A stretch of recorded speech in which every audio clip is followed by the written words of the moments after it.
intelligent. What is the use of a life if ultimately it has to end with death? In other words, there may be some use to it, but certainly it is not going to be one of unlimited enjoyment. Of course, we do our best to put out of our minds the thought of death, even though death is surrounding us in every direction. One merely has to turn on television and watch the news to see that death is there all about us. And yet we do a very good job of putting it aside. And somehow, as Yudhisthira Maharaj was asked the question, what is the most wonderful of all things? And he said the most wonderful of all things is that although death is everywhere, still everyone thinks that they will never die. And, of course, if we just become absorbed in death, then that is also not the solution. But there has to be the recognition that this life is very temporary. Dukhalayam ashashvatam, this material universe is dukhalayam. It is a place of suffering. Ashashvatam, it is not our permanent home. So although we all look to improve our homes or to get a good home, the fact is that we should always realize that we are only guests inside that home. We will come into it for a short time.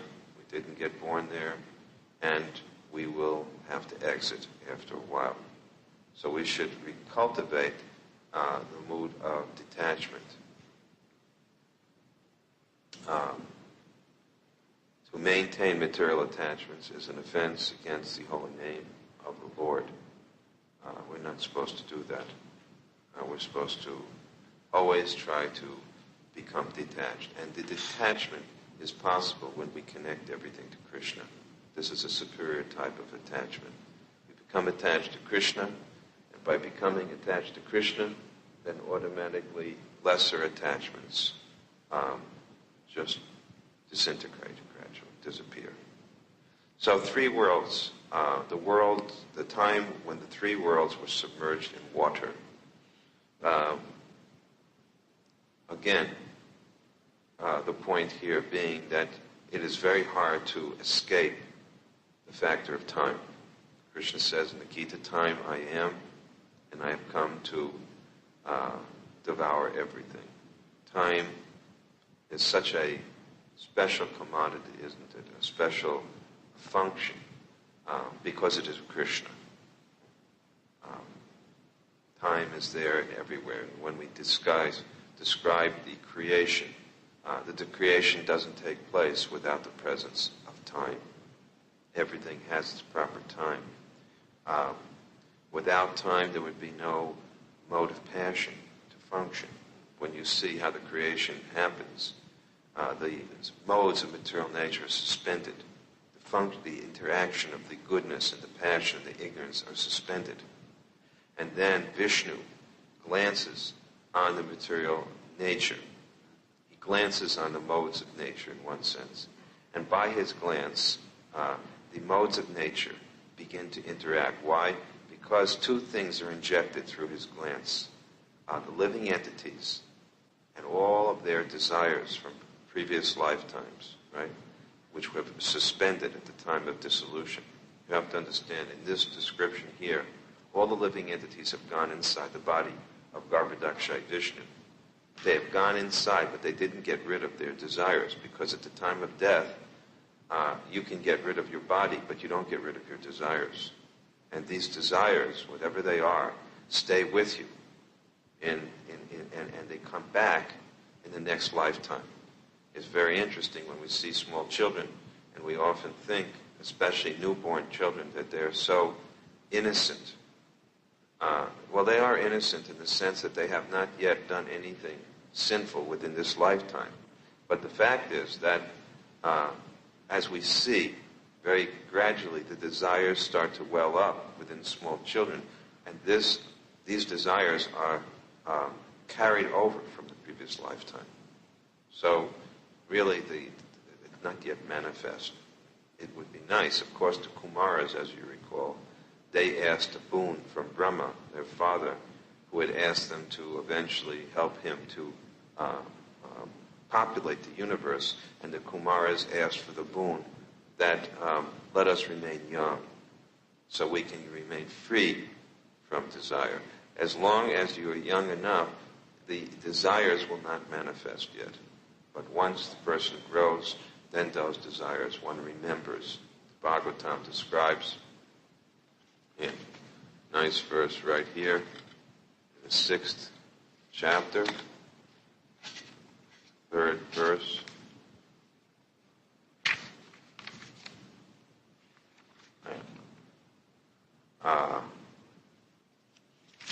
Not 3rd verse, but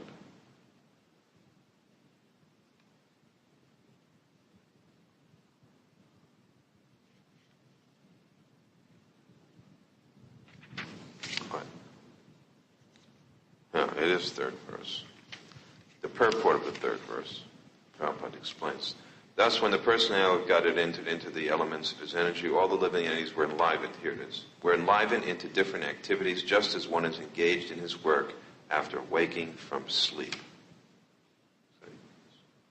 And Prabhupada has a nice explanation here. The unconscious sleeping stage of the living entity just after the partial or total dissolution of the creation is wrongly accepted as the final stage of life by some less intelligent philosophers. After the dissolution of the partial material body, a living entity remains unconscious for only a few months. And after the total dissolution of the material creation, he remains unconscious for many millions of years. But when the creation is again revived, that means when you get your body again, whether after one lifetime or after the dissolution, he is awakened to his work by the Lord. The living entity is eternal, and the wakeful state of his consciousness manifested by activities is his natural condition of life. He cannot stop acting while awake, and thus he acts according to his diverse desires. When his desires are trained in the transcendental service of the Lord, his life becomes perfect, and he is promoted to the spiritual sky to enjoy eternal awakened life.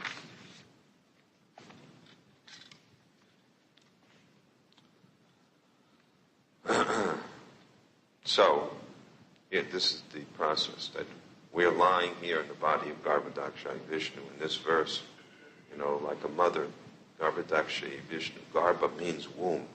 So the Lord is a father, the Lord is a mother. Sometimes people say God the Father, and then nowadays they also want to say God the Mother. Well, we have God the Father and Mother in many ways, not only metaphorically here in the sense of Garbhodakshaya. He's got a womb, and within that womb, that Garbha, are all the living entities held. It's an unusual male personality that can have a womb, but this one does. This is God. He's the Father, he's the Mother. And as we will see, as we read further, he has his internal potency. So that really gives us the conception of male and female, the Shakti of the Lord. But first, lying on his bedstead, the great snake Ananta. Well, Ananta, we know, is the expansion of Shankarshan Baladev. And Chaitanya Chaitamrita, Krishnadas Kaviraj, explains to us how Lord Balaram, Lord Baladev, is the best friend of all for Lord Krishna. And he is the best servitor. And he becomes many things for Krishna. When we see Krishna, we see Krishna has his cane. That cane is an expansion of Baladev. When we see Krishna's flute, it is an expansion of Balaram. Krishna's shoes are the Balaram Shakti. And similarly, the couch, actually the Sringasan is also Balaram, Ananta. And the couch, when Garbhodakshaya Vishnu lies down, that couch is Ananta Shesh, is Balaram. So this is true friendship, these two brothers, Krishna and Balaram. And although Balaram is the elder of the two, he is the servant. So those who are older brothers, although the younger brother has the mood of wanting to be serving the older brother, in fact, the older brother, well, sometimes older sisters also, they are meant to do service to the younger ones. They have to help out.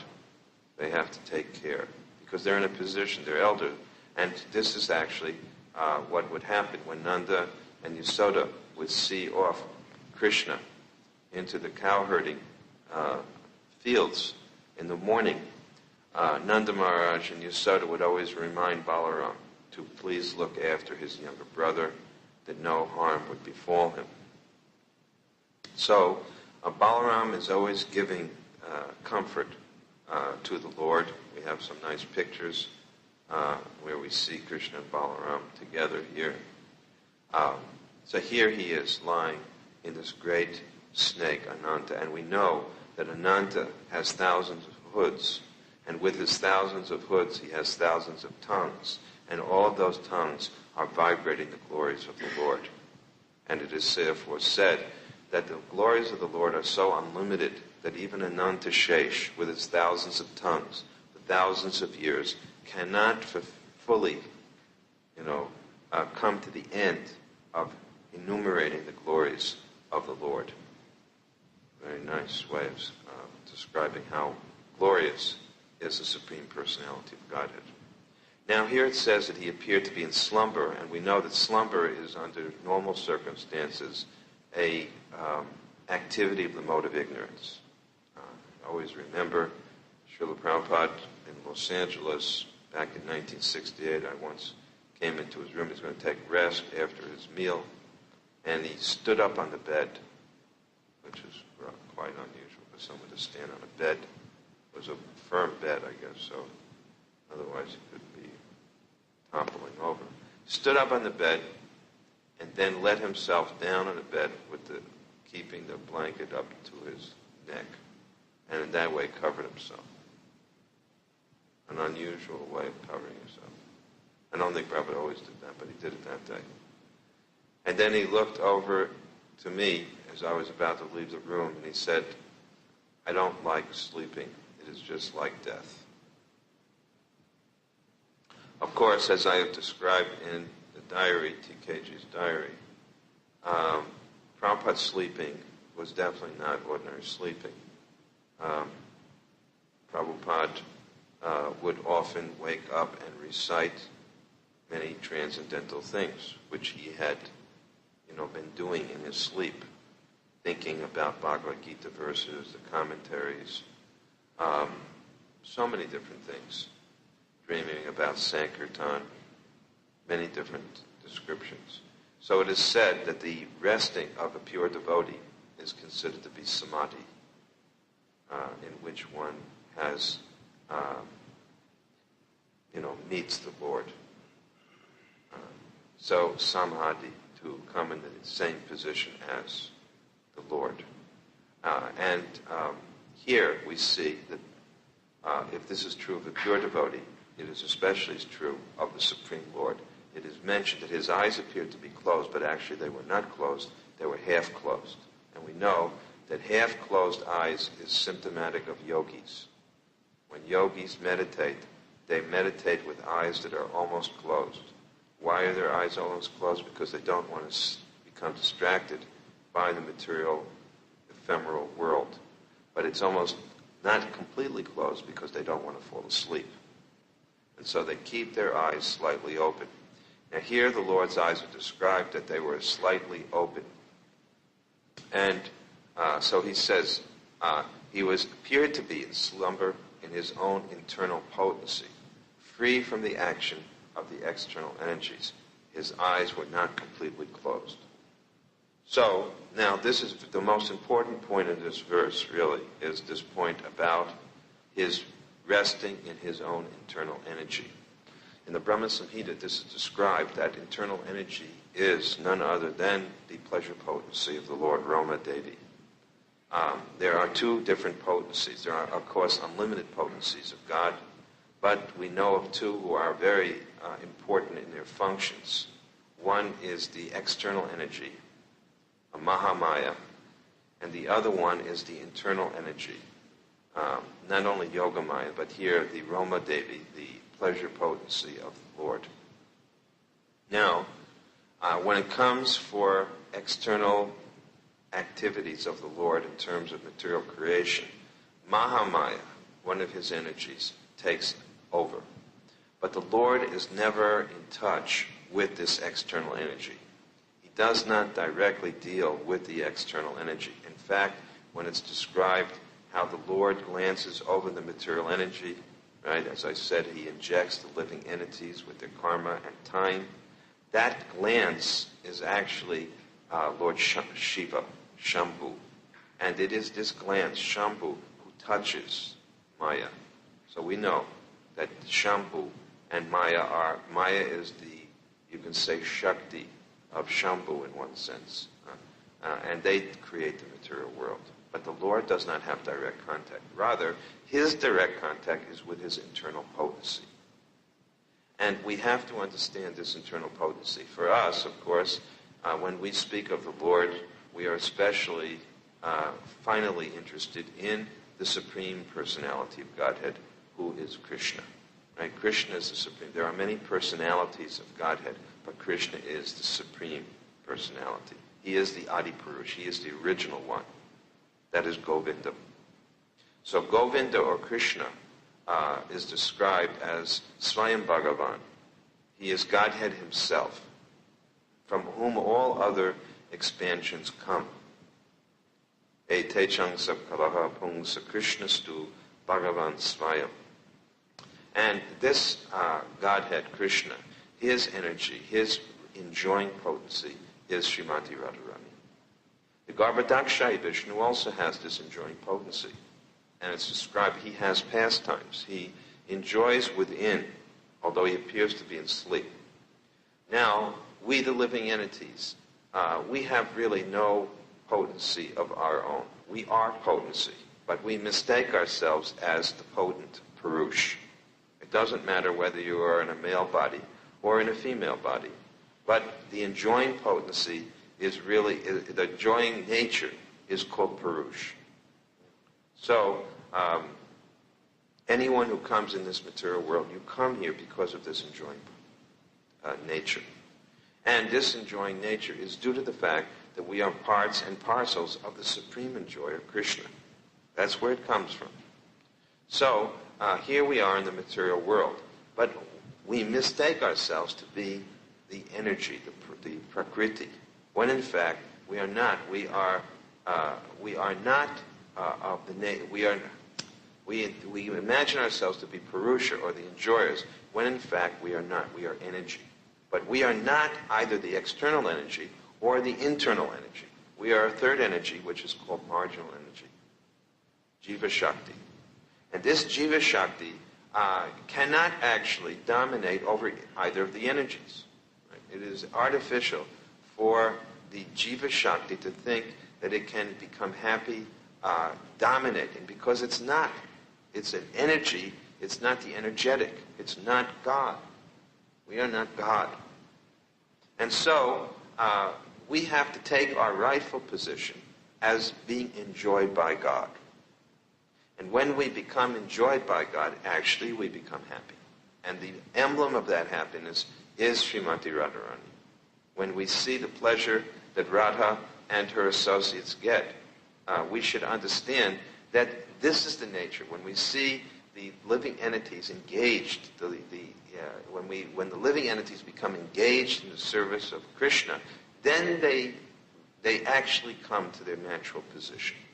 Otherwise, it is very unnatural, and they have to suffer, because you will not find pleasure in this material world. Every time it is sugar-coated pleasure. Just like medicine, sometimes they sugar-coat it, right, to get you to swallow it. But actually it is bitter inside. So this material world has a sugar coating. Every type of pleasure, just like the greatest pleasure is sex pleasure, and it's sugar-coated. There is great pleasure that comes from sex life, but the aftermath of sex life, is a heavy payment, right? For a woman, it means 8-9 months of pregnancy, which is difficult.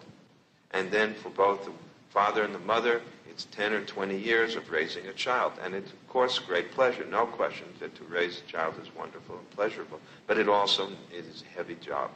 Every father and mother knows how heavy it is. So it's amazing, isn't it, that we are attracted to the idea of sex life and the act of sex life, which does not last for more than a few minutes only. And for those few minutes, 20 years. Why 20 years? A whole lifetime, because one remains attached to one's children. And anything that happens to the child, good or bad, affects us. If there's no other way to see what is the material world, the best way is through the whole act of having children.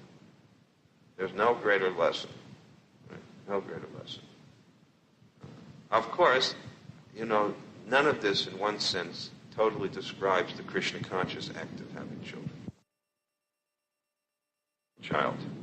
And the entire act of raising the child is with the understanding that this child is a servant of God. And so it's Vaishnava Seva. And therefore, in fact, all of the examples which we read about, in the Bhagavatam, we have to understand in many ways, many levels of understanding. Sometimes there's an instruction, as I brought out, regarding, mundane sex life. And that is relevant. At the same time, once one becomes a devotee of the Lord, that lesson becomes a different lesson. And we have to recognize that otherwise we will mistake this world, and that becomes a type of Mayavad philosophy, where everything is considered to be Maya. The devotee of the Lord, because of his or her connection with the Lord, transcendentalizes or spiritualizes his activities. All of the activities of our devotee lives become auspicious. So whether it's having children or whether it may be anything whatsoever, any kind of contact becomes auspicious if one is in contact with Krishna. So the idea here is that the Lord is engaged in his own Leela. And a devotee of the Lord, by serving the Lord, enters into that Leela. This is the point, that the devotee will enter into that Leela. And this is actually what happens in spiritual life. If you become a pure devotee of the Lord, you enter into the Lord's Leela. You see, it's hard to imagine, but one day we may have that, that position of being part of these wonderful pastimes that we see within this temple room. Not that we shall forever live on Gurley Avenue. We'll live in the Gurley Avenue of Krishna Loka. There'll be some avenue called Gurley Avenue, and then you'll laugh. It would be something, wouldn't it? Especially when you saw Krishna look just like Kalachandji. Then you would really laugh. And then if you saw some of your friends and they looked like they do now, then you'd know you were just dreaming. You weren't really in the spiritual world. Because definitely we will not look the way we are looking now. We will have different bodies. So all of this is possible if we actually surrender unto Krishna, if we actually become Krishna conscious, then gradually, as Bhaktivinoda Thakur said, one day I saw my house turn into Goloka Vrindavan. One day I saw everything in the house become transcendental. And a devotee lives like this, in full joy. Devotees may live or devotee may die. Doesn't matter, because the devotee is already in Krishna consciousness. So we have to come to that position. We have to purify our lives through the process of Krishna consciousness to make them so nice that we don't feel anymore the pangs of material life, that is birth, death, old age, and disease. These things take place, but we know that they are only happening externally to the body. But we, the soul within, are in a different position altogether. So we'll stop here and ask if anyone has any questions or comments.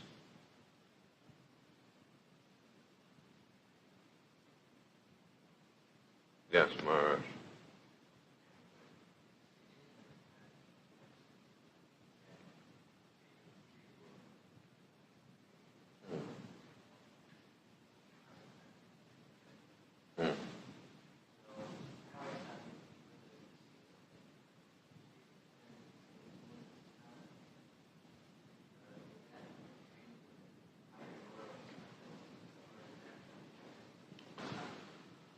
No, as far as I know, the moon is a heavenly planet. These are heavenly planets. So These are planets you can't see. Yes, but the thing is we don't see the residents. So we see and yet we don't see, because as Srila Prabhupada's doubt about man going to the moon was that if they went to the moon, why haven't they seen? So the question is, when you say you're seeing, how much are you seeing? We need to get some special glasses. Ordinary bifocals or trifocals or multifocals are not going to be able to give you that spiritual vision. Be able to see, if not spiritual vision, higher material vision. What to speak of is, the vision of the spiritual sky. Another question?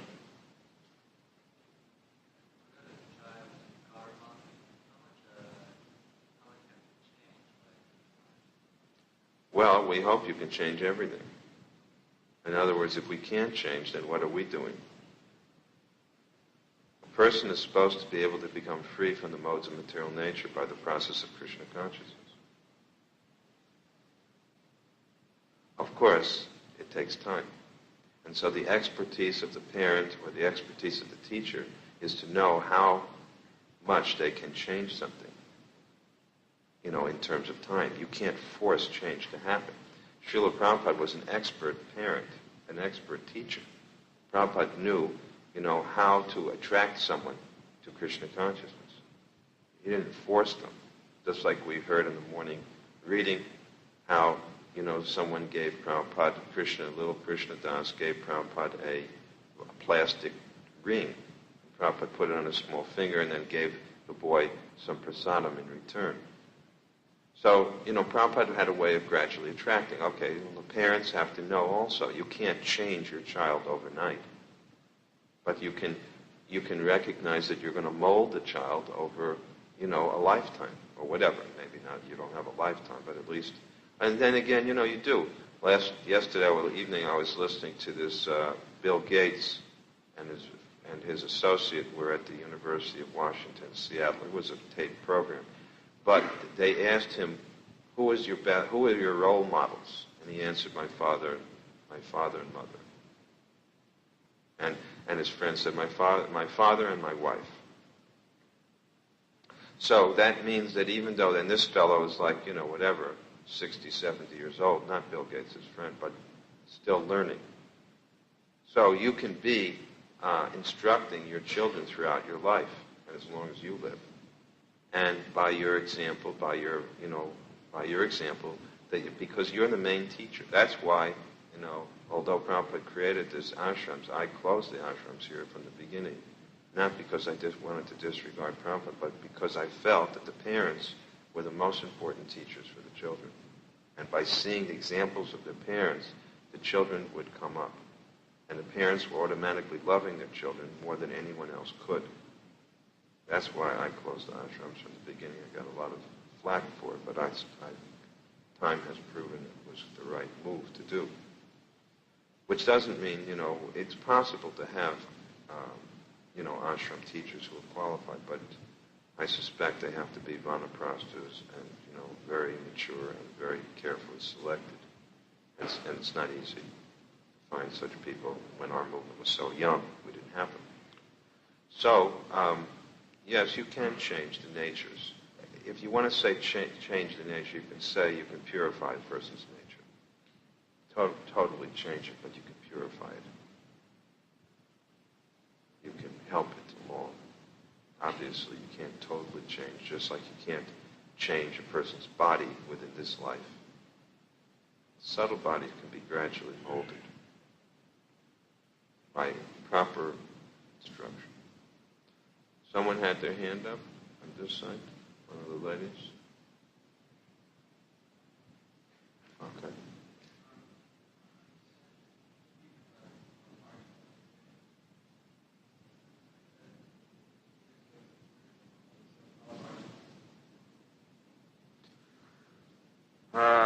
I mean, are they, do we call, they don't call each other marginal energy. Yeah, that's our condition. We're marginal. I don't see that we're ever considered internal. We're not external energy. We're not, yeah. So yes, the answer is yes. But they don't act any longer in the sense that they don't act as they did here. That the difference is, I mean, it's a good question that you're asking, because whatever they're called, they certainly, I think your real point is, you're making a better point, which is that once going there, as the Bhagavad Gita says, one never comes back to this world. So if one never comes back to this world, in that sense of marginality is not there. Because here, when we talk about marginal, we talk about you could go either way. Whereas there, it's said that you remain always with Krishna, and you will not come back into this world. I was listening to a tape this morning, and if there was any doubt in anybody's mind about the position Prabhupada takes, that we were originally with Krishna, this tape is as clear as daylight. It's like full sun daylight, where he clearly indicates that, how in his view, living entities are originally with God, and they become conditioned temporarily. Very clear, very clear. I mean, whether, other acharyas may explain it other ways, but that's clearly the way Prabhupada explained it. There's no question about it. I forget the date of the tape, but it's just really clear.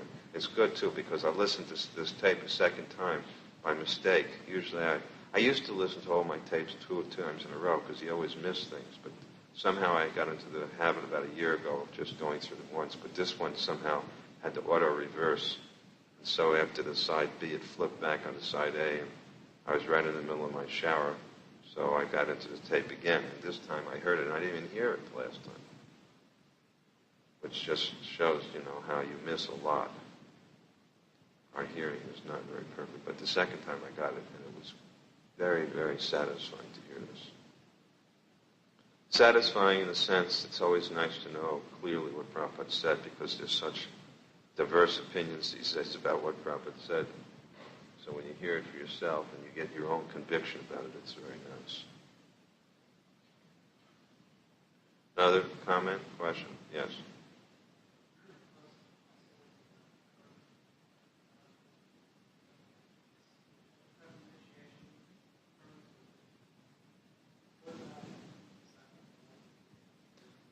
Well, yeah, I mean, there's a lot of statements about karma being,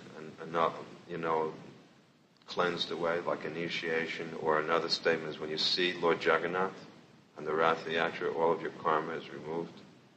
Yet we're all sitting here feeling like we got a heavy load of karma still. So one wonders what happened. Maybe someone will say, well, it looks like your initiation was bogus. Or maybe, how did this happen? Well, if in fact you take the initiation properly, you can get free of all your karma. And if in fact you see the Lord properly on the Ratha Yatra cart, you will be free of all karma. But the fact is that we don't take our initiation exactly in the right way. It means the potential for initiation is there to clear away all karma. Very obviously, you're suffering right now from karma that didn't just start from the time after initiation.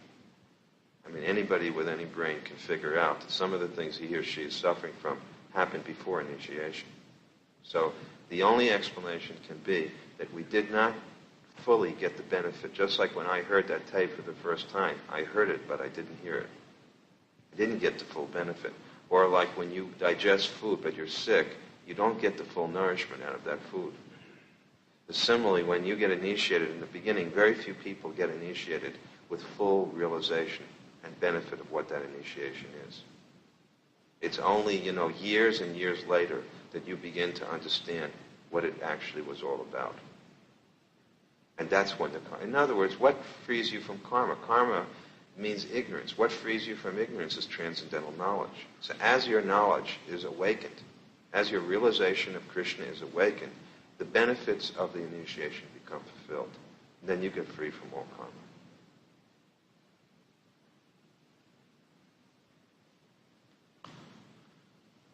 We're running over time. Okay, this is the last question.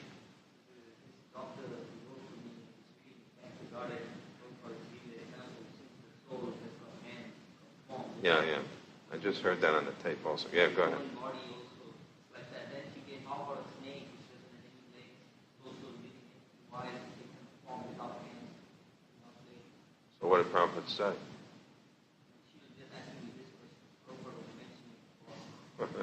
So I think if the consciousness is such a level, I'm going to answer here yet. Well, I think that the answer is that Prabhupada is using this as an example. It's not a hard and fast rule that therefore the soul and the body of a snake, that proves that in its original position it has no hands and legs, that particular soul. Prabhupada is using, he's using an example to be suggestive of an idea. That just as, as your body has hands and legs, which proves you have shirts, which, just as your shirt has arms, because your body has arms, right? Similarly, the body has characteristics which proves the soul does. So keep it in a more general way. Although Prabhupada says, therefore, as the body has arms, the soul must have arms. But the real point is, as the body has, differentiation, characteristics, so does the soul. Because the Nirgunis, they would say no qualities. We say saguni. We're saguni. We say with qualities. God has qualities. The living entity has qualities. Brahman has qualities. That's the real point. All right, so we'll stop here. Thank you for your attentiveness. Srimad Bhagavatam ki jai. Vasudevaya. Om Namo Bhagavate Vasudevaya.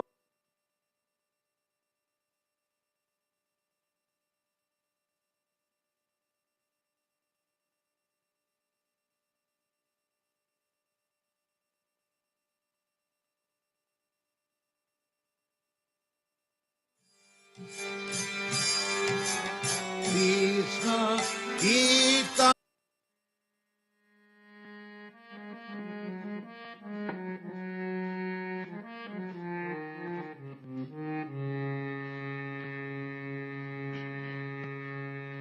Chintamani Prakarasamasu Kalpamriksha Lakshabritesu Suravi Ravipalayantam Chintamani Prakarasadmasu Kalpavriksha Lakshabritesu Surabhi Ravipalayantam Lakshmi Sahasasata Samrama Sevamanam Govindam Adipurusham Tamaham Bhajami Chintamani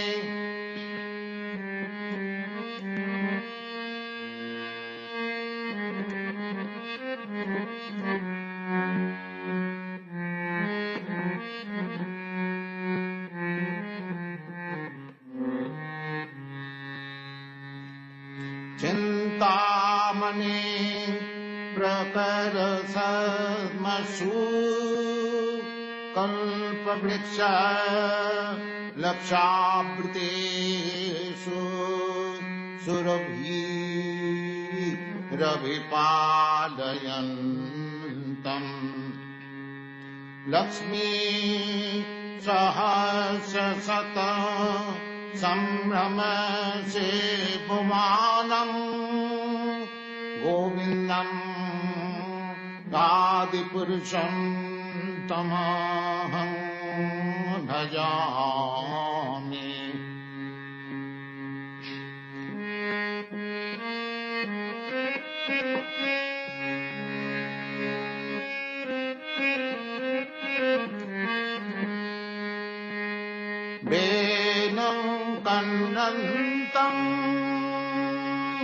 अरविन्ददलायताक्षम् बरहावतं समसिताम् बुधसुन्दराङ्गम्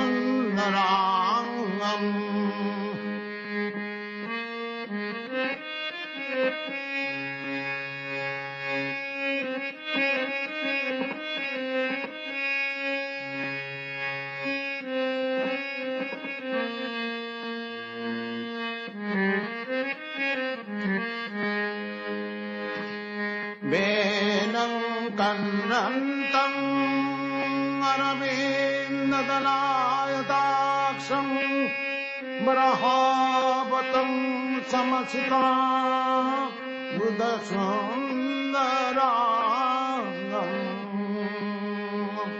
कन्दर्पकोटिकमणीय विशेषशोभम् गोविन्दम् आदिपुरुषं तमहं भजामि गोविन्दम् आदिपुरुषं तमहं भजामि चिन्तामणि प्रकरसर्मसु कल्पवृक्ष लक्षावृतेषु सुरभि रविपालयन्तम् आलोलचन्द्रकलश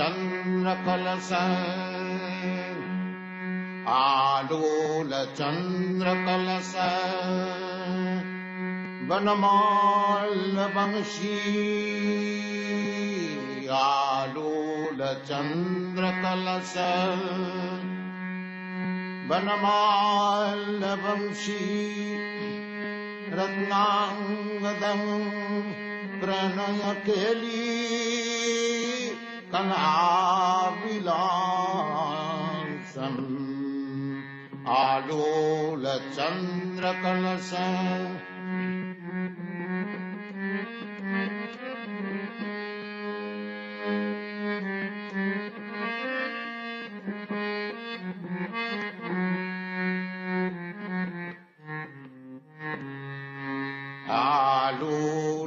आलोलचन्द्रकलश वनमाल्यवंशी रत्नाङ्गदं प्रणयकेली कलाविलासम्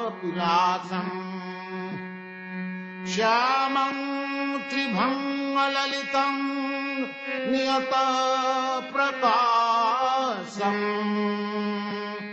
श्यामं त्रिभङ्गललितं नियतप्रकाशम्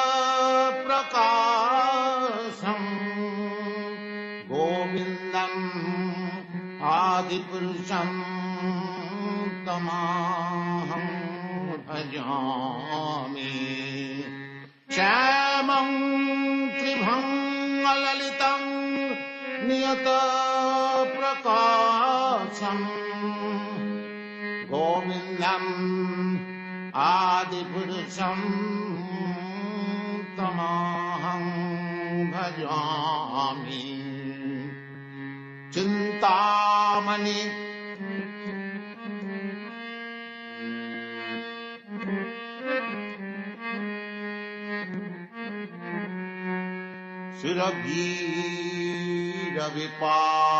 सुरभीरविपालयन्तम् चिन्तामणि प्रकरसर्मसु कल्पवृक्ष लक्षावृतेषु सुरभि रविपालयन् आलोलचन्द्रकलश वनमाल्यवंशी आलोलचन्द्रकलश वनमाल्यवंशी रत्नाङ्गदं प्रणयकेली कलाविलासम् आलोलचन्द्रकलश वनमाल्यवंशी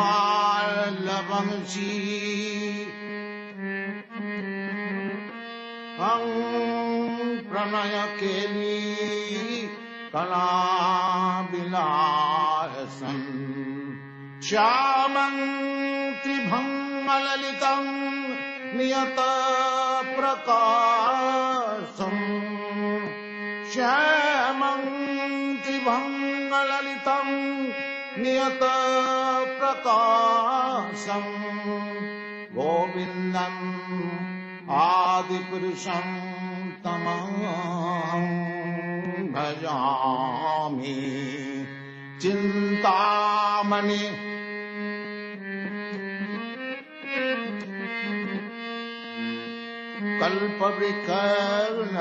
कल्पवृक्षनखावृतेषु सुरभिरविपालयन्तम् चिन्तामणि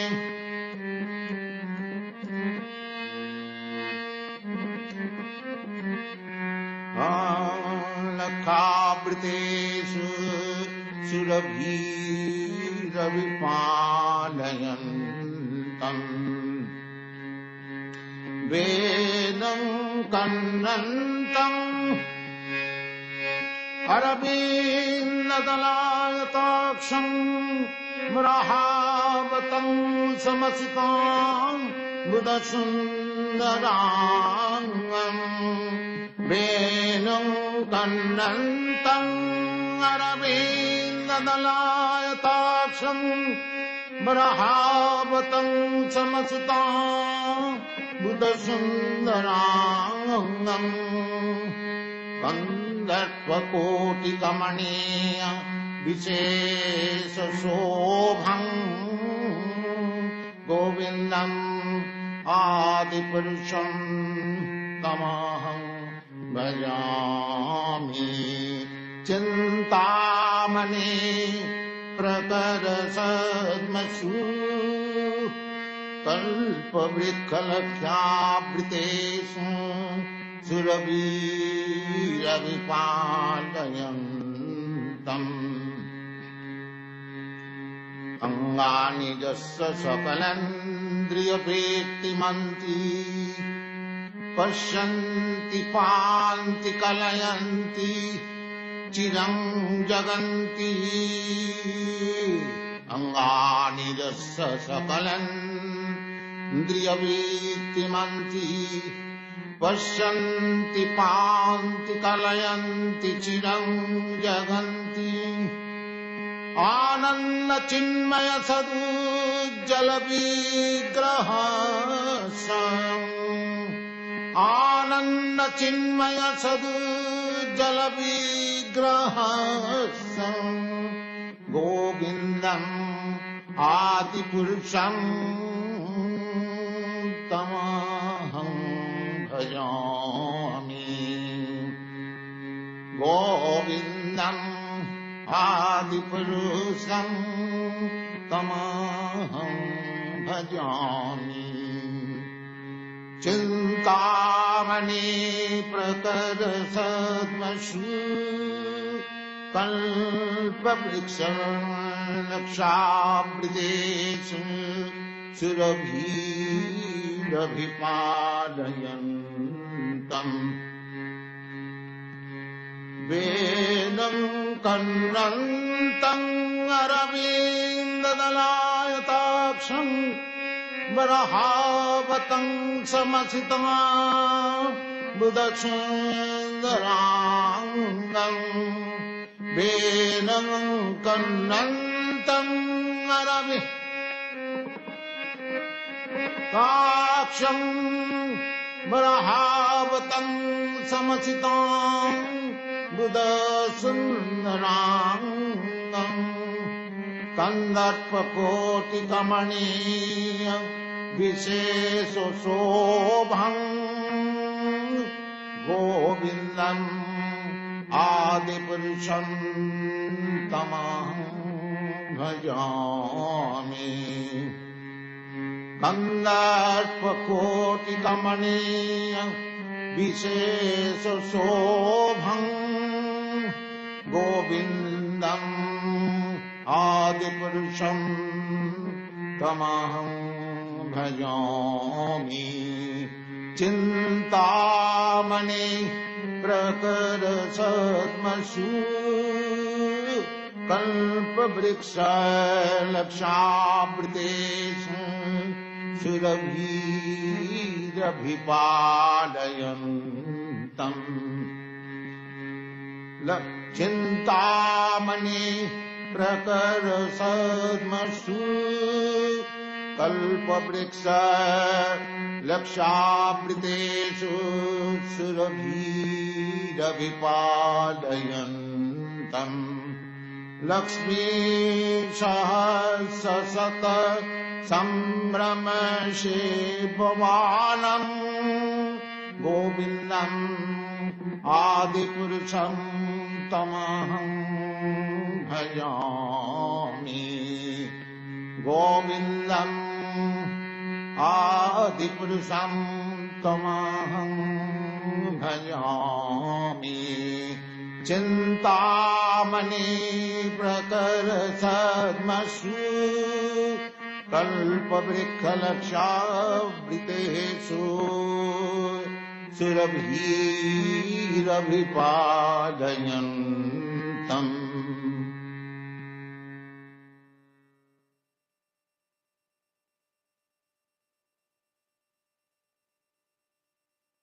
हरि हरि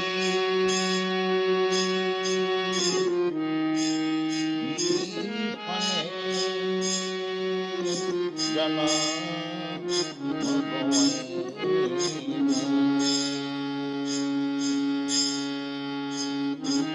हरि हरि अमिति फले जना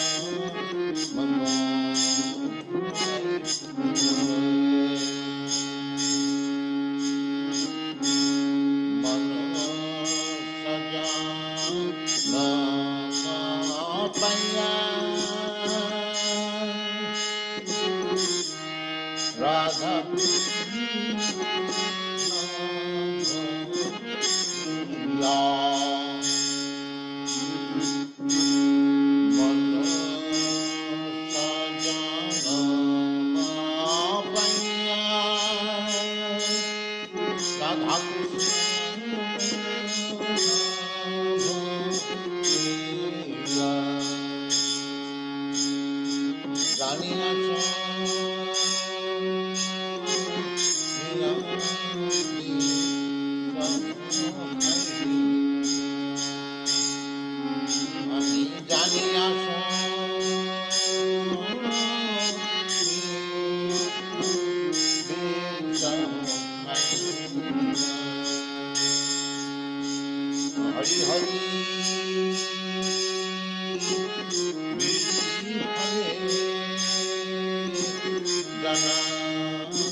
Hari Hari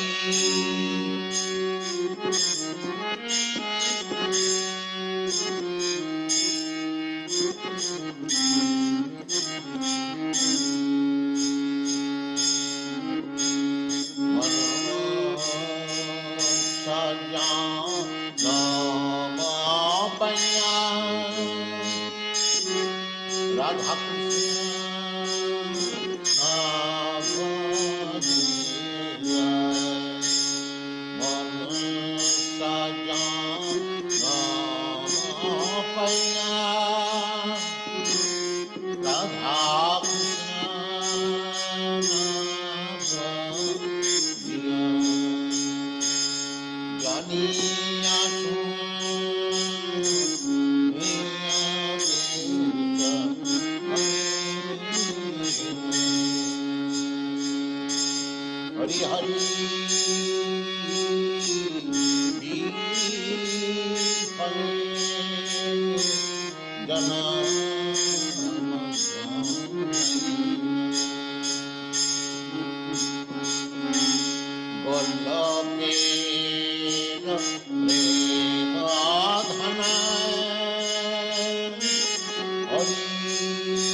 Balaram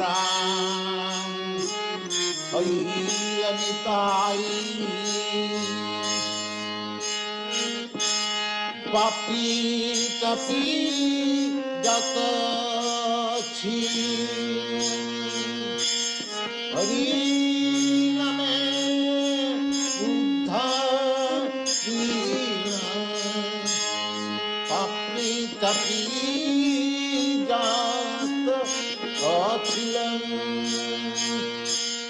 Hari name Buddha Krishna Taja Shakti Jagai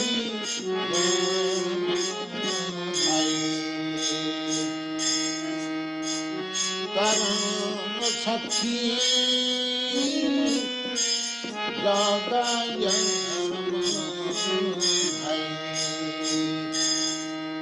Hare Papi Tapi Nijata Chilam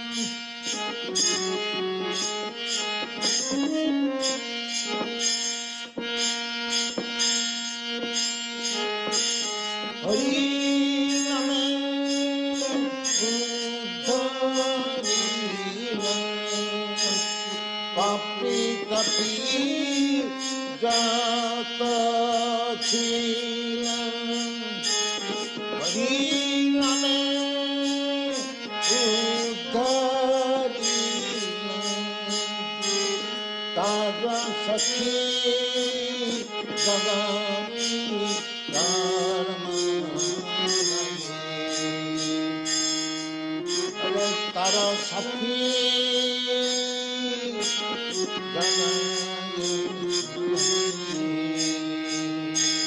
Hari Hari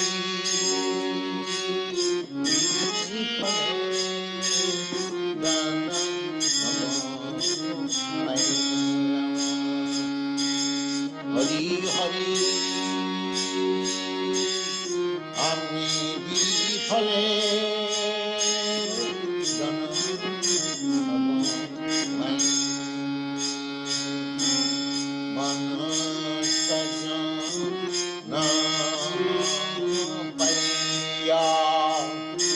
Radha Krishna Namaniya Manasya Janamaya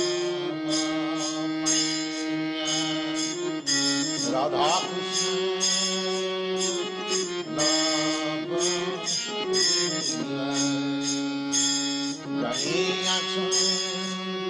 Jaya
दास कहे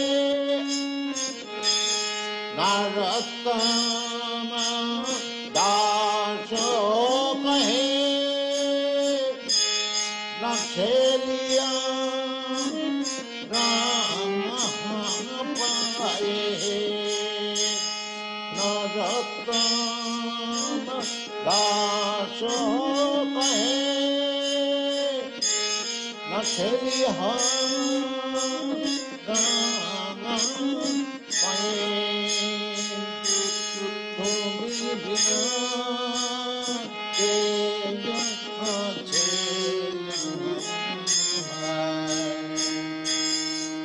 प्रभु तुम्हें बिना के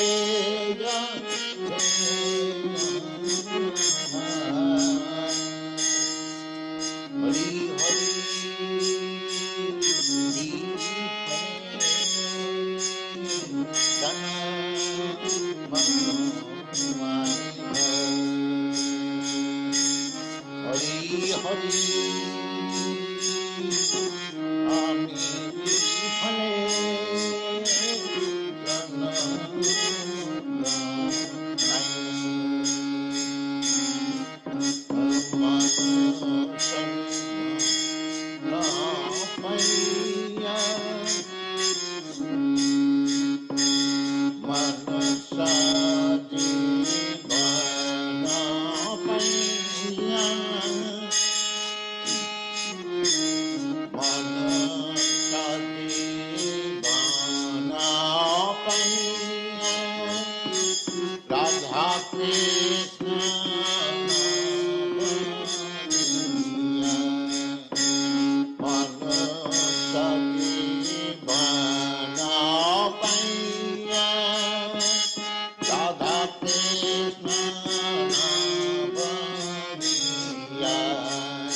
Milan,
Vita Manasi Vedam Vihita Vahitra Chakvitra Vedam Pralaya Payadhi Jale Vita Manasi Vedam Vihita Vahitra Chakvitra Vedam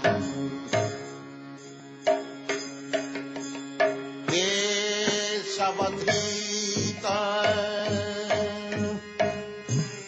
Meena Sharira Jaya Jagadisha Hare Jaya Jagadisha Hare Jaya Jagadisha Hare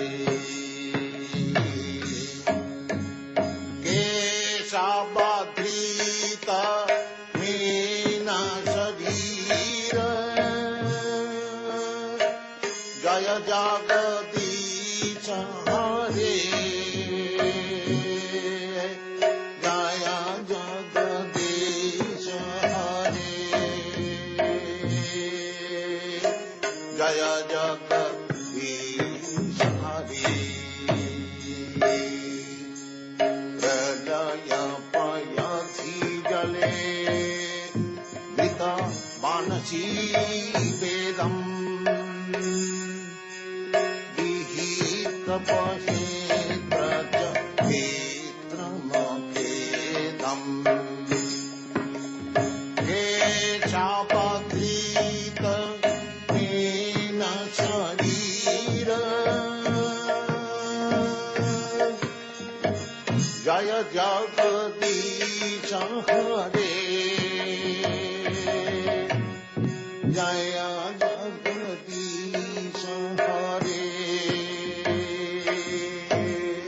Jaya Jagadisha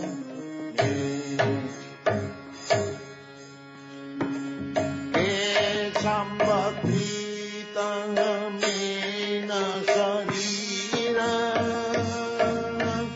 Jaya Jagadisha Hare Jaya Jagadisha Hare Jaya Jagadisha Hare Kete Rati Vipola Tarete Tati Tapa Priste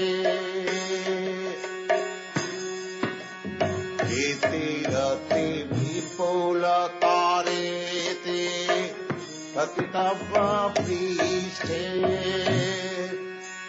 Dharani Dharana Kina Chakra Gariste Iti Rati Vipola Tarete Tati Tapa Priste Dharani Dharana Kina Chakra Gariste Kesavadhrita Gurma Sharira Aya Jagadisha Hare Jaya Jagadisha Hare Jaya Jagadisha Hare Kesavadhrita Gurma Sharira Jaya Jagadisha Hare Jaya Jagadisha Hare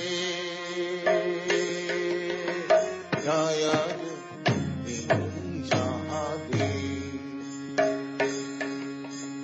Asrati Darshana Sikhare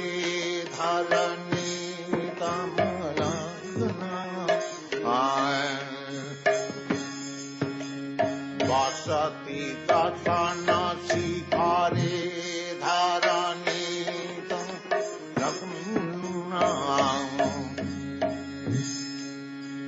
Rosini kalanka kalevani magna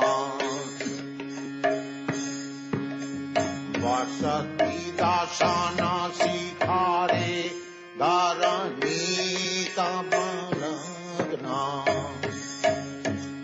Vasati dasana sikhare dhara nita balagna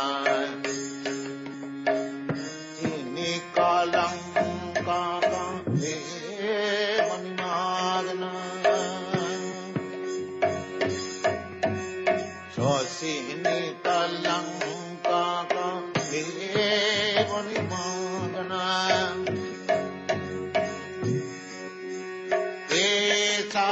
Sabadhitam Meera Sariram Yajagati Samhare Yaya Jagati Sahare Yaya Jagati Sahare Sabadritam Mena Sharira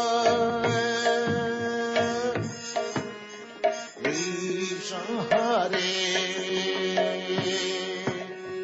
Jaya Jagadisha Hare Jaya Jagadisha Hare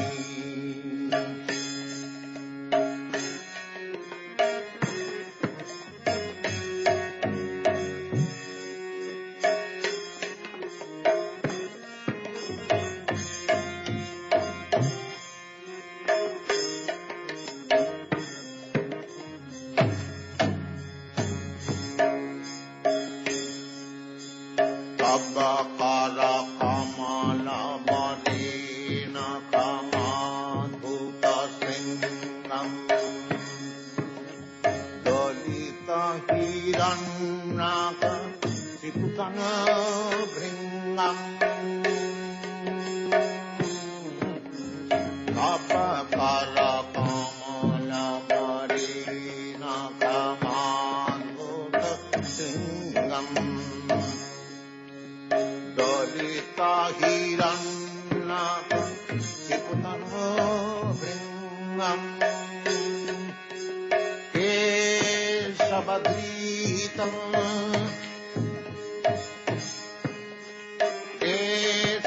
Kesabadritam Meera Sariram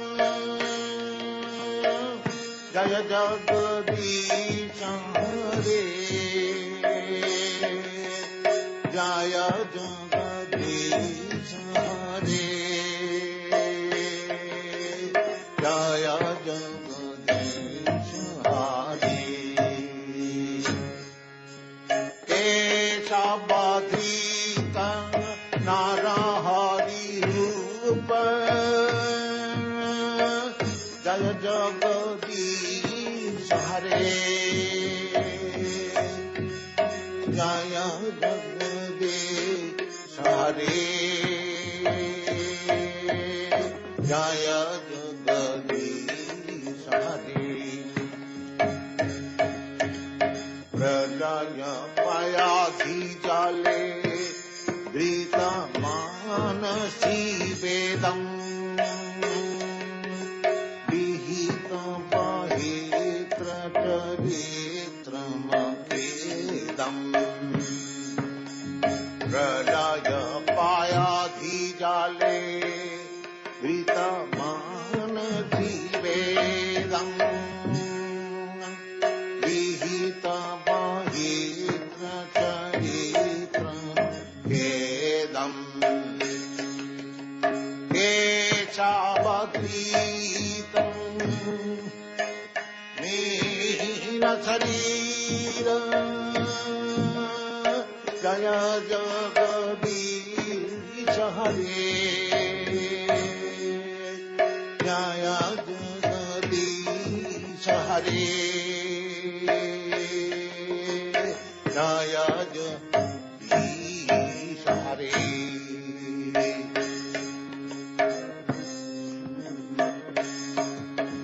चलया श्री विक्रमणे बलिमाद्भुत वामन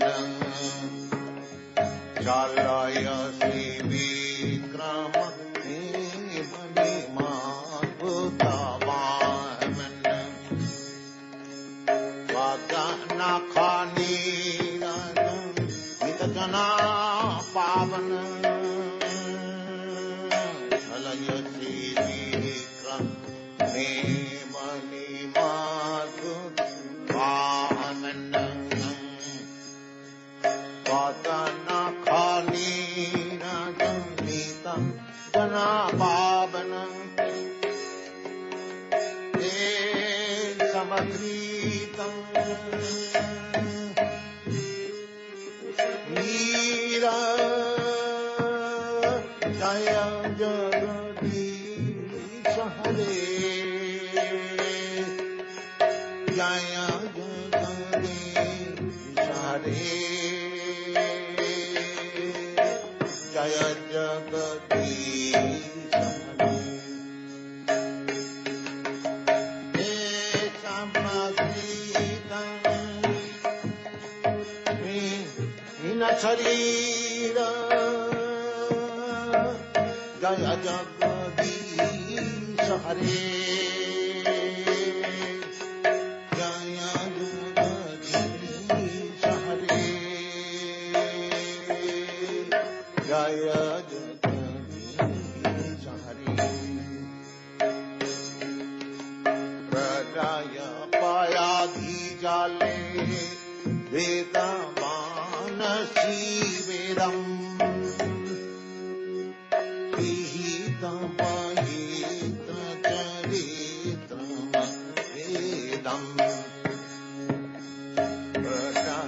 पायाधि जले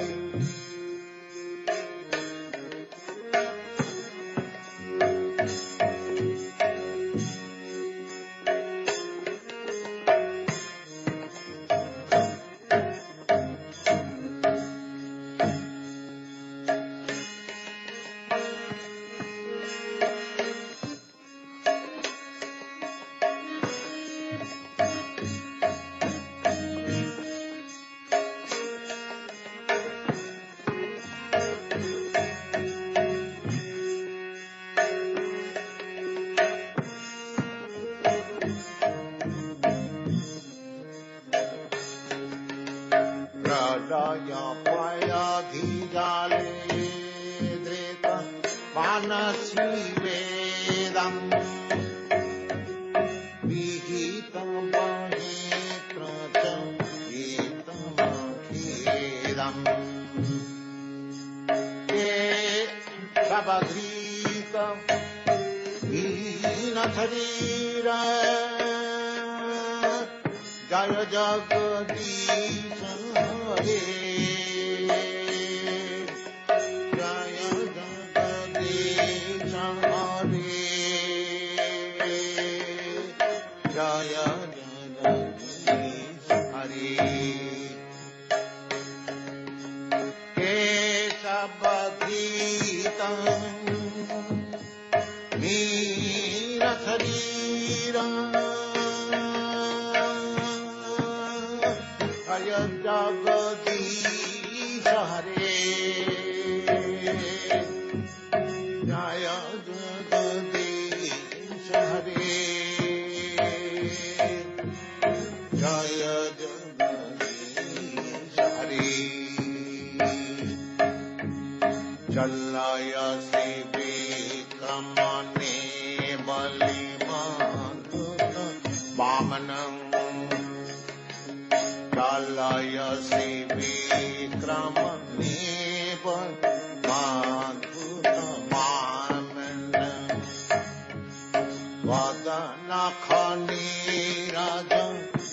jana pavanam Kalaya Sri Vitra Nivandi Madhuta Bamanam Vadana Khani Rajan Nitana Pavanam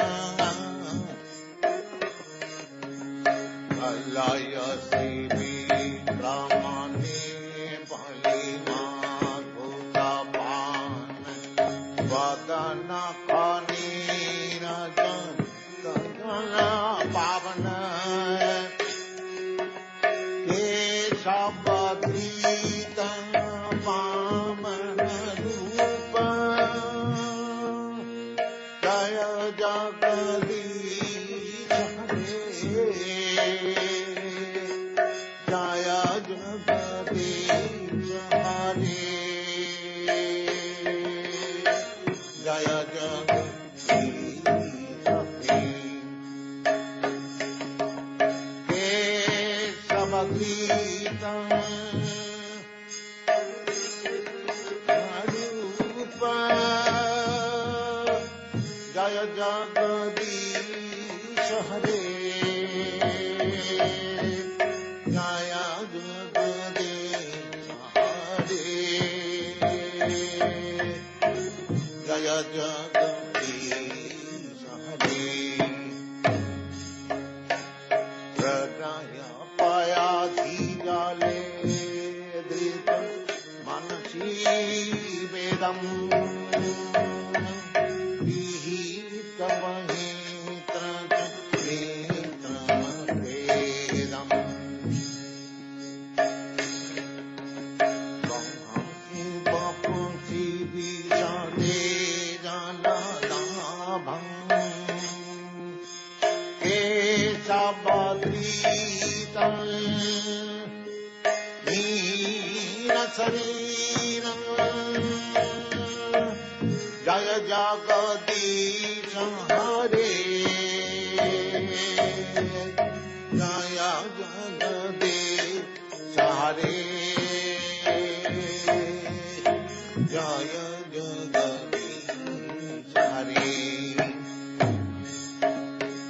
Bahati Bapushi Vishade Jajanabham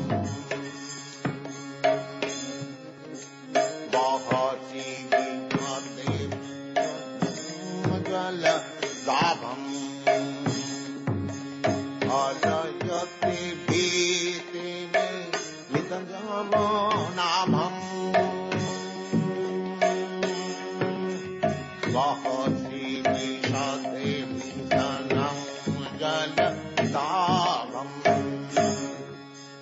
Ajayati Bhiti Vitanjamanabham Keshavadrita Baladeva Rupa Jaya Jagadish Hare Jaya Jagadish Hare Jaya Jagadish Hare Nindati Jagabhidera Asuti Jatam Nindati Jagabhidera Jatam Sadaya Ridayada Sitapasu Khatam Nindati Jagabhidera Asuti Jatam Sadaya Ridayada Sitapasu Khatam Keshavadrita Keshavadrita Bhutha Sharira Jaya Jagadish Hare Jaya Jagadish Hare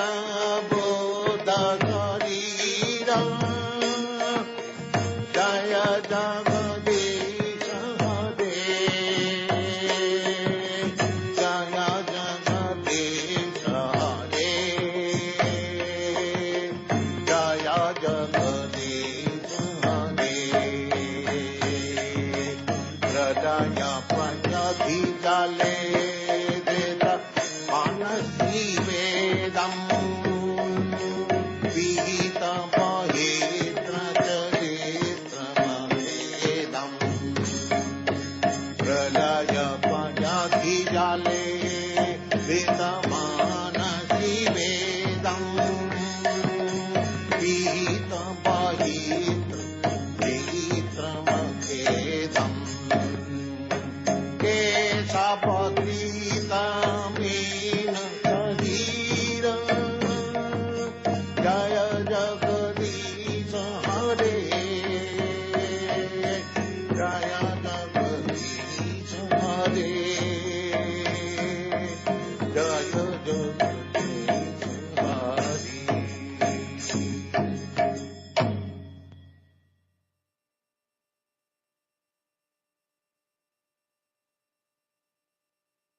वंदेऽहं श्रीगुरु श्रीयुता पदकमलं श्रीगुरु वैष्णवांश्च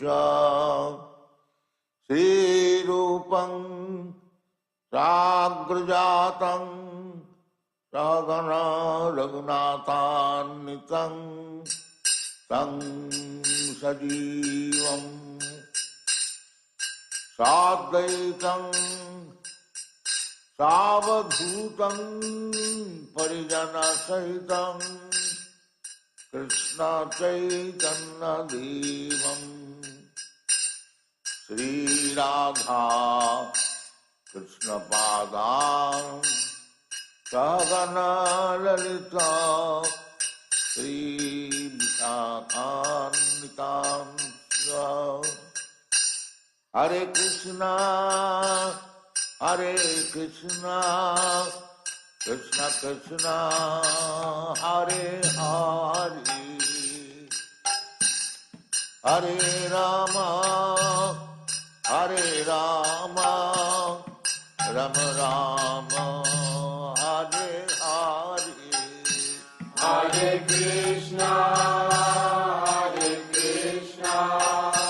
Krishna Krishna, Hare Hare, Hare Rama, Rama Rama, Hare Hare.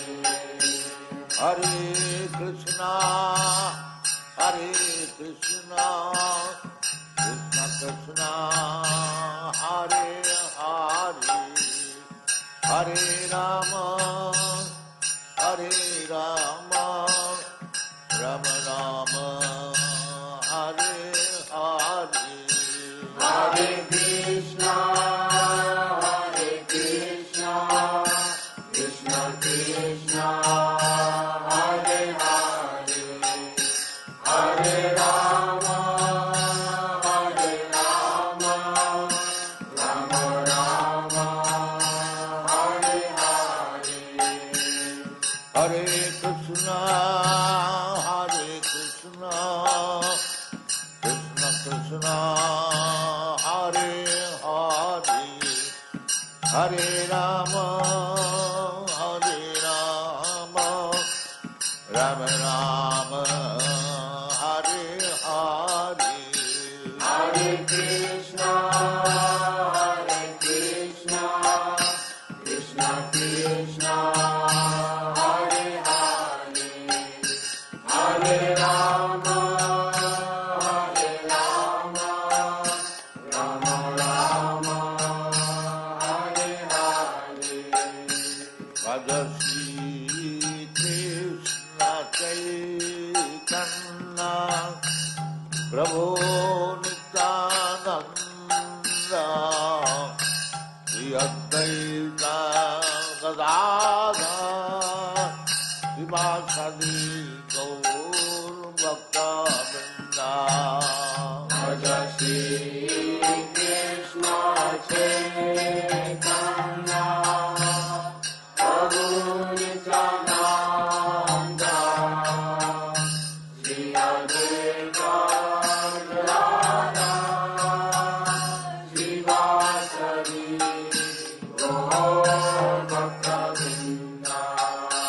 Bhaja Shri Krishna Chaitanya Prabhu Nityananda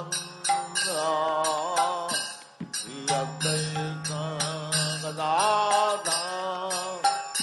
Vivasadi Gaur Bhakta Vrinda Bhaja Shri Krishna Chaitanya Prabhu Nityananda Shri Advaita Gadadhara Srivasadi Gaur Bhakta Vrinda Hare Krishna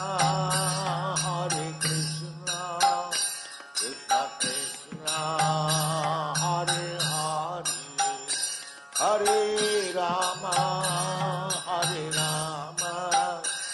Rama Rama Hare Hare Hare Krishna,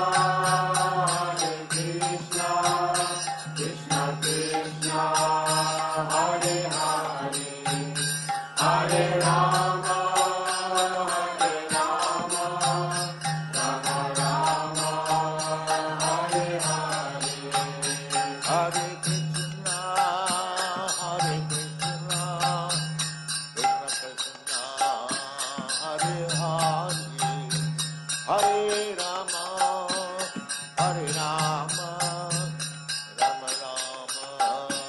Hare Hare. Hare Krishna, Krishna Krishna, Hare Hare, Hare Rama, Rama Rama, Hare Hare. Hare Krishna, Krishna Krishna, Hare Hare, Hare Rama, Rama Rama, Hare Hare. Hare Krishna, Krishna Krishna, Hare Hare, Hare Rama, Rama Rama, Hare Hare. Hare Krishna, Krishna Krishna, Hare Hare, Hare Rama, Rama Rama, Hare Hare. Hare Krishna, Krishna Krishna, Hare Hare, Hare Rama, Rama Rama, Hare Hare. Hare Krishna, Krishna Krishna, Hare Hare, Hare Rama, Rama Rama, Hare Hare.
কিছু মরে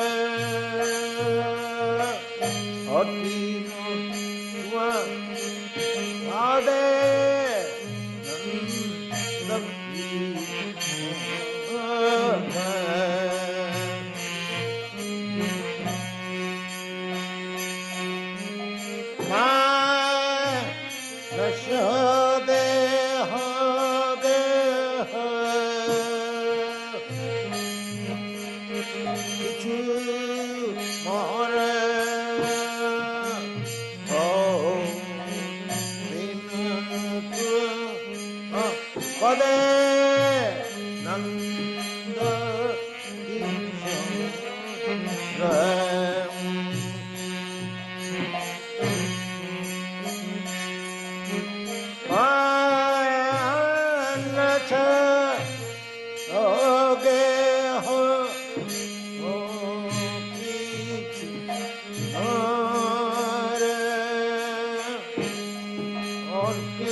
Dasapati Anandi Aram Maravirakham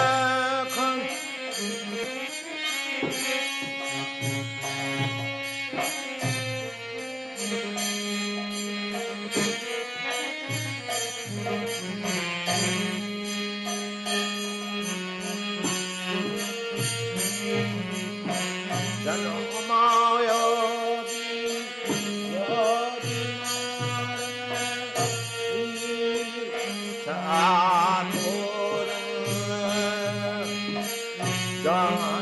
Janamami More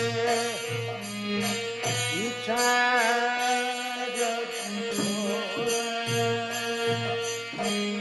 Aksabi hai jane Janam Mara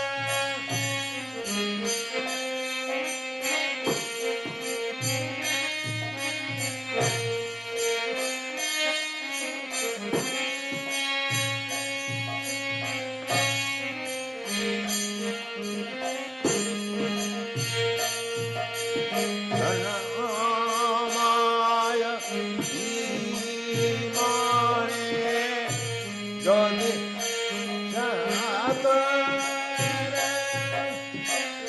Aksabi hai jani Janam Mara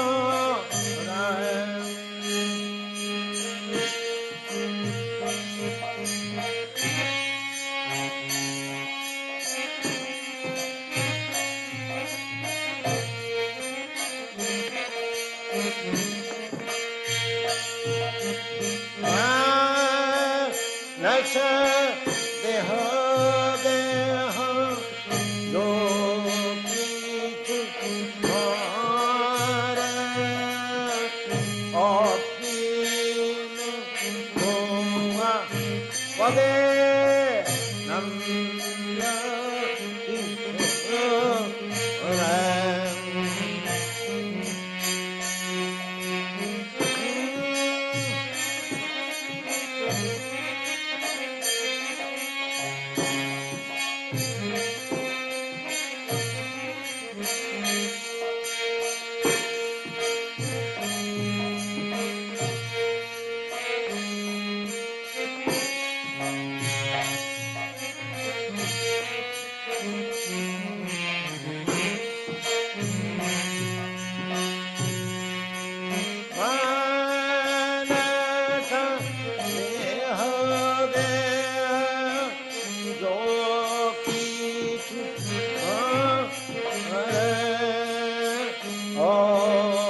akin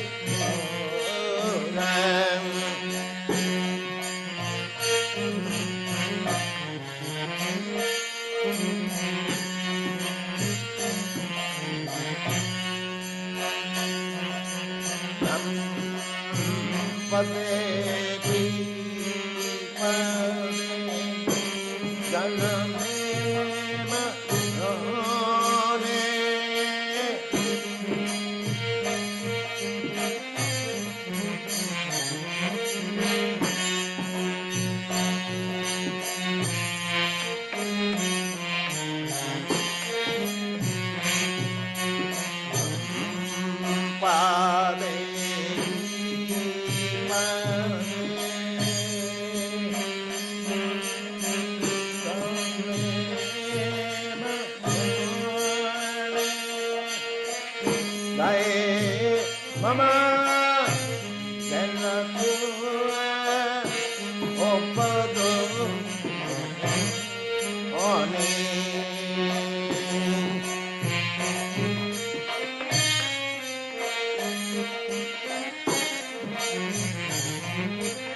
Radha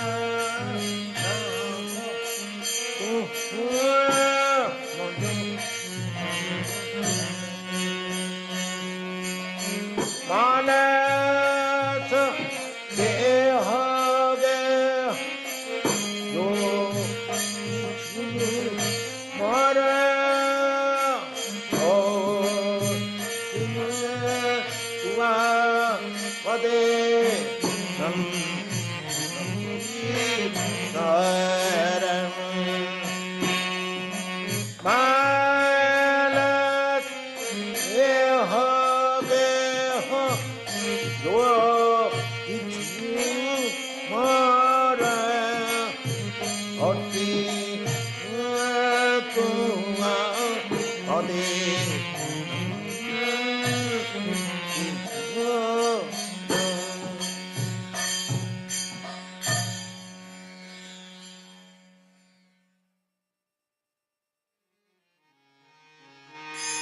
Vancha Hore Mana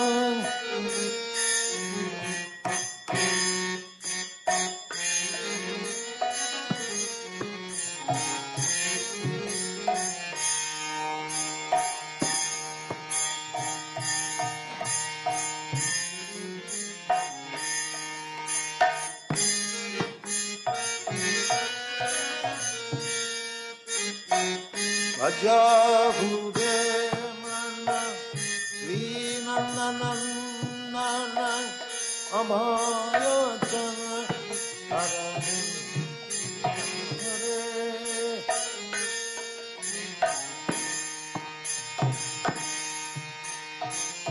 Vaja Hore Mana Abhaya Charanara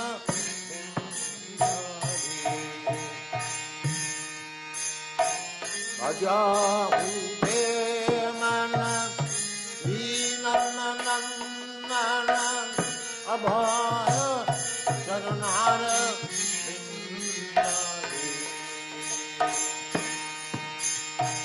Vaja Hore Mana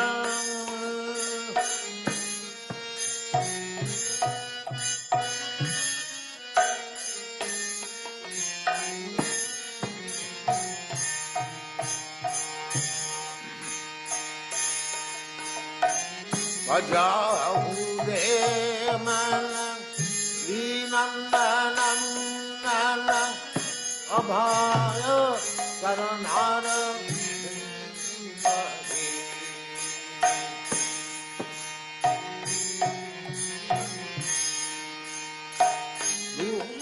Lavamana Janama Sasange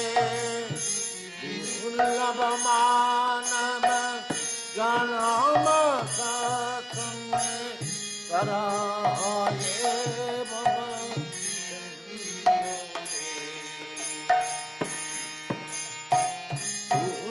Lavamana Janama Sasange Karaye Baba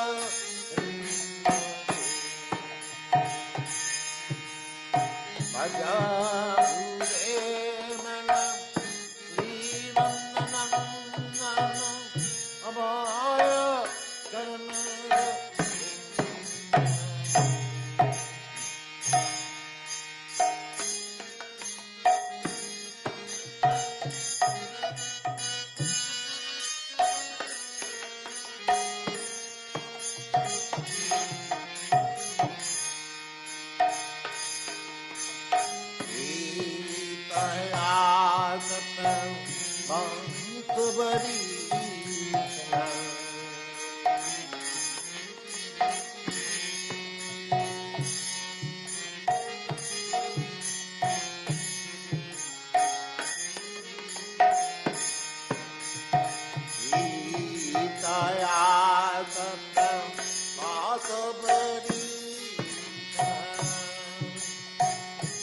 Dina Jami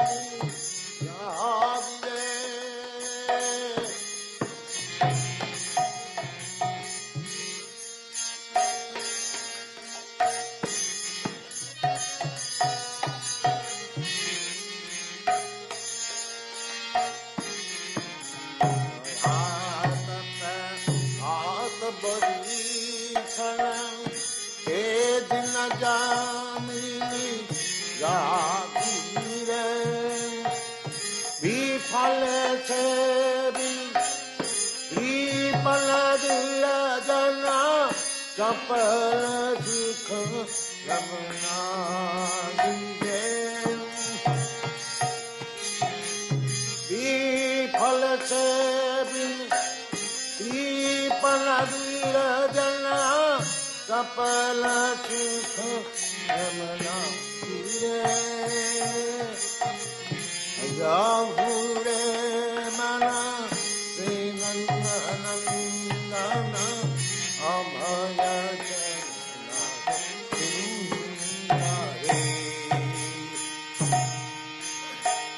जाहुरे मना श्री नंदन अभय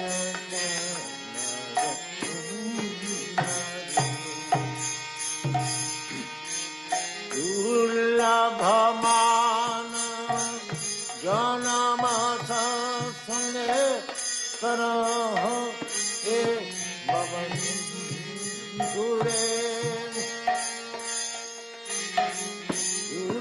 दुर्लभमान जनम संगे करह हे बबंधुरे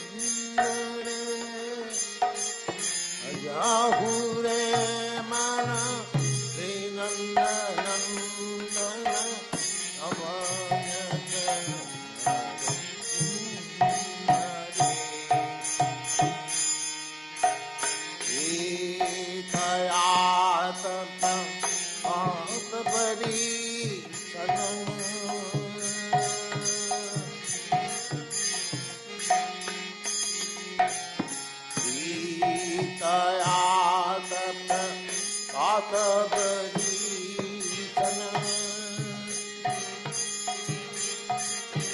दीन जामिनी जागीरे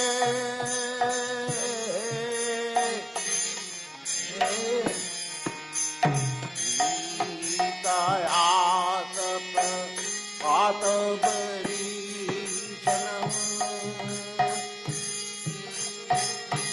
दीन जामिनी जागीरे विफल छे विफल विरजन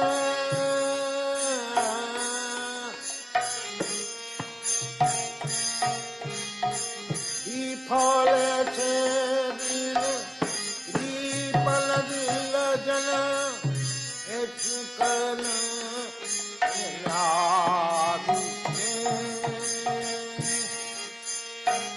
विफल छे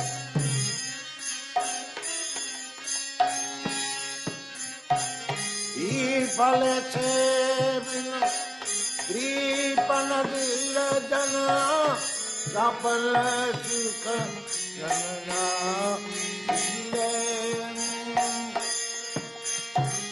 विफल छे विफल विरजन सफल सुख जनना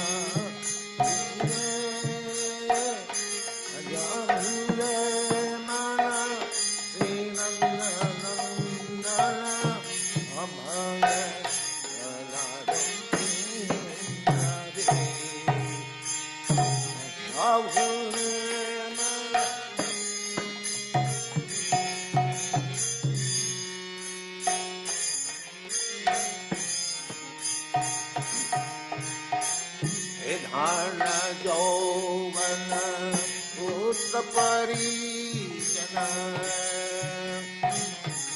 धन यौवन पुत्र परिजन देखिए छे पर रे हे धन यौवन पुत्र परिजन किया छे पर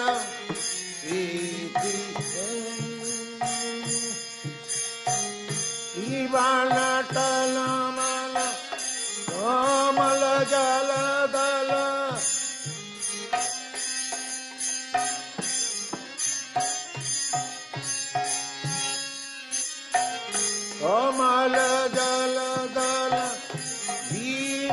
टलमल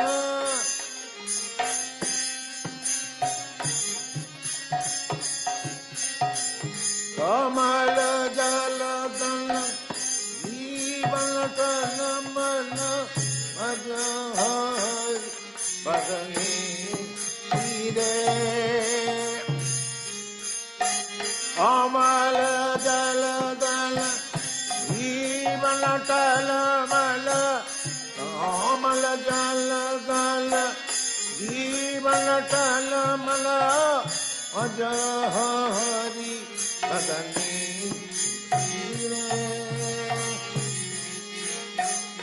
अज हरि पद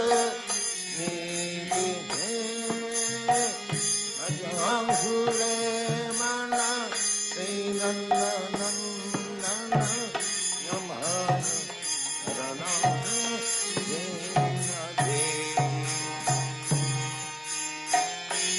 अजूरे मन श्री नंदन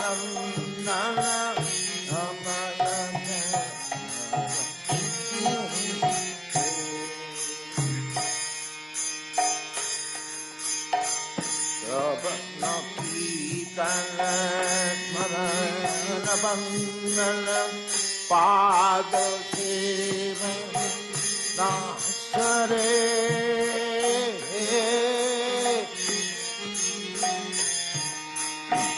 कबल पीतन मरण बंदन पाद सेवन नासरे पूजन सखी जन आत्मनिवेदन पूजन सखी जन आत्मनिवेदन Govind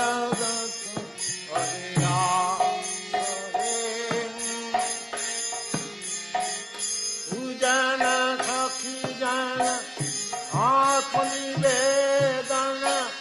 Govind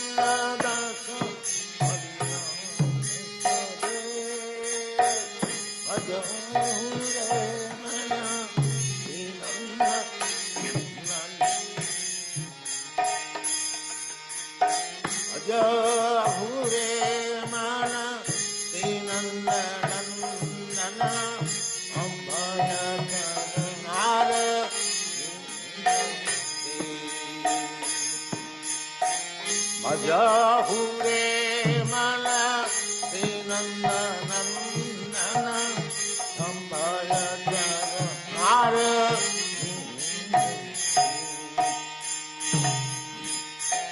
ullabhamanam janamasa sange karahoye bhavati hure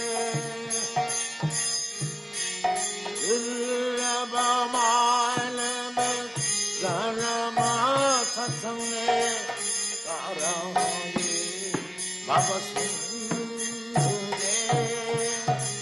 मजाहुरे मन श्रीनन्दनन्दन सुन्दरे जाहुरे गीतयात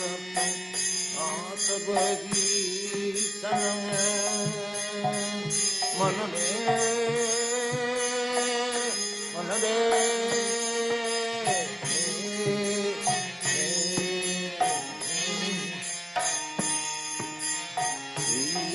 सीतायात पात बदी चलन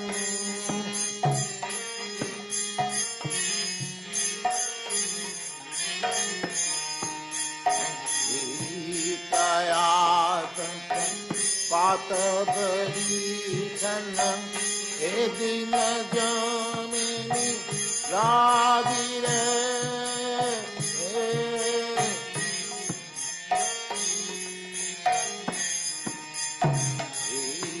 सीतायात पात बरीचन हे दिन जामिनी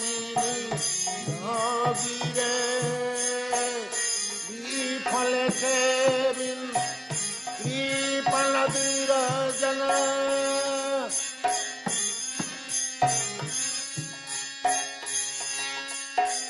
이팔에 세빈 이빨라들어잖아 저빨라지서 야말라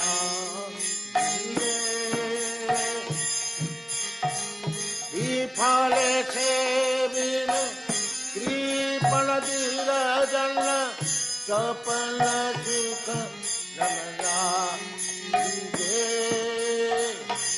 जाहुरे मन श्रीनंद नंदन अभय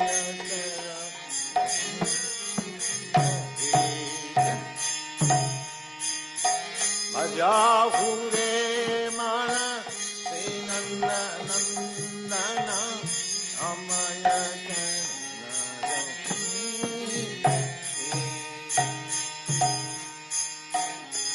धन यौवन पुत्र परिजन खेतिया छपर तीरे धन यौवन पुत्र परिजन खेतिया छपर तीरे कमल जलदल जीवन तलमल कमल जलदल जीवन तलमल याछे कमल जलदल जीवन तलमल अज हरि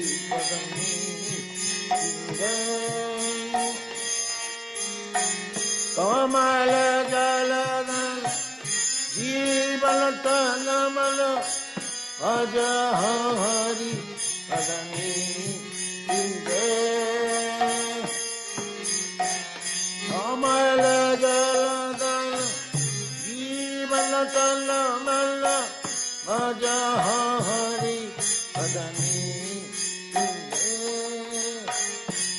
घूरे मन श्रीनंद नंदन अमय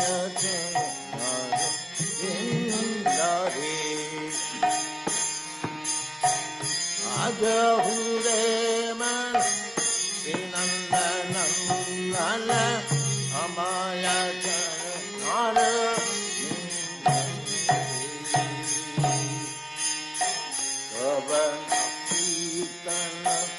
मरण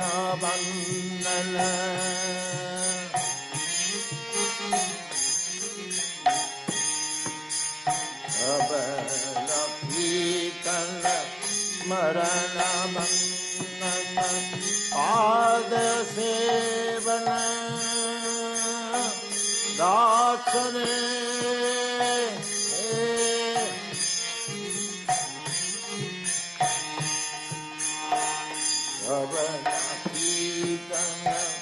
मरण बंदन पाद सेवन राक्षसे पूजन सखी जन आत्मनिवेदन पूजन सखी जन आत्मनिवेदन गोविंद दस अभिलाष दे पूजन सखी जन आत्मनिवेदन गोविंद दस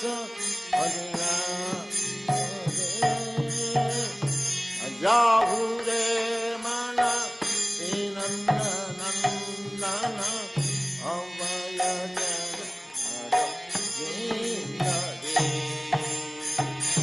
जाहुरे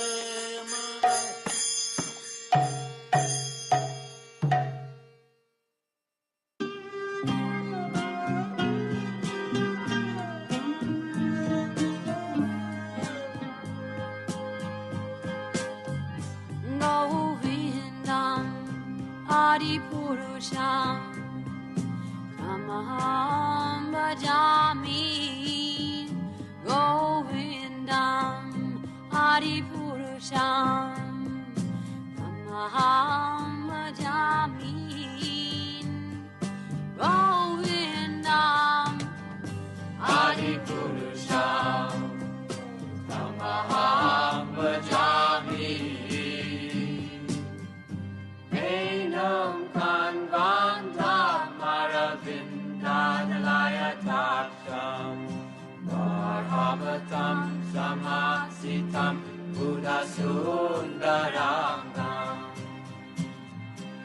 Kandar Agung Ikamania Iskesha Shobha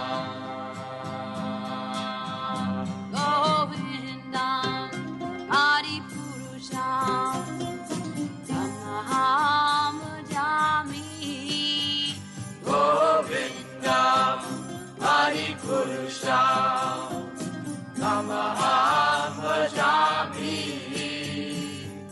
Govindam Adipurusham Tamaham Bhajami Andani Yasa Sakalen Priya Priti Manti Vasyanti Panti Kayanti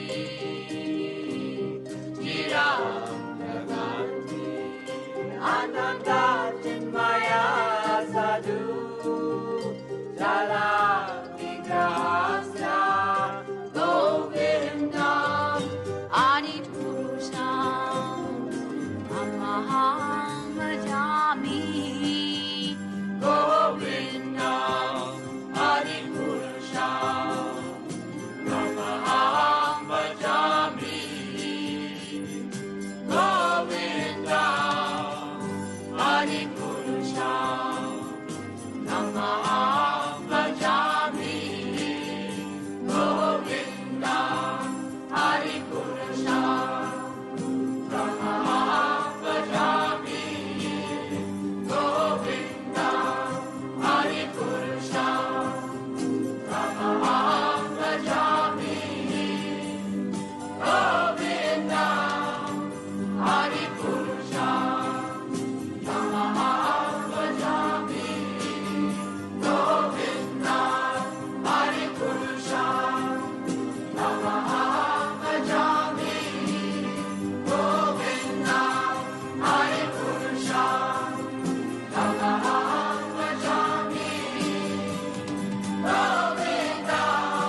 Vishnupadaya Krishna Prasaya Bhutale Srimati Bhakti Vedanta Swami Iti Namane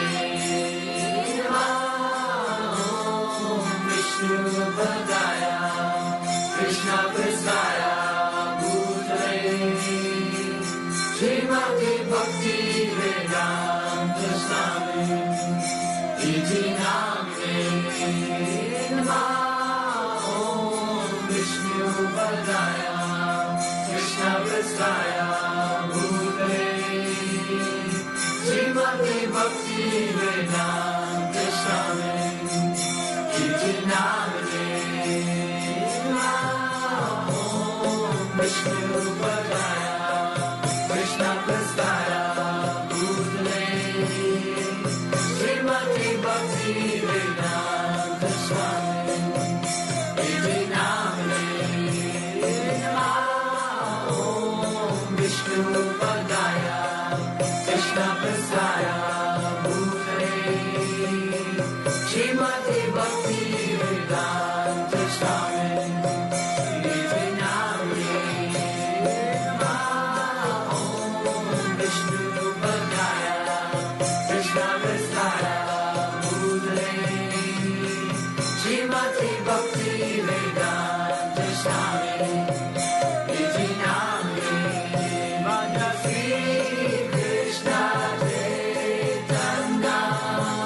Prabhu Nityananda Shri Advaita Vidhana Shri Vasudeva Bhaktivinoda Mata Shri Krishna Chaitanya Prabhu Nityananda Shri Advaita Vidhana Shri Vasudeva Bhaktivinoda Mata Shri Krishna Chaitanya Prabhu Nityananda Shri Advaita Vidhana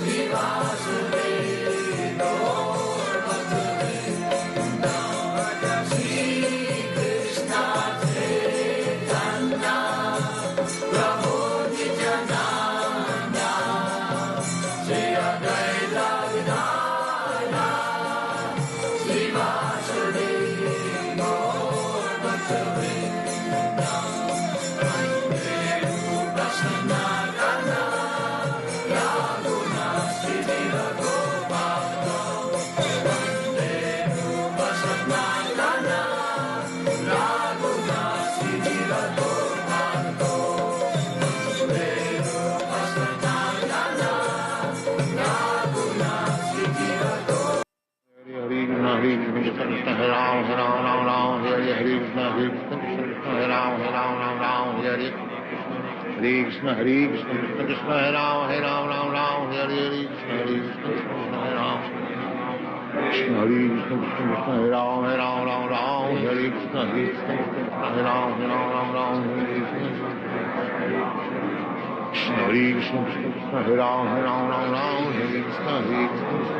Ram Ram Ram Hare Krishna Krishna Hare Krishna Krishna Hare Ram Ram Ram Hare Krishna Hare Ram Ram Hare Krishna Ram Ram Hare Krishna Hare Krishna Krishna Hare Ram Ram Hare Krishna Hare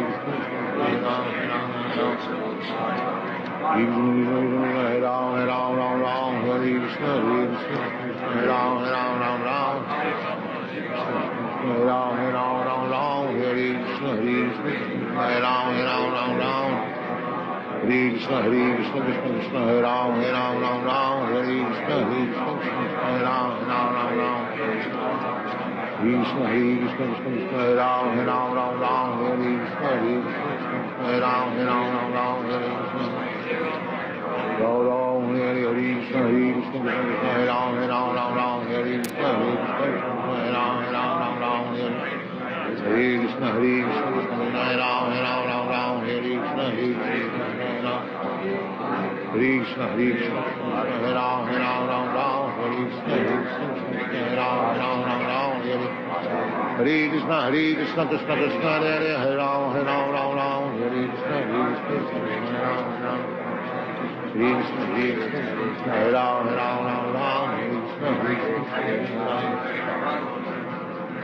Krishna, Hare Ram, Ram, Hare Krishna, Hare Krishna, Krishna Krishna, Hare Ram, Ram, Hare Hare, Hare Krishna, Hare Ram. Hare Krishna, Krishna Krishna, Hare Hare, Hare Ram, Ram, Hare Krishna, Hare Ram, Ram. Hare Krishna, Krishna Krishna, Hare Ram, Ram, Hare Krishna, Krishna, Hare Ram, Hare Krishna, Ram, Hare Krishna, Krishna Krishna, Hare Ram, Hare Krishna, Krishna, Hare Ram, Hare Krishna. Ram, Hare Krishna, Krishna Krishna, Hare Ram, Hare Krishna, Krishna, Hare Ram, Hare Krishna, Krishna Krishna, Hare Ram, Hare Krishna,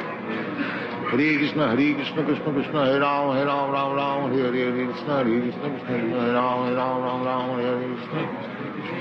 Ram, Hare Krishna, Krishna Krishna, Hare Ram, Hare Krishna, Krishna, Hare Ram.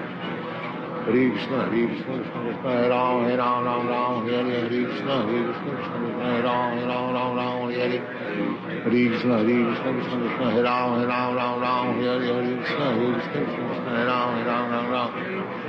Krishna, Krishna, Hare Ram, Hare Krishna, Krishna Hare Ram, Hare Krishna, Krishna, Hare Ram, Hare Krishna, Hare Ram, Sit properly. Ram, Hare Krishna, Krishna Krishna, Hare Ram, Hare Krishna, Krishna, Hare Ram, Hare Krishna, Krishna Krishna, Hare Ram, Hare Krishna, Krishna, Hare Ram. Hare Krishna, Krishna Hare Ram, Hare Krishna, Krishna, Hare Ram, Hare Krishna, Krishna Hare Ram, Hare Krishna, Krishna. Krishna, Krishna Hare Ram, Hare Krishna, Krishna, Hare Ram, Hare Krishna, Hare Ram. Krishna, Krishna Hare Ram, Hare Krishna, Krishna, Hare Ram, Hare Krishna, Krishna Krishna, Hare Hare, Hare Ram, Hare Krishna, Hare Ram. Krishna, Krishna Hare Ram, Hare Krishna, Krishna, Hare Ram, Hare Krishna, Krishna Hare Ram, Hare Krishna, Krishna, Hare Ram, Hare Krishna, Krishna Hare Ram, Hare Krishna, Krishna, Hare Ram, Hare Krishna, Krishna Hare Ram, Hare Krishna, Krishna, Hare Ram, Hare Krishna, Ram, Hare Krishna, Krishna, Hare Ram, Hare Krishna, Krishna, Krishna Hare Ram, Hare Krishna, Krishna, Hare Ram, Hare Krishna, Krishna Hare Ram, Hare Krishna, Krishna, Hare Ram, Hare Krishna.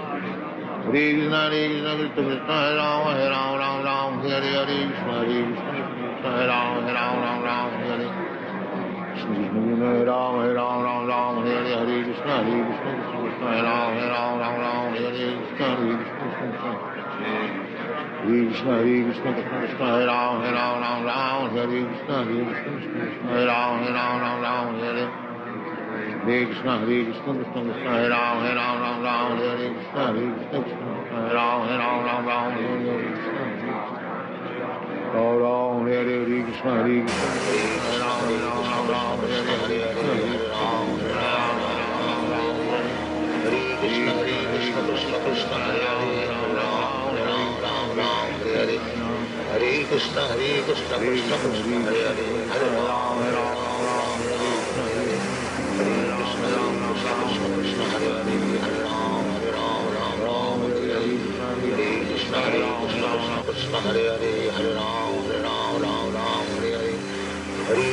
Hare Krishna, Krishna, Hare Ram, Hare Krishna, Krishna, Krishna, Hare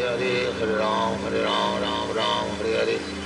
Hare Krishna, Krishna, Krishna, Hare Ram, Hare Ram, Hare Hare. Hare Krishna, Krishna, Krishna, Hare Ram, Hare Ram, Hare Hare. Hare Krishna, Krishna, Krishna, Hare Ram, Hare Ram, Hare Hare. Hare Krishna, Krishna, Krishna, Hare Ram, Hare Ram, Hare Ram. Krishna Krishna Krishna Hare Hare, Hare Ram, Ram Ram, Hare Hare. Hare Krishna Krishna Krishna Hare Hare, Hare Ram, Ram Ram, Hare Hare. Hare Krishna Krishna Krishna Hare Hare, Hare Ram, Ram Ram, Hare Hare. Hare Krishna Krishna Krishna Hare Hare, Hare Ram, Ram Ram, Hare Hare. Hare Krishna Krishna Krishna Hare Hare, Hare Ram, Ram Ram, Hare Hare. Hare Krishna Krishna Krishna Hare Hare, Hare Ram, Ram Ram, Hare Hare. Hare Krishna Krishna Krishna Hare Hare, Hare Ram, Ram Hare Hare. Hare Krishna Krishna Krishna Hare Hare, Hare Ram, Ram Hare Hare.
Hare Krishna Krishna Krishna Hare Hare, Hare Ram, Ram Hare Hare.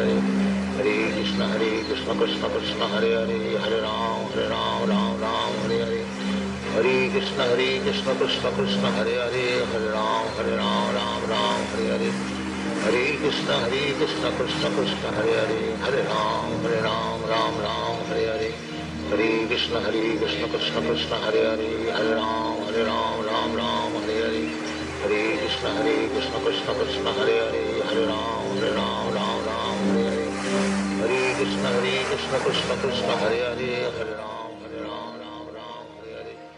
Hare Krishna Krishna Krishna Hare Hare, Hare Ram, Ram Hare Hare. Hare Krishna Krishna Krishna Hare Hare, Hare Ram, Ram Hare Hare. Hare Krishna Krishna Krishna Hare Hare, Hare Ram,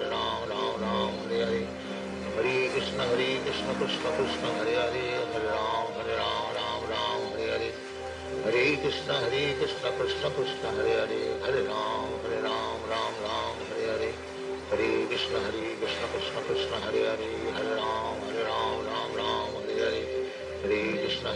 Krishna Krishna Hare Hare, Hare Ram, Ram Hare Hare.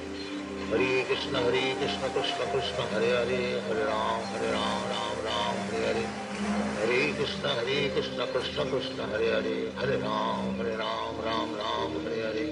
Hare Krishna Krishna Krishna Hare Hare, Hare Ram, Ram Hare Hare. Hare Krishna Krishna Krishna Hare Hare, Hare Ram, Ram Hare Hare. Hare Krishna Krishna Krishna Hare Hare, Hare Ram, Ram Hare Hare. Hare Krishna Krishna Krishna Hare Hare, Hare Ram, Ram Hare Hare. Hare Krishna Krishna Krishna Hare Hare, Hare Ram, Ram Hare Hare. Hare Krishna Krishna Krishna Hare Hare, Hare Ram, Ram Hare Hare. Hare Krishna Krishna Krishna Hare Hare, Hare Ram, Ram Hare Hare. Hare Krishna Krishna Krishna Hare Hare, Hare Ram, Ram Hare Hare. Hare Krishna Krishna Krishna Hare Hare, Hare Ram, Ram Hare Hare. Hare Krishna Krishna Krishna Hare Hare, Hare Ram, Ram Hare Hare. Hare Krishna Krishna Krishna Krishna Hare Hare Hare Ram Ram Ram Hare Hare Hare Krishna Krishna Krishna Hare Hare Hare Ram Ram Hare Hare Hare Krishna Krishna Krishna Hare Hare Hare Ram Ram Hare Hare Hare Krishna Krishna Krishna Hare Hare Hare Ram Ram Hare Hare Hare Krishna Krishna Krishna Hare Hare Hare Ram Ram Hare Hare Hare Krishna Krishna Krishna Hare Hare Hare Ram Ram Hare Hare Hare Krishna Krishna Krishna Hare Hare Hare Ram Hare Hare Hare Krishna Krishna Krishna Hare Hare Hare Ram Hare Hare Hare Krishna Krishna Krishna Hare Hare Hare Ram Hare Hare Hare Krishna Krishna Krishna Hare Hare Hare Ram Hare Hare Hare Krishna Krishna Krishna Hare Hare Hare Ram Hare Hare Hare Krishna Krishna Krishna Hare Hare Hare Ram Hare Hare Hare Krishna Krishna Krishna Hare Hare Hare Ram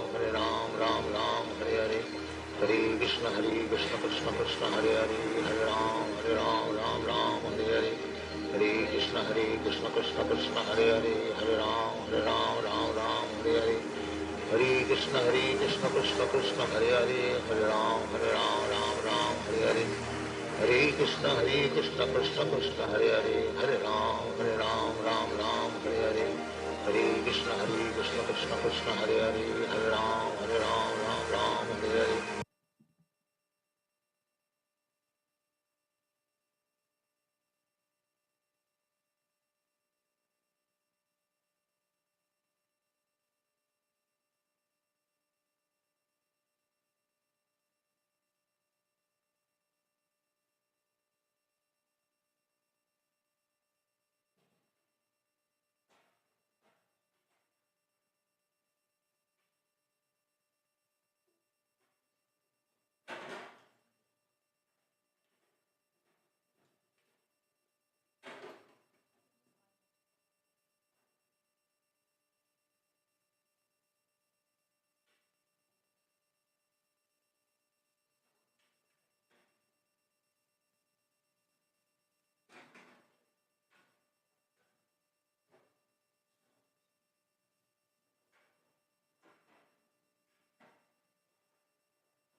All right, good morning.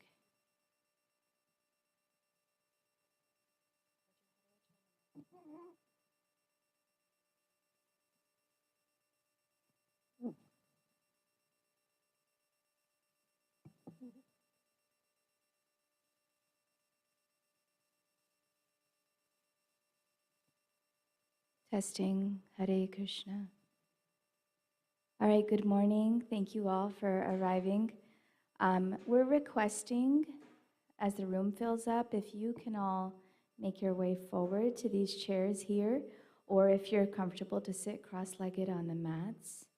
We're here for Vladimir Premasindhu's memorial, and something he was really particular about were the mats. He spent every single morning of the past 14 years, except for during the COVID years, here in this space. This was like his sanctuary. He would arrive here at 5:30 every morning and perform worship, prepare the trays, and take care of cleaning this entire space. This was like his space. And anyone who entered would know that they can't like mess things up because he would be back there like, no, put it properly. So just so that you all know, it's why we decided to do the majority of the memorial here. The schedule is until about 10 o'clock or 10:15. We are going to do sacred sound meditation. He also would record all of the songs and post them up on our Facebook and WhatsApp social media platforms. So we're going to do a sacred sound meditation and then begin the speeches.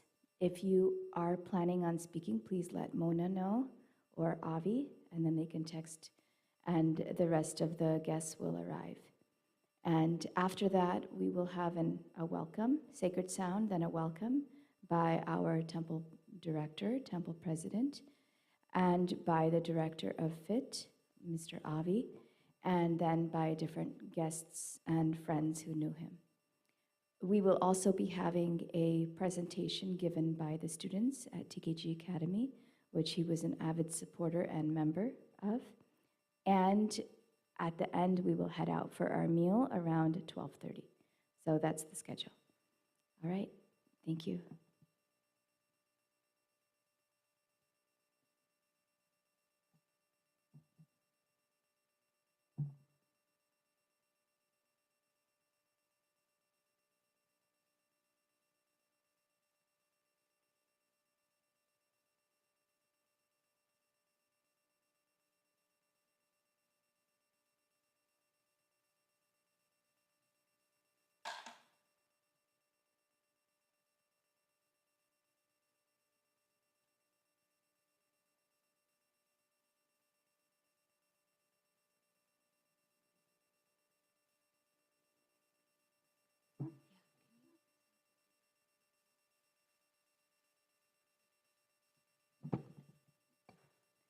I will be guiding you through this meditation. I was with him for the past, I want to say 4 months, but more intensely, 24/7 basically for the last 2 weeks. And what we did was we sang together. He would listen to the singing and I would sing. And we had sound playing. He was very keen on sacred sound. So it's just 3 simple words if you want to enter your meditative space. And the 3 words are behind us. Hare, can I have everyone say Hare, Krishna, and Rama. Hare means divine energy. Krishna means the all-attractive one. And Rama means divine strength. So when we chant this prayer, we're infused with the will to work, immeasurable strength, and supreme pleasure. So it may be new for some of you. Can I have a show of hands of who's heard of this mantra before? A few? Okay, lock it. You have? Nice.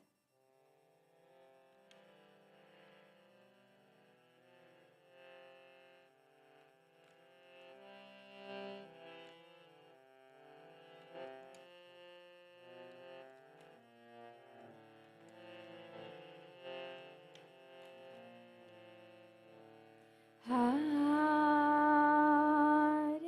Krishna, Hare Krishna, Krishna Krishna, Hare Hare,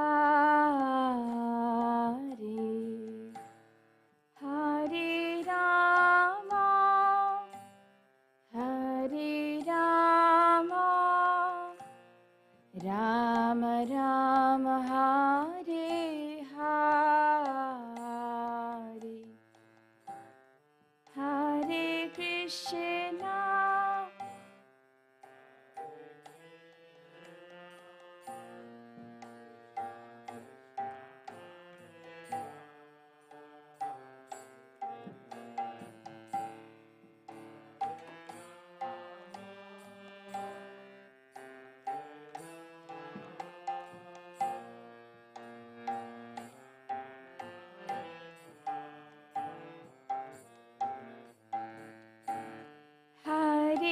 Krishna, Hare Krishna, Krishna Krishna, Hare Hare,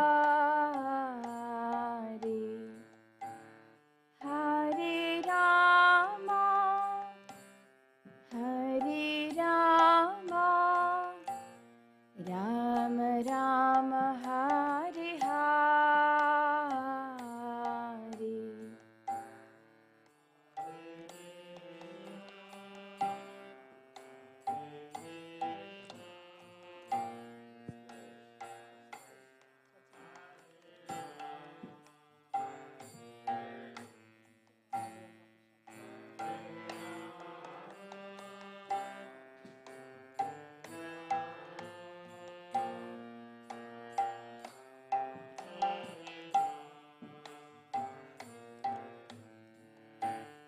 Hare Krishna, Hare Krishna, Krishna Krishna, Hare Hare, Hare Rama, Hare Rama, Rama Rama, Hare Hare.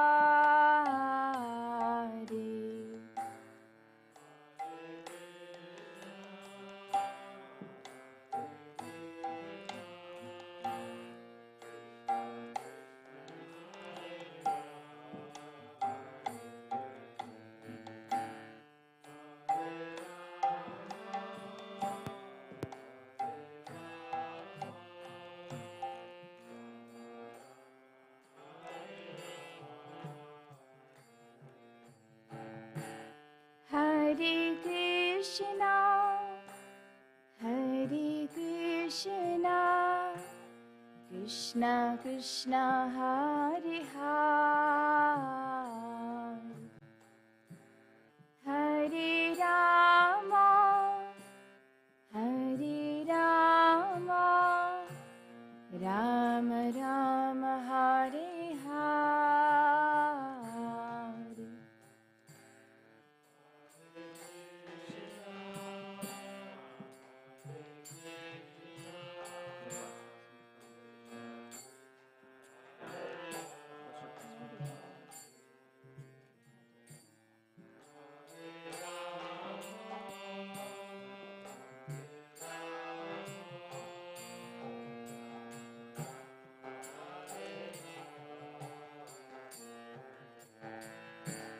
Hare Krishna, Hare Krishna, Krishna Krishna, Hare Hare,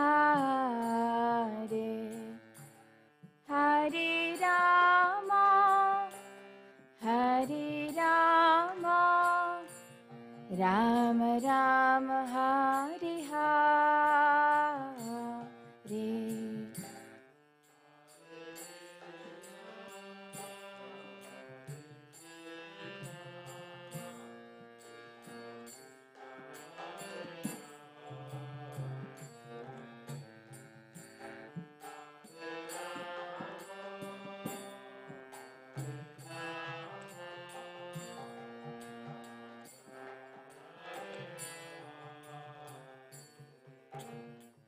So India is a culture of dance and beauty, and I don't know if any of you've ever seen Prema or Vladimir dance. Can I have a show of hands?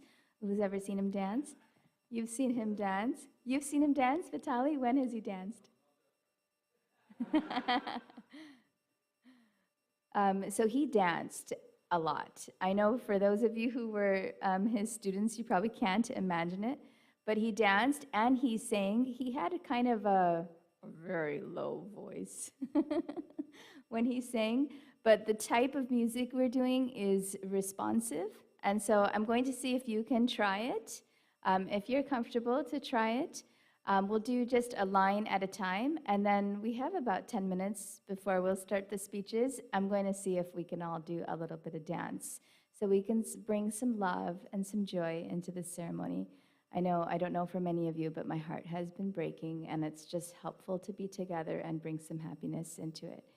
So we'll start off with just one line at a time.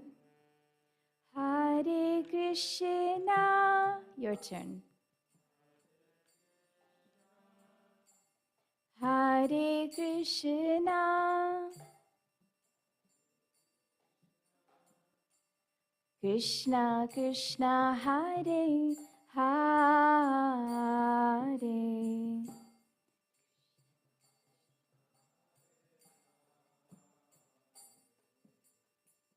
Hare Rama.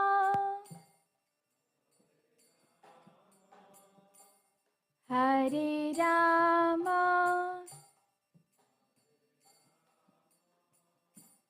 Rama Rama Hare Hare.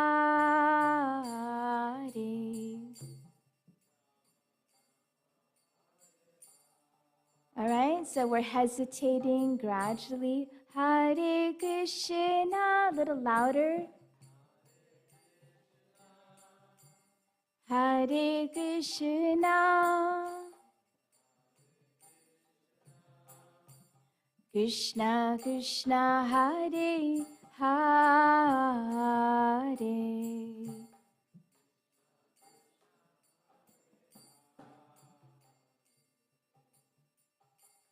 Hare Rama.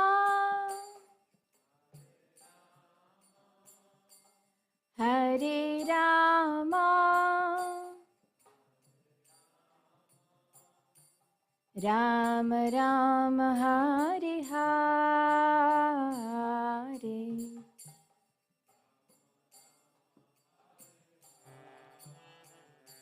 One more time. Hare Krishna. Hare Krishna. Krishna Krishna Hare Hare.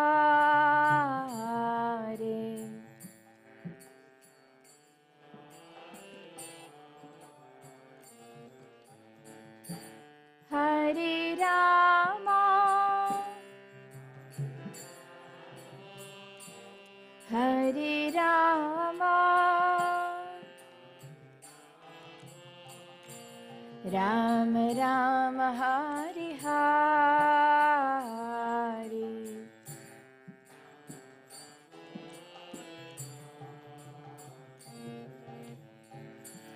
Hare Krishna.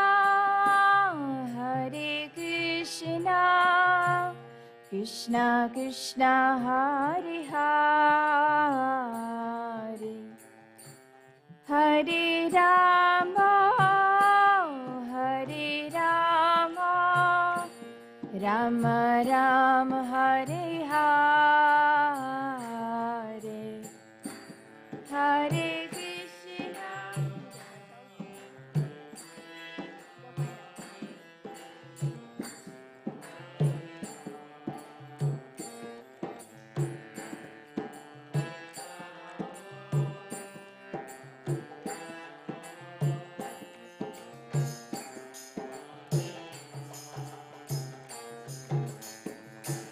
Hare Krishna. Hare Krishna. Krishna Krishna Hare Hare. Hare Rama. Hare Rama. Rama Rama Hare Hare.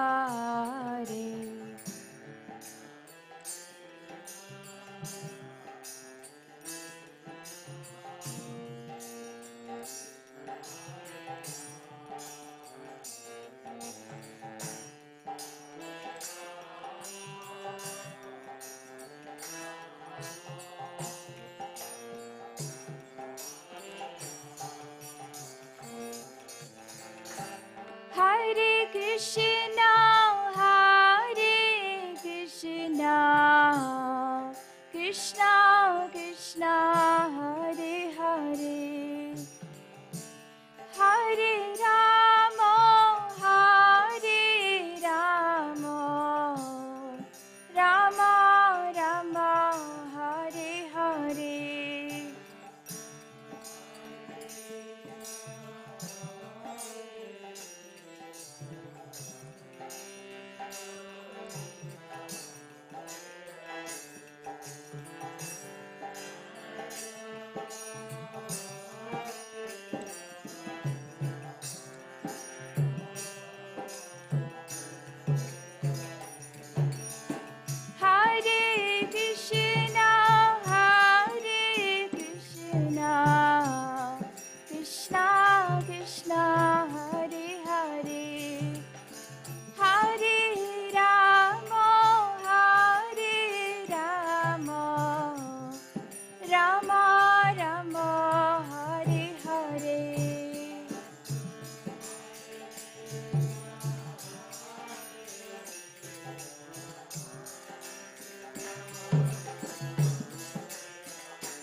So we're going to request everyone to stand, please.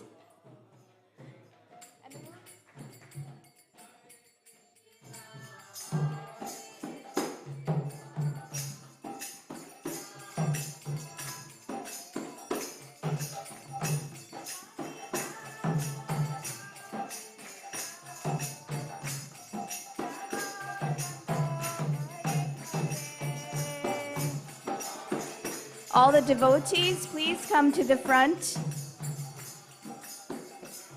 All the kids, please come to the front.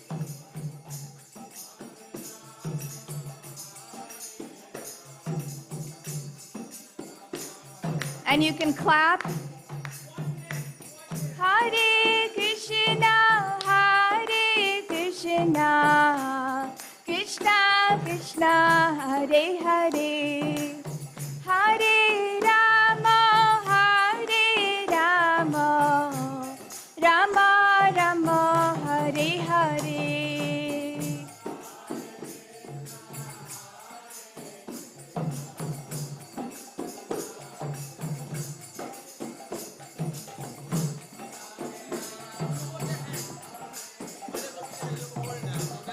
Huh?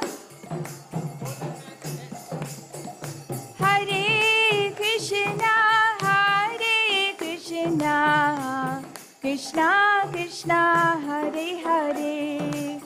Hare Rama, Hare Rama, Rama Rama, Hare Hare.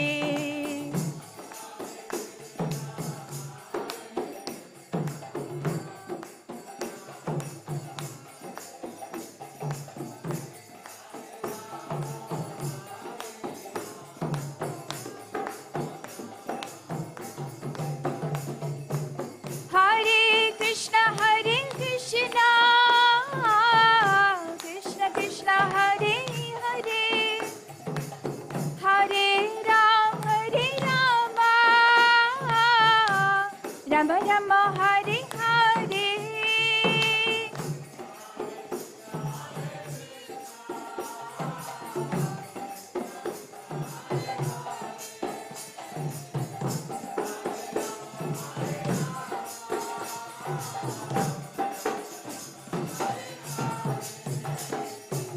Hare Krishna, Hare Krishna, Krishna Krishna, Hare Hare. Hare Rama, Rama Rama, Hare Hare. Hare Krishna, Hare Krishna, Krishna Krishna, Hare Hare. Hare Rama, Hare Rama, Rama Rama, Hare Hare.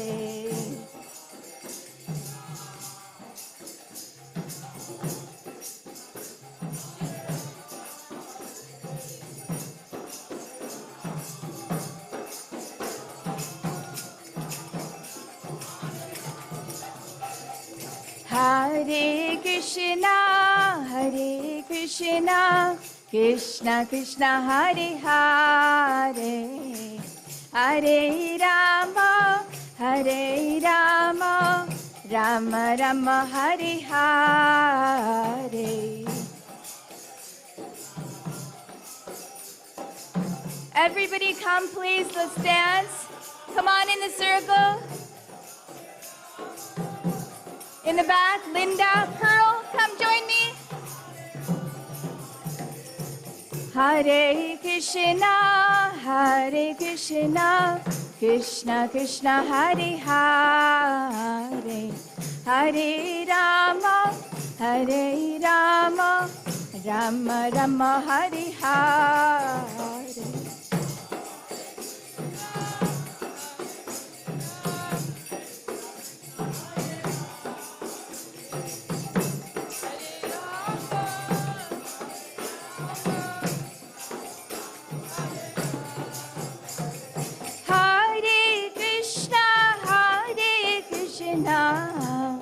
Krishna, Krishna, Hare Hare, Hare Rama, Rama Rama, Hare Hare.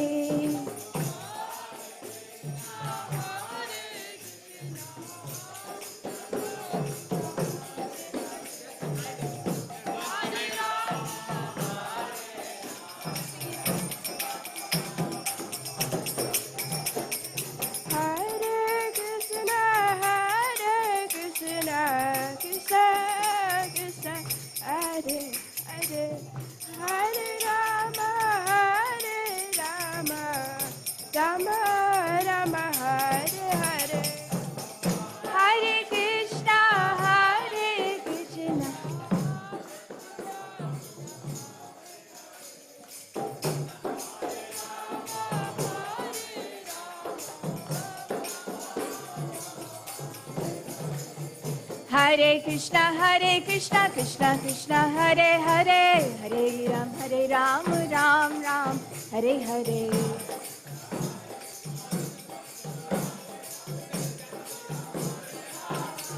So do you see how he's doing it? This is Raj, his friend, and he used to dance like that.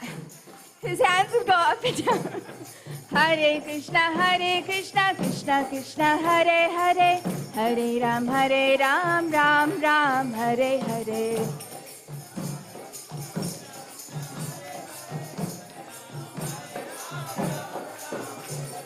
Hare Krishna, Krishna Krishna, Hare Hare, Hare Ram, Ram Ram, Hare Hare.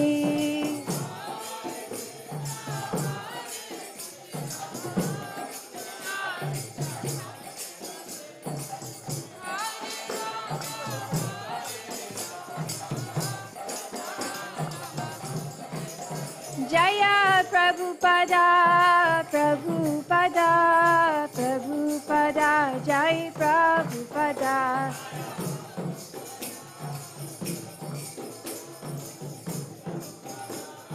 Nitai Gaura Haribo, Haribo, Haribo, Gaura Haribo.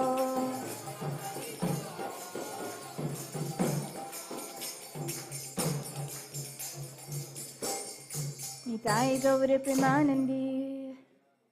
So we request everyone to please come back to their seats. And worship for us is movement and active service. So we end the sacred meditation by bowing down with our two hands to the floor.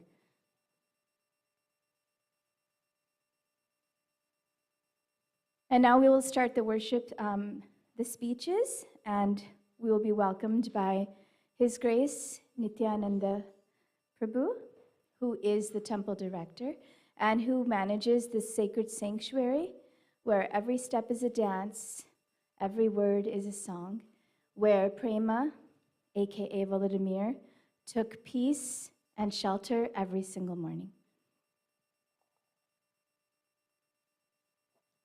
Thank you very much, Gopi. Please, if you can all just chant with me, Hare Krishna, Hare Krishna, Krishna Krishna, Hare Hare, Hare Rama, Hare Rama, Rama Rama, Hare Hare. So in all of the cultures of this world, there is an understanding that there is only one God. And God is the person who manifested everyone and everything.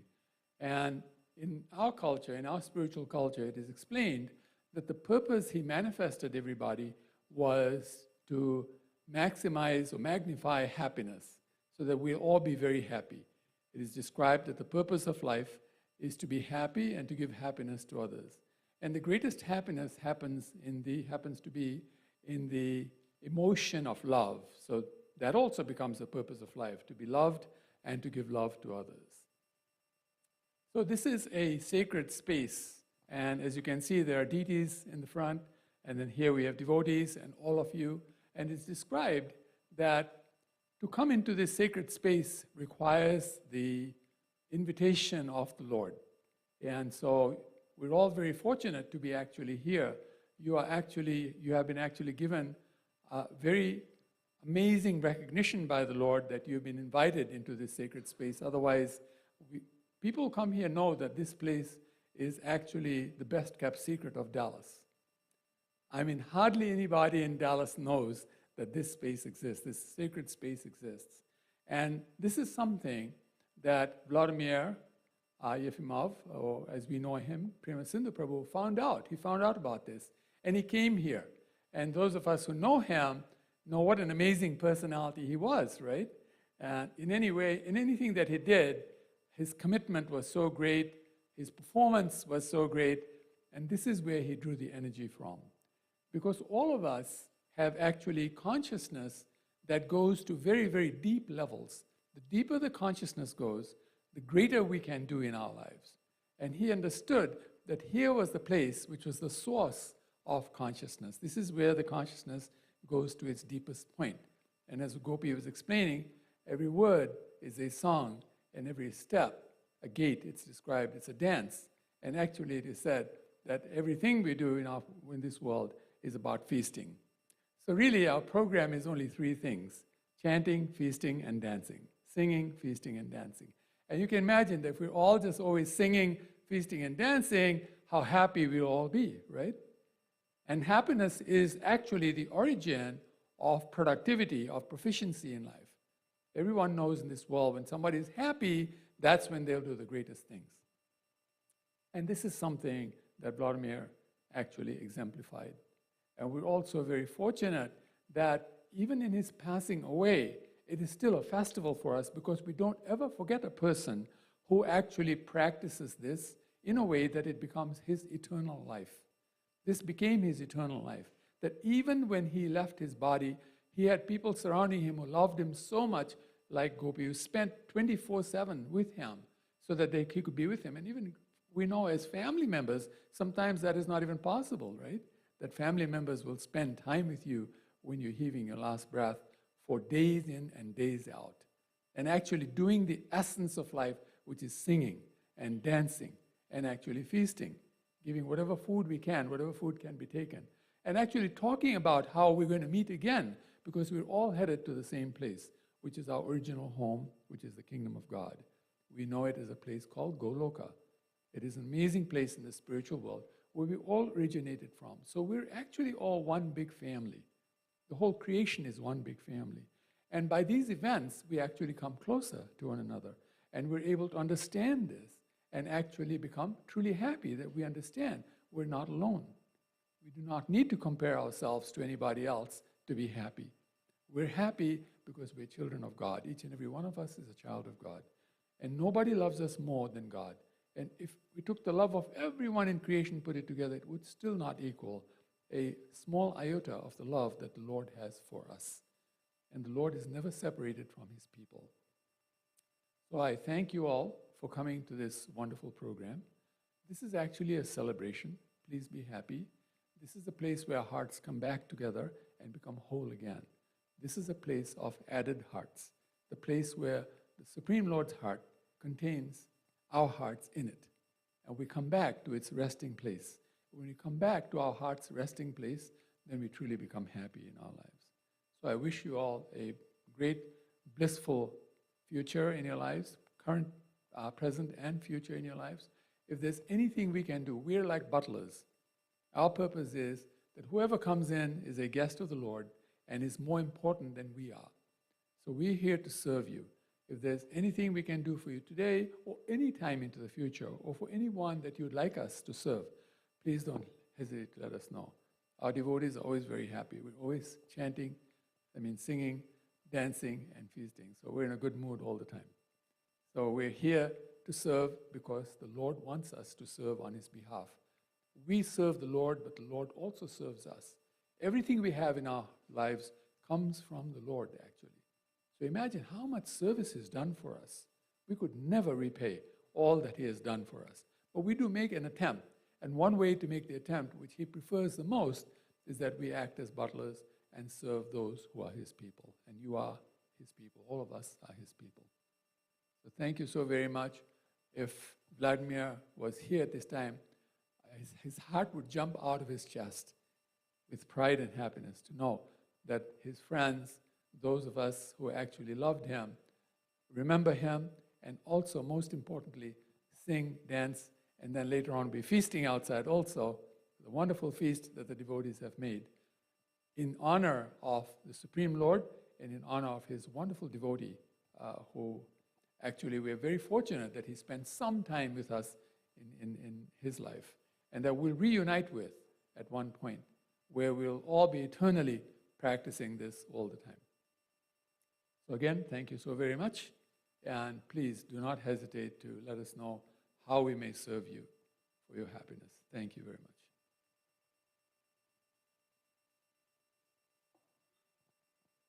Thank you. Now I'd like to introduce one of his favorite students. He actually told me that she was just like his daughter, and he was so proud of her. I know he was proud of all of his students. This is one student that he knew for many, many years. I just learned more than 2 decades. And I finally met her on Friday, and I was very impressed with her demeanor, her mannerisms. She had gone to 2 Olympics, and most of you already know her, Mona Shaito. So please come up, Mona.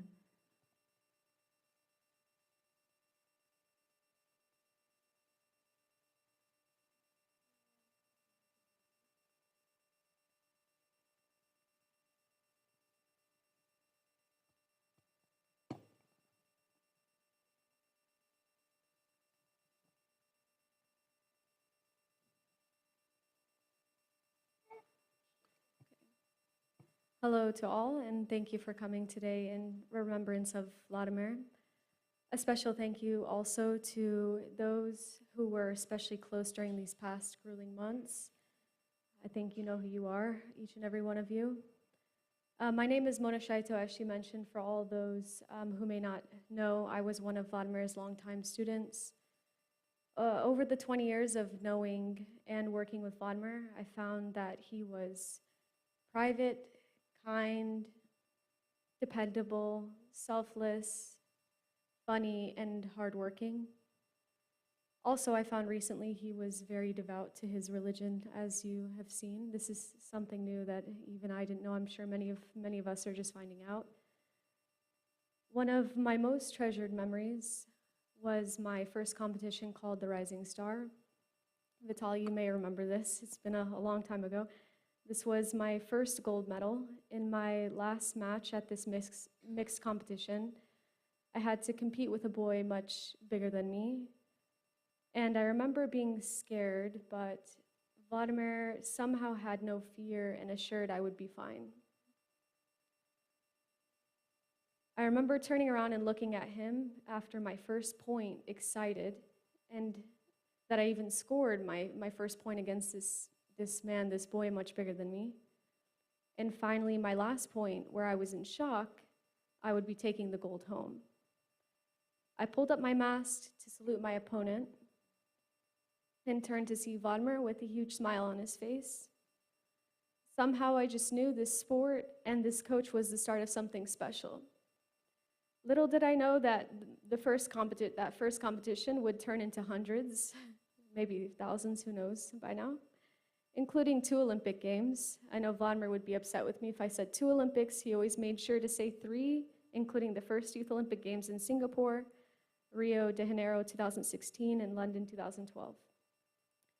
Where not all were Vladimir smiling, like the rising stars, but some were tough. He was there when I would cry through losses, smile through wins, push through injuries, and let me know to never give up and to always keep focus on the goals that we set together. He was so dedicated to the sport and worked thousands of hours over the years to help push us to become some of the best fencers in the world. I don't know if I ever witnessed him coming late or taking a day off, to be honest with you. Vladimir was also selfless to the point where I remember he would take off his own shoes for me at competitions because I would tear my shoelaces after hours of lunging throughout the competition. He would just start taking off his shoe for me at some point because he knew that just became a regular occurrence that I would break my shoelaces. The next competition after, he was running around without laces. I remember he bought 3 packs of laces for the next competition, and he laughed and said he was prepared this time. Vladimir put everybody he loved and cared for before himself always. He loved his students and his temple dearly. I've learned through these last few weeks how devoted he was to his religion, which did not surprise me much knowing Vladimir's personality. He was fully committed to whatever he put his mind to.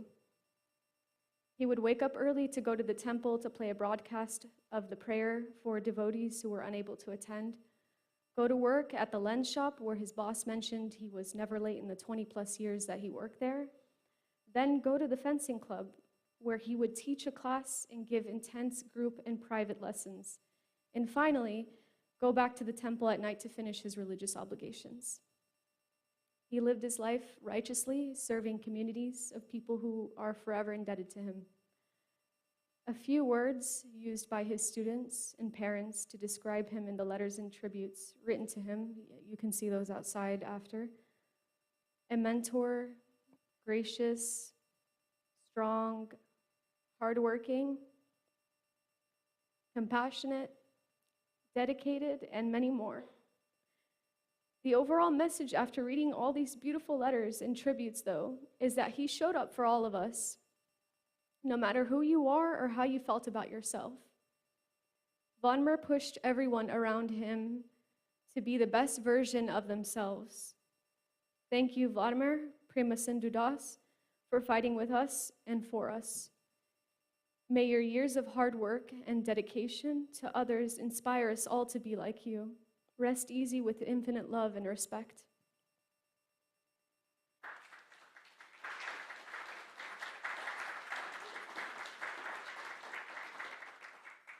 Thank you, Mona. Now I would like to welcome Mr. Avi, Robert Wadups. I met him at the bedside of Premasindhu, Vladimir, and it is my great honor to have him here with us today. He was always so positive. When I would be like getting frustrated or sad, no, it's gonna be okay. And he took care, his boss, his fencing boss, took care of Vladimir like a father. Thank you so much.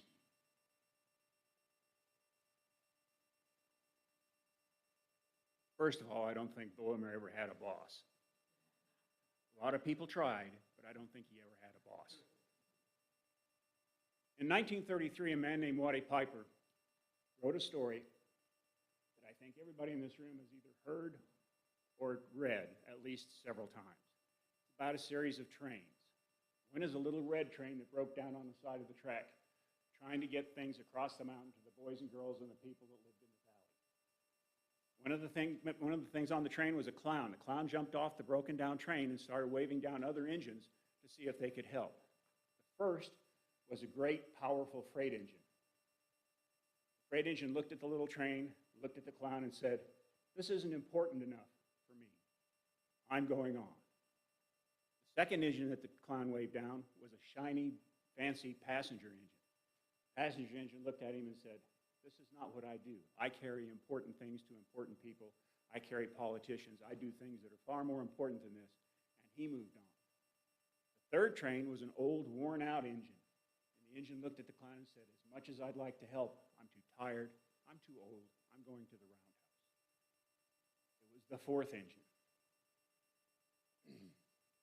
The little blue engine showed up. It was a switch engine. Not important. Not significant in any way other than to move things around in the yard. He looked at the little train and he said, "I can try. I can try. I think I can." And he hooked onto the train and he pulled it up the mountain.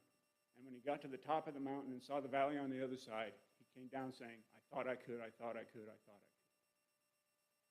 For those of you that worked with Vladimir, got to the point where you didn't think you could, he's the one that said, "I think you can." I know you can. Excuse me. And you, by golly, you could. You found out, I can do one more lap. I can do one more touch. I can win this bout. I can be more important than I am now. I can get that college education. I can be somebody. That was what Vladimir taught all of you. For those of us that worked with the man every day, he taught us work ethic that was beyond reproach. No one worked harder than Vladimir. No one worked more efficiently than Vladimir. No one accomplished more than Vladimir, and no one aggravated anybody more than Vladimir. I've heard stories about him arranging the wires for all the things that happened in this temple and all the times he complained about how they weren't done exactly right. But the thing that you learned was how to do it right, so that you could repeat it. And by golly, the next time you did it, it was easier, and it was more efficient, and it got better. That's what Vladimir taught all of us. And now we're here because we think Vladimir's gone. He's not gone. He lives right here, in each and every one of us. So when you come to that point in your life where you don't think you can, where you're frustrated, where you're afraid, where you're confused, and you have to go to that private place where you think things through, he's right here.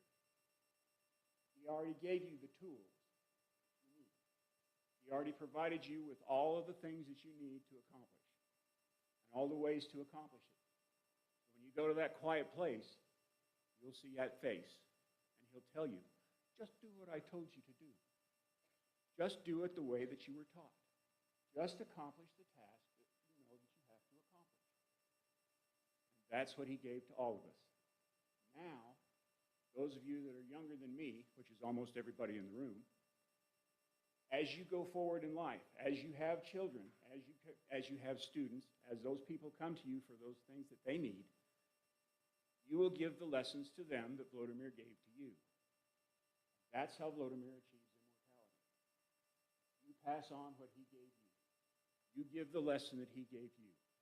You teach them what he taught you. And that's what we can do to make Vladimir stay with us from now on.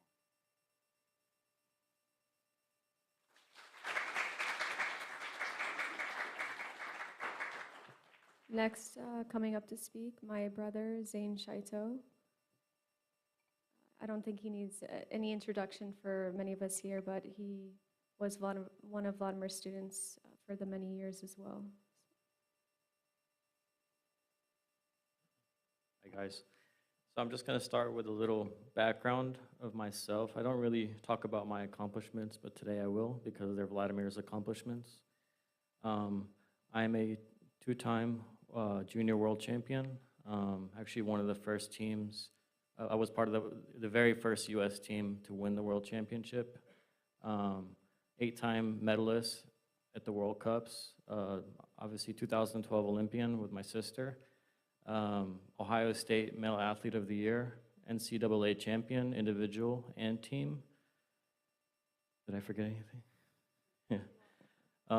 So I would like to dedicate all that, and I'm sure you guys know that's all due to Vladimir and his hard work.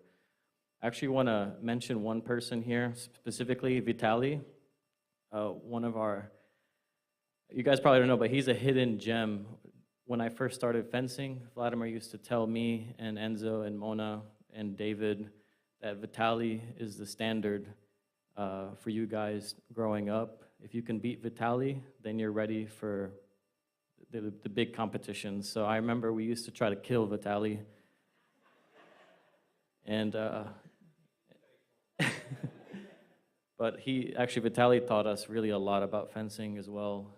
Him and Vladimir early on in our career were really so important to us. So I just want to say thank you to Vitaly also.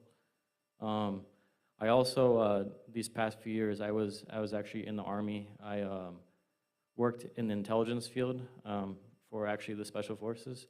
In some aspects, I was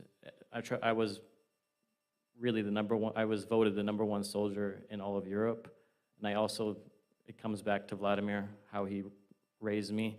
I was in many places in Europe, some that I can't tell you about, some mostly in Ukraine, Estonia, Poland, and probably places that Vladimir Putin doesn't really know about. But in all that, I wrote something. I'm not really good at speeches, but I'll try to do my best. First, I want to say, I love you, Vladimir, and I miss you, but I don't miss your practices.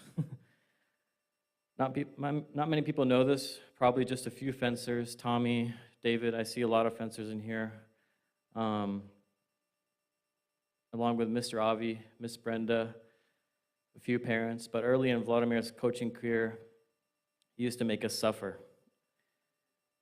We used to do exercises until the glass in the inner wall started to sweat because of the humidity and the temperature in the room from everybody working so hard. If the glass didn't look like it was sweating, Vladimir would get angry that we weren't working. We used to sit in a lunge position for 3 to 5 minutes. Just imagine. We used to do 1,000 lunges per training. We used to get slapped with the fencing sword on our backs, our legs, our fingers, and almost every time bleeding. I don't know if the kids now get that, but I know back then it may be considered child abuse, but it was more, it was actually just our style of training, I guess you can say.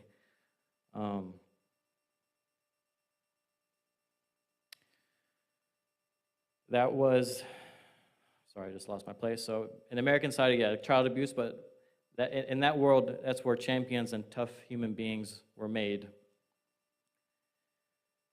Every club, every fencer at our club became something. Won a medal, made the Olympics, went to college, won an NCAA championship, won a World Cup, won something, and hopefully in the future, I know that it'll come to a point where you win something and it'll be due to Vladimir's mentorship or training. Vladimir has sent over 100 kids now to some of the best schools in our nation because of his mentorship, coaching, and training. People don't realize, but athletes throughout their career suffer with mental health issues, always trying to please people, to compete, to look good and be perfect. When you lose a match, after you've worked so hard with Vladimir, you tend to fall into a depression. And in fencing, you lose thousands and thousands of matches before you ever win a good one.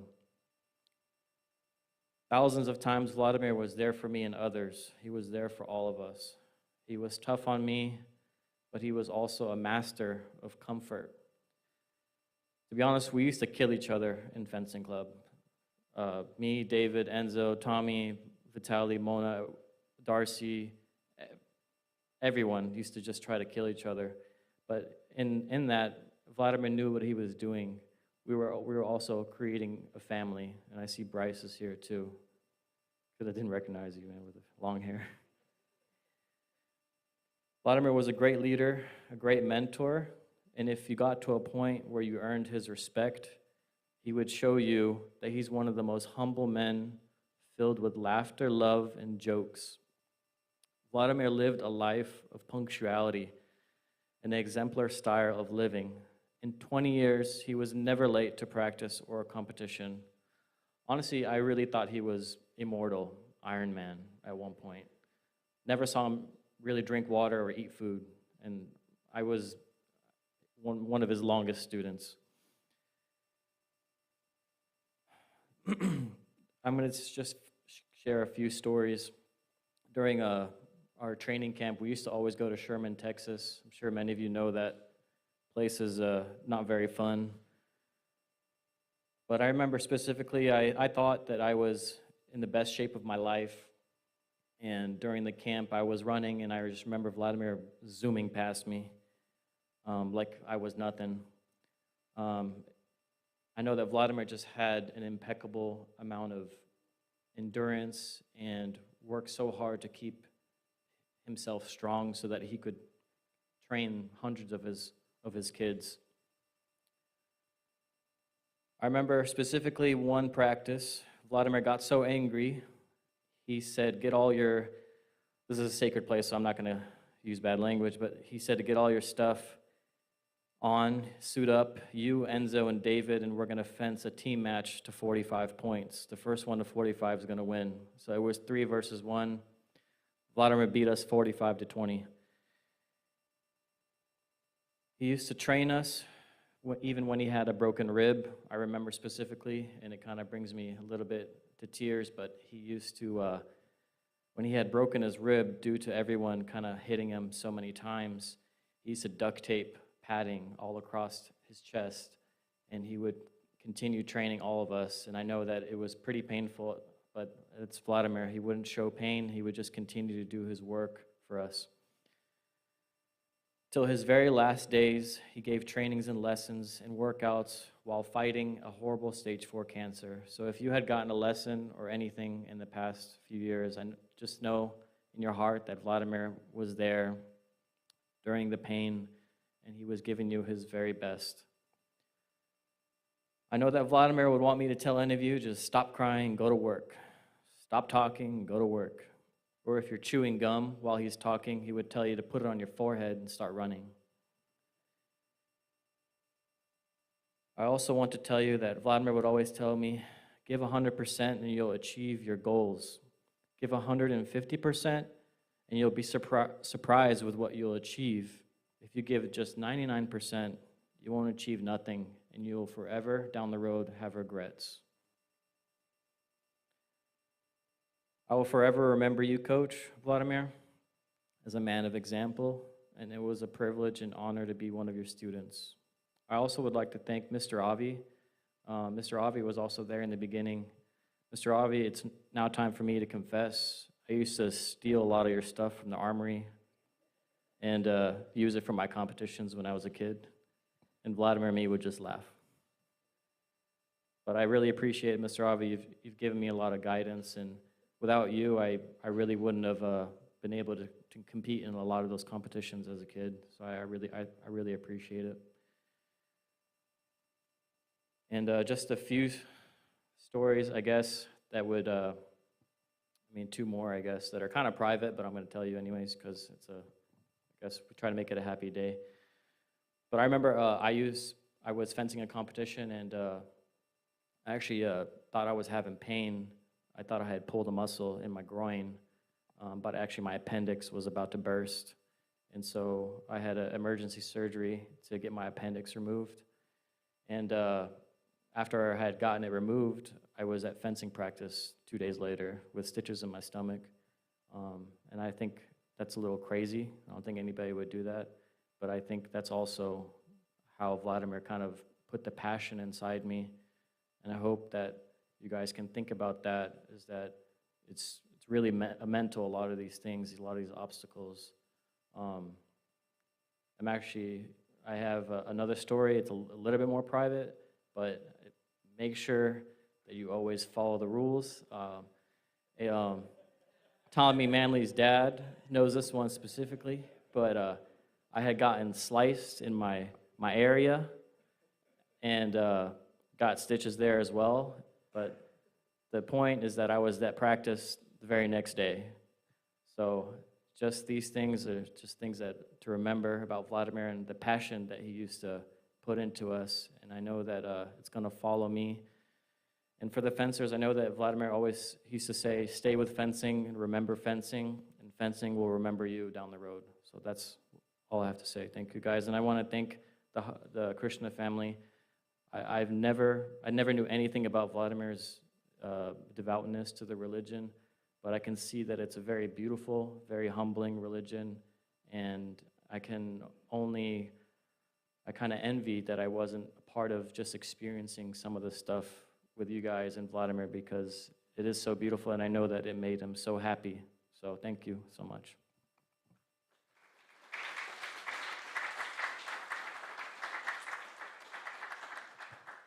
Thank you so much, Zane. It's so beautiful to hear words from his students and those of you who he was very close to, because he was a really good friend, and we wanted to know who his kids were, and you were all his kids. So thank you. Speaking of his Krishna family, we'll now hear from Raj. Did he head out? He's also cooking. He's right there. He's also going to be cooking. He single-handedly took care. I won't say single-handedly, he had a whole team. But he was the main person to take care of Vladimir these past 10 months, and of course, for a decade or more. Thank you.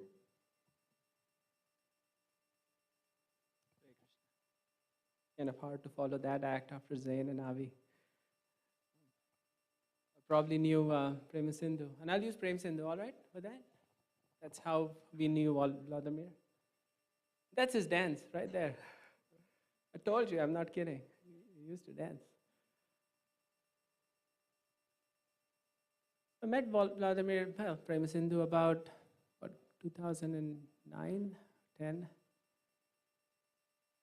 And our relationship, and as I explained in our little funeral that we had the other day, that we're very technical. If, this mic, the wires that go to it, the entire system here is Prema Sindhu and me, is, the Wi-Fi systems and figuring out the cameras that are in the back. You're watched, basically, right now. And then that's all him trying to figure out. We can ask Srinath Krishna. We're finding like 3 people just to replace what he was doing on a daily basis. His routine was, I was asking Zane, I was talking to Zane yesterday, would come around 5:36, somewhere there. He would sit in the corner over there, and with his beads, he would meditate for about an hour or so. And then, we have a ceremony that happens right in the middle of the temple room, and there's a holy basil plant, Tulsi. So he would take her inside, clean that area, then bring the flowers and make the garlands, and bring the garlands for the worship of Srila Prabhupada there every day. And then he would take photos of the deities and then go back home, and then he would put those pictures on the website. Then there is a spiritual discussion on one of our texts called the Srimad Bhagavatam that would happen every single morning, and he would take that and then upload it to SoundCloud. Sometimes stop here for breakfast and then head out for his stuff. Now, what happened after that, I had no idea. He didn't want to say, I didn't want to ask. So, okay, good. Then he would come back again late in the evening, and then he would again wear his dhoti and then come back into the room that's behind the altar, do a little bit of cleaning, and that was his routine every single day. Me, I'm not as disciplined. Nowhere close. Right? And so we were an interesting combination. Right? I mean, when he wanted to put a wire in, and Robert was saying that wire has to go exactly how it is. I'm like, get the damn thing to work. Why do you care where the wire is? And he'd be like, no, Raj, no. Like, no, let's get this to work. So we had to come to a compromise somewhere or the other. But he'd also appreciated the fact that I did let him, and he let me do, I'm more functional. I'm in defense. I work for Raytheon. And so I like to get things done. Let's make this happen. And he was, let's just get this done right. And so we had to find a balance, because getting it done right might have taken a few more years. Right? But the one thing that happened after we found out that he was sick was that our relationship completely transformed. So he went much deeper into his own practices, and he was very contemplative. Yes. The reason when he came here, I believe, he had some difficulties in his heart. When he took up to the practice of chanting, it was very personal for him. It was not a ritual. This whole Krishna consciousness, being with God, was not a ritual for him. The chanting of the names, we were dancing. It was a very, very personal experience. And he experienced something that even those of us who practice for years and years and years may not experience after, lifetimes. He used to tell me that when he used to take photographs, I mean, when someone takes a photograph, what would you do? Would you just a photo, right? I mean, and at the same time, someone is taking, let's say someone's taking Mona's picture. You'll smile, you'll stand nice, straight, and this, that, and that. So when he was taking pictures of the deities, he's saying the deities would do that. Make sure they smile nicely so that they're ready for the picture. God was not a theory for him. When he came into this room, he had a personal relationship with everyone in this room. This was not a ritual. It was a very, very personal thing for him. Yes. And this is not, if it was coming from someone who is very sentimental, I would think, what did you drink last night, right? Yes, where have you been? But for him, when it came from him, I was shocked. Yes. That what we have been hearing and reading for years and years and years about this whole personal experience, someone you can touch and feel, someone you can speak to, someone you can share your thoughts with. Yes. That God is not someone that is a theory. He is personal. For Prem Sindhu, he was a person, and he is a person. Yes. And he derived so much strength from that. He derived that strength that was able to take him through some very difficult times, especially when he was going through this cancer. Yes, 6 chemotherapies. Yes. We had bladder cancer. 80% of his bladder was tumor. It was extremely painful. He said, last time he was in a tournament, I guess, last November sometime, early November. He said, I had to run to the restroom every 5 minutes. And it's like, I did not know what was going on with me. It was extremely painful. The doctors described that someone with 80% tumor, it's almost impossible to stand. Yes. But he had that strength. And then the chemo, then it went to his brain, the fluid. And then throw up everything that he ate. That was not easy. And he used to tell me, and if Shyam Keshav was here, and I was here, he used to tell, he said, this is not easy. This is painful. I can't describe the pain that I'm going through.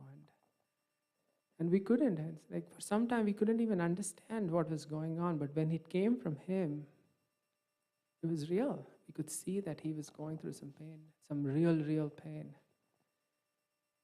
But he was able to then go really deep within his consciousness to be able to derive a strength which I haven't seen anywhere.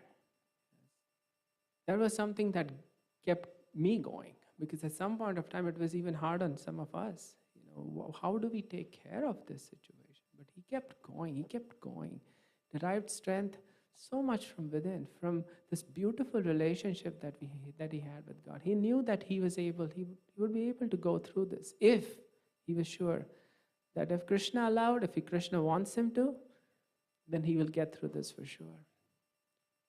At the very end, when he knew that this body was not something that was useful for him, for training his students, for interacting with him, for doing what he was so passionate about, his fencing and then the service to his dear Lord. Within a week, he left. He used to tell us, I'm not this body. We had this whole discussion. I'm not this body. Yes. But the realization of this whole fact and the whole idea that I am not this body, I'm something much, much deeper. I'm spirit soul. Yes. Nothing can touch me. He didn't just understand it in theory, he realized it. He knew he was something more. So as Robert was saying, he's going to continue. Hopefully he won't fight with anyone up there, but beat someone up. But he continues with me, for sure. Each time I have to go up trying to get some wires through, He will be with me, holding the ladder. He didn't want to climb the ladder, by the way. He was afraid of heights.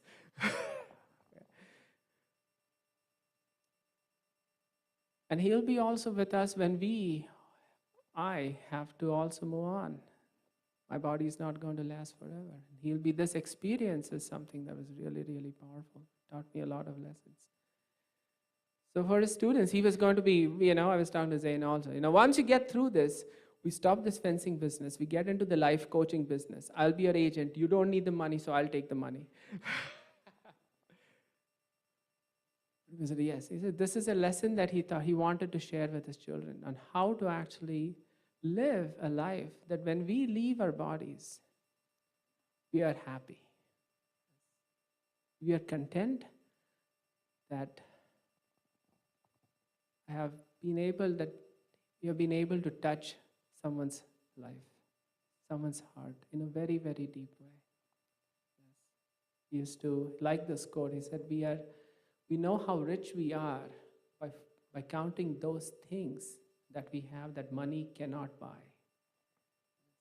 So he was a very rich person. He had a lot of things that money couldn't buy. He had friends, he had students that loved him, he had parents of the students that loved him, which is very rare.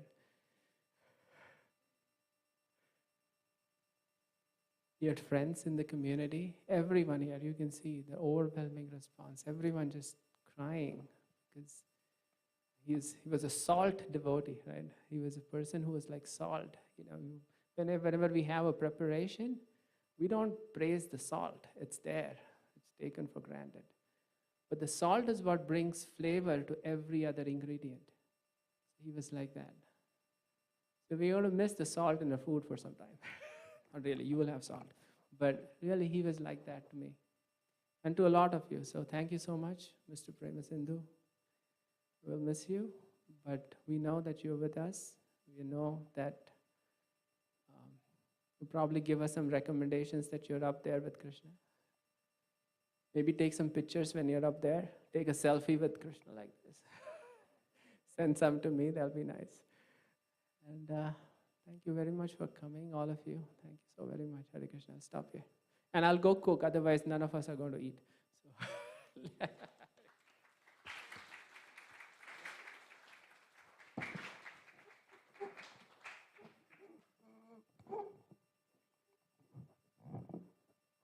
Thank you, Rasraj Prabhu, also known as Raj.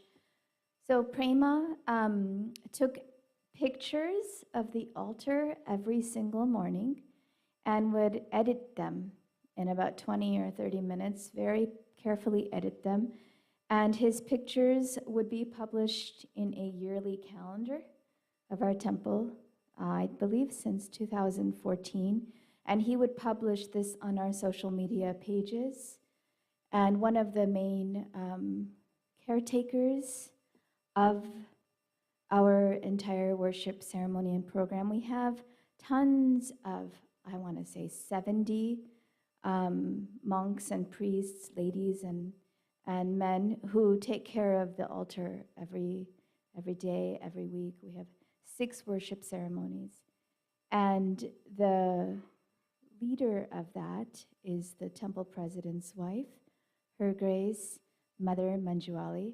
So we're requesting her to please come up and say a few words.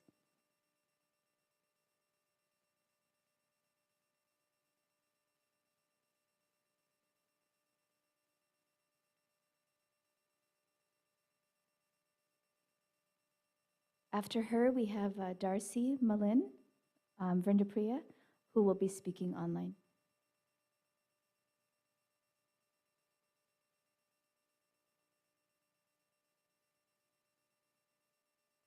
Hare Krishna, everyone. Welcome to our beautiful temple.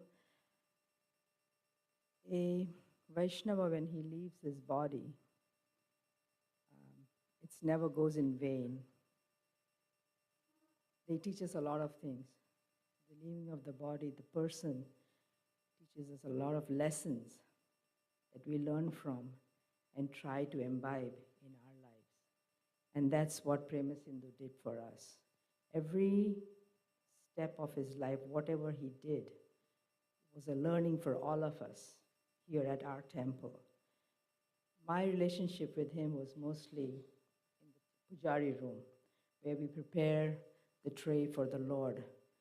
And we have the ceremonies where we make the garlands. You can see the garlands on Gornit, the small deities over there on top, the small deities here on the middle altar. And he would make these garlands. He would come on Saturday with the best of spray roses.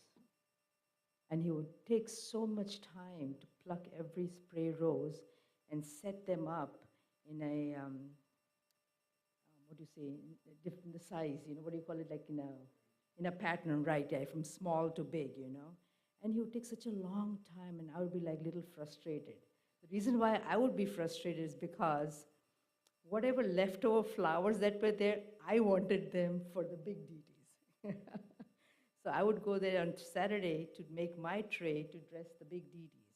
And whatever was left over from his bunches, I would take, and I would like, Prem Sindhu, hurry up, I need some flowers too. But no, he would take his own sweet time to make those garlands. And I think he's made the best garlands up till now. The last 3 years, he stopped when COVID started, he kind of stopped making the garlands. And I know the pujaris in the morning will always complain. The priests who would dress the deities in the morning, they would come and say, this garland isn't very good. Who made this garland? And I'm like, but he made the best garlands. And he taught us a lot of things, like everybody says about his discipline. All his students talk about how disciplined he was. Definitely, we learn a lot from his discipline. When you're disciplined, when you're very focused on what you want to do in life, you achieve it. And he definitely achieved it in his fencing club, where he was teaching everybody, and also spiritually, he achieved it. And my spiritual master would say, never judge a person till the time of death. And definitely, you could never judge Prema Sindhu. After he left his body, we could see all of you here praising him to the sky, and talking about all his amazing qualities he had. Do we just talk about these qualities, or we learn something from that? When a person like him leaves his body, it's not an ordinary thing. It's something extraordinary, because we have to learn from that. That's how we benefit as a society. If we don't learn from him, then we are not his friends, actually. We are not his well-wishers. So whatever he has taught us, if we can imbibe a little bit of it in our lives, I'm sure he'll be very happy. And even the Lord will be very happy, because he was very close to the Lord, that's for sure. So thank you very much once again for all of you coming here and appreciating Prema Sindhu so much. We really, really appreciate all of you coming. Thank you very much.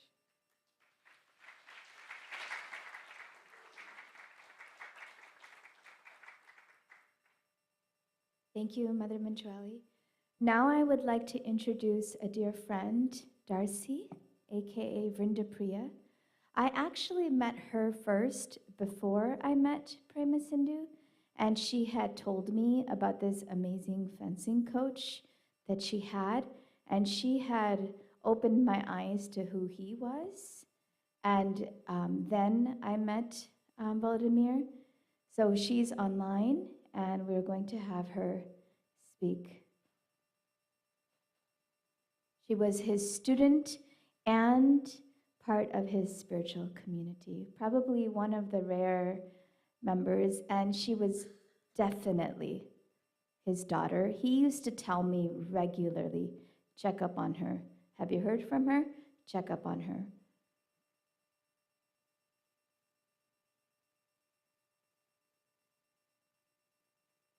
Hare Krishna, can you hear me? Yes, we can hear you. Okay, all right, Haribol. It's a little bit jarring to witness this ceremony because it's like two huge worlds colliding. So I'm sure that for all of you, it's a little bit jarring as well, because Vladimir definitely kept his professional life very separate from his spiritual life. I met Vladimir when I was 12 and I started fencing, and he was definitely, oh my God, it's already starting. He was definitely a huge, he played a huge role in my life. And I think for all of his students, you can all see that he was very compassionate to us and very personal. I'm not nearly as accomplished as my teammates, but I worked really hard and I really wanted to go far in fencing. So just one example of Vladimir's compassion was he brought me a book one time at practice, and it was called Jonathan Livingston Seagull. It was a kind of cheesy book about a seagull who really wanted to fly, and seagulls don't fly very high. They reach an altitude of like 50 feet. But the story was about how this seagull learned how to fly super high. And when Vladimir gave me the book, he told me that every time it says flying, just replace that with fencing.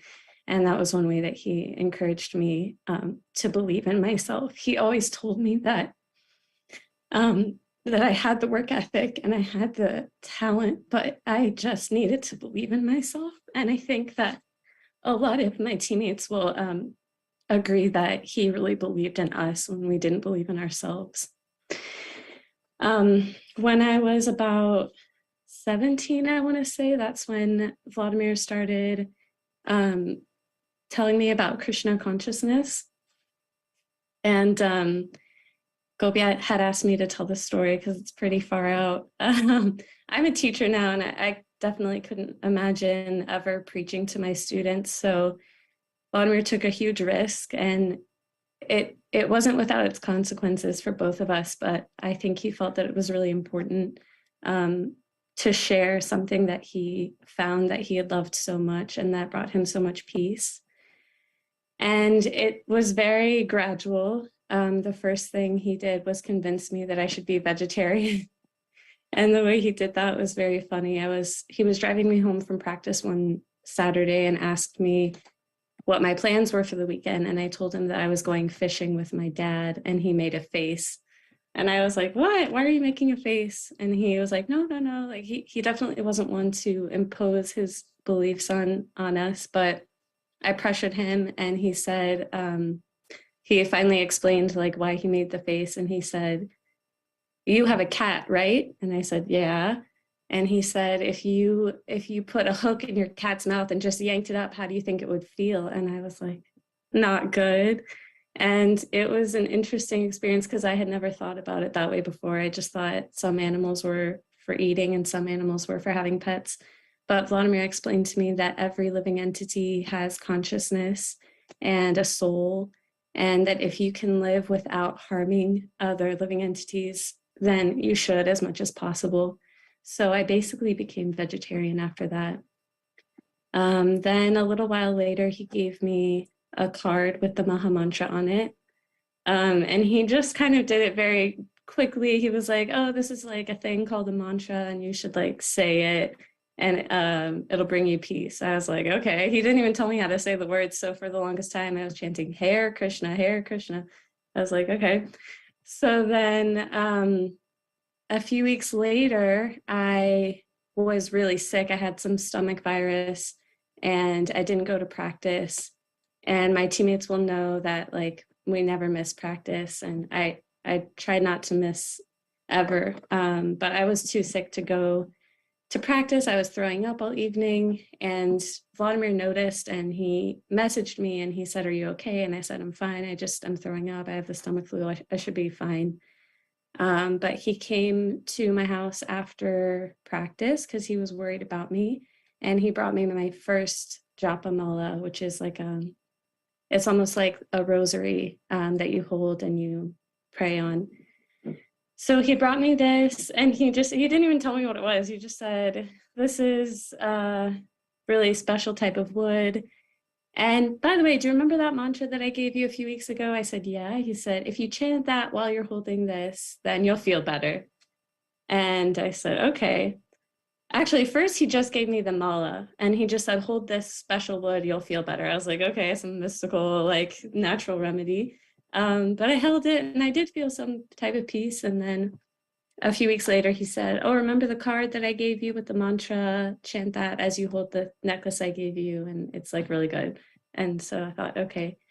And then a little while later, he gave me the Bhagavad Gita. And that I was really sold on the philosophy because reading the Bhagavad Gita answered a lot of spiritual questions I had. But for the longest time, I just thought Krishna consciousness was some nice books and chanting mantras. And then finally, he gave me the address to the temple. And then he told me, you should go to this place. And I was like, okay. And then he said, you should go on this day. He gave me a very specific day to go. And Gopi Gita will remember that that day happened to be Gaura Purnima, which is one of the biggest festivals of the year. And it was very jarring for me, my first visit to the temple, also because it was a practice day. I had to miss practice to come to the temple. So it was very weird for me that Vladimir was asking me to miss practice to go to the temple. But that night definitely changed the trajectory of my whole life. And I met Gopi and I started making friends at the temple. And basically the rest is history, but that's how Prema Sindhu introduced this beautiful spiritual practice into my life. And I think that, you know, that was definitely a big risk for him, but that was the type of thing that he did. Even when he was teaching us about fencing, we all know it was always much more than fencing. He was teaching us all the ways that we could be strong in life and resilient and develop good qualities and become good people. So that's Vladimir's legacy. And I'm really grateful to him, and I'm grateful that we all get to come together and honor him. Thank you.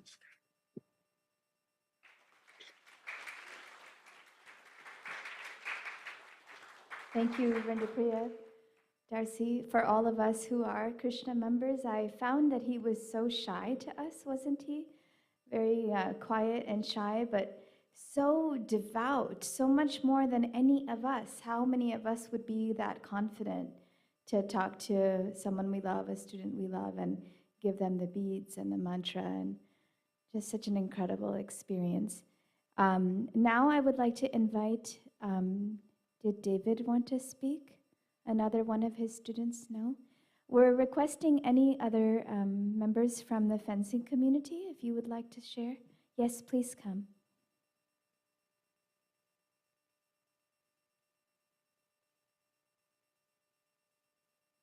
My name is Jeff Lewis. Many of you know me as Paul's dad or Lori's husband. I met Vladimir. We were living in Ohio back in 2016, and we were looking to move to Texas, and we were looking for a fencing club, and one of my friends, Doug, said, I know one good coach in Texas. His name's Vladimir. So we moved. I came to the fencing club actually when it was closed. I looked at the club and the inside and was praying for my son, Paul, and praying to come to Texas. And I showed up the club, and my son said, I don't know if I'm worthy even to be at this club. And I took him to the club, and I was praying for Paul to have a man who would really accept him. And we showed up at the club, and Vladimir nudged him, asked Paul to come out on the club. Paul was only a D-rated fencer at that time, and Vladimir welcomed him. And for the next, 5 or so years after that, Paul's at the club 5-6 days a week. My son Paul learned how to work hard, and he learned that from Vladimir. He didn't learn that. Yeah, he watched me work hard at work, but he learned how to work hard. He learned how to care about people. He learned a lot of that from Vladimir. And my wife and I are very appreciative of Vladimir's influence on our son Paul. Thank you.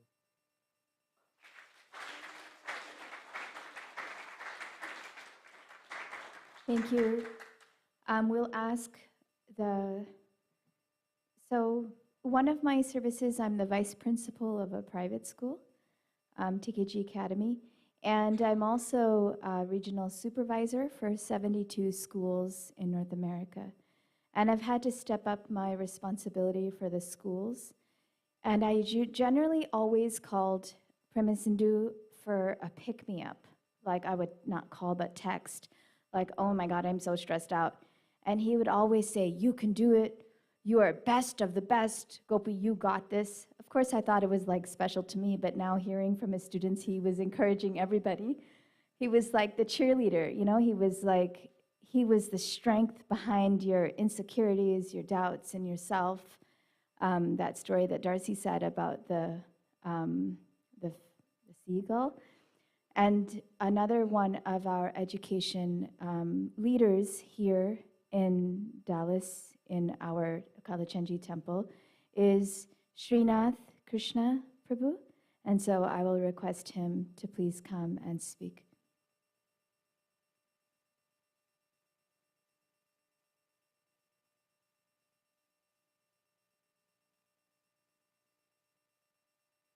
Hare Krishna. I'm just going to pull the mic. Saying the beauty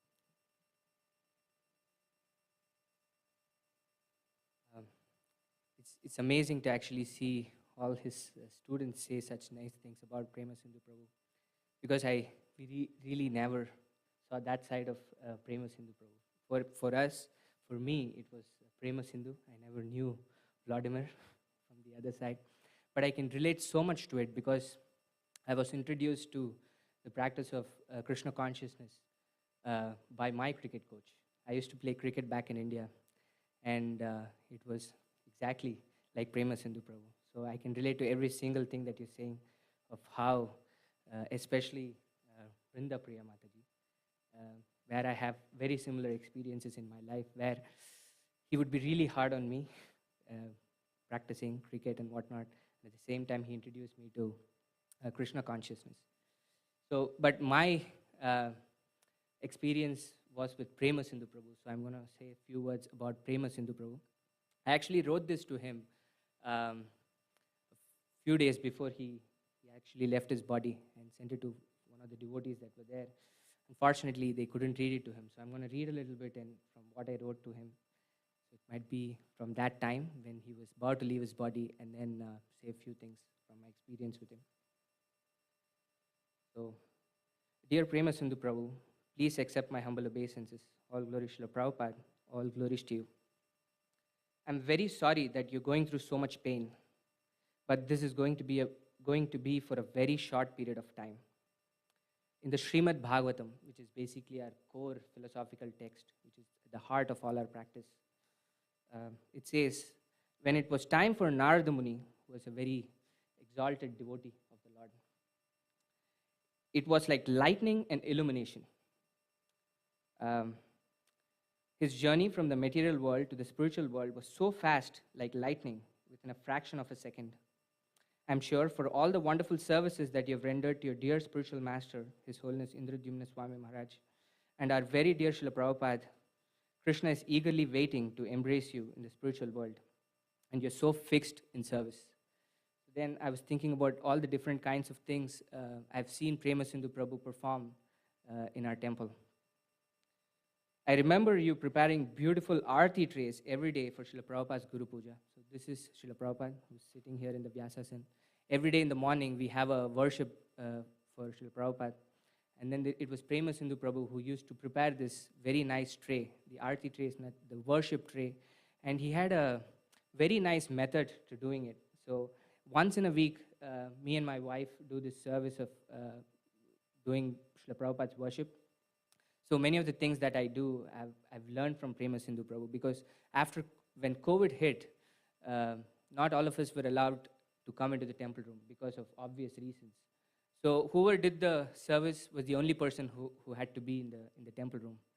And the way Prema Sindhu Prabhu brought the plates in, he never had one extra step in everything that he was doing. So we have that tray that you can see on the table that has some flower petals and garlands. And then on the table up top, we have the paraphernalia for all the arti worship. And apart from that, we have a conch that we blow that signifies the beginning of the service and the end of the service. So Prema Sindhu Prabhu would bring the petals and the conch in one hand, because you had to open that door.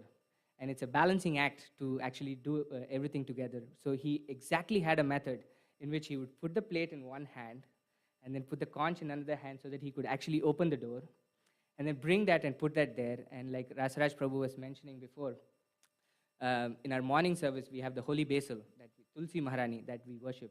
So that table is pretty heavy. Huh? That table, if you can lift it, it's a pretty heavy table. So that table sits right in the middle of the temple hall, and then Tulsi Maharani is there on top of the table. And then he would put the plates there, and he had a very graceful method to actually take Tulsi Maharani in, wipe the place, put the table back, and then bring the arti tray in, so which I'm kind of describing here. You had wonderful elegance and a method to take Tulsi Maharani from our table. Wipe the table, put the table next to Srila Prabhupada, and bring the tray. So all this was done in such an elegant way. It was like a dance, the way I saw him when I would come in the morning. He had like a very, very, very incredible method to doing it from all I hear from you. That discipline, it was exactly the same every single day, his routine. And then their lordships are bathed every day before they get dressed. And then we have what it's called the Charnamrit, the water and the other things that we use to bathe their lordships are placed here, just like today. So Prema Sindhu Prabhu would go and arrange that table also. Bring the Charnamrit cup from inside, bring the water that you use to wash your hand after you have taken the Charnamrit. You would then set up the table for Charnamrit and do some maintenance for the mic and mixer. This is how our relationship was with Prema Sindhu Prabhu, that everything that's working now in terms of the audio system, the video system, was put together by, I think Rupa Prabhu also was there initially, which is Gopi Gita Mataji's husband, and then Rasraj Prabhu, and then Prema Sindhu Prabhu, because I am relatively new to this community, just 4 years old. These people have been here for decades. So they've been taking care of everything here in the temple. And during the pandemic, I was pulled into this service of transmitting things from the temple to the devotee community. And I would constantly ask Prema Sindhu Prabhu how to do this, how to do that.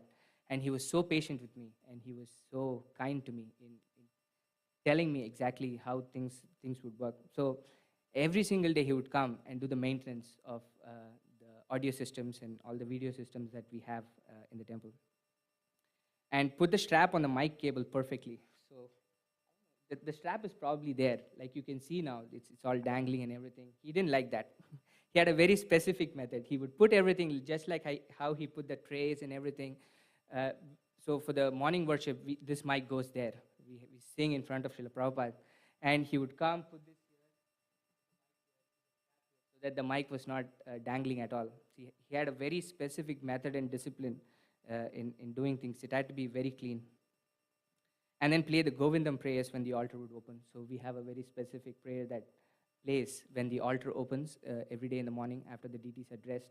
So he would go and play that prayer. And many, many other things he did. You did so many services in the background. Very few people knew what you were doing, and yet everyone reaped the benefits. So this is the thing that Rasraj Prabhu was saying. He was like the salt. He was just there in the background. Every single thing was running fine. And now when he was getting sick and things were starting to fall apart, that's when people recognized, hey, why is this not happening? Why is that not happening? It was because Prema Sindhu Prabhu was taking care of everything from the back. That nobody knew how it was happening, but everything was happening just perfectly. You maintained the audio system in the temple and made sure the daily darshan of our most beloved deities was streaming every day. Even now, we have the YouTube channel where the streaming happens. This program is being streamed, and all this infrastructure was put by Prema Sindhu Prabhu. You took wonderful photos of them that we've all heard of. Prema Sindhu Prabhu used to take really nice pictures of the deities every single day and upload it. And record the daily Srimad Bhagavatam class and uploaded it to SoundCloud. So every day in the morning we have a discussion on the Srimad Bhagavatam, which is our core philosophical text. And then he would record it every single day. And the thing was, he hadn't automated it. So my mind thinks in very impersonal ways, just like Rasraj Prabhu was saying. He was very, very personal. The method that he had was he would record the audio for the entire day. At the end of the day, he would come back to the temple again and then pick that file and then exactly go and then clip the audio that was required and upload it to SoundCloud. And even when he had uploaded to SoundCloud, it was not just some random audio that he was uploading. He would say the name of the person who was giving the class, and also every single person who was giving the class, he would take a picture of the person so that even when they were hearing the class, they could actually see the person for who was giving the class. Everything was really, really personal to Prema Sindhu Prabhu. Every Sunday feast, you would set up the Mevo camera near the speaker to get a close view. So right now in the temple, we have another camera that we put here. But before that, the seat here would be pulled here, and then the speaker would sit on the seat and speak. Prema Sindhu Prabhu would bring a wireless camera, something like that, and then put it in front so that whenever we were streaming out, it was really professional. You know, this was a theme that I could constantly see in Prema Sindhu Prabhu. Yep. We've been trying to perform some of these services and have been completely overwhelmed by it. This is the truth. Like Rasaraj Prabhu was saying, 3, 4, 5 people are trying to do what Prema Sindhu Prabhu was doing single-handedly. And yet we are nowhere close to what it was. Constantly things break down. I get calls saying, this is not working, that is not working. And at some point I feel so frustrated and feel so overwhelmed. Like I'm trying so much, but still I keep getting these things. But yet Prema Sindhu Prabhu was incredible. He did this every single day. That's what I think every time when I see that I'm frustrated. Hey, this person was doing it. And he was doing it because he loved the devotees and the deities. This was his motivation, right? That kept him going. And yet, you did it all with so much enthusiasm. I loved every moment of your association, Prabhu, and learned so much from you. And this one thing I wanted to remember is Prema Sindhu Prabhu had just had a chemo treatment, and he was really, really weak, and he had just come to his home. And the Sunday before that, we had a big program in the temple. This is our Sunday feast program where so many people come and participate, and our speakers were not working. I remember I was running like a chicken from this side to that side, trying to figure out what was happening.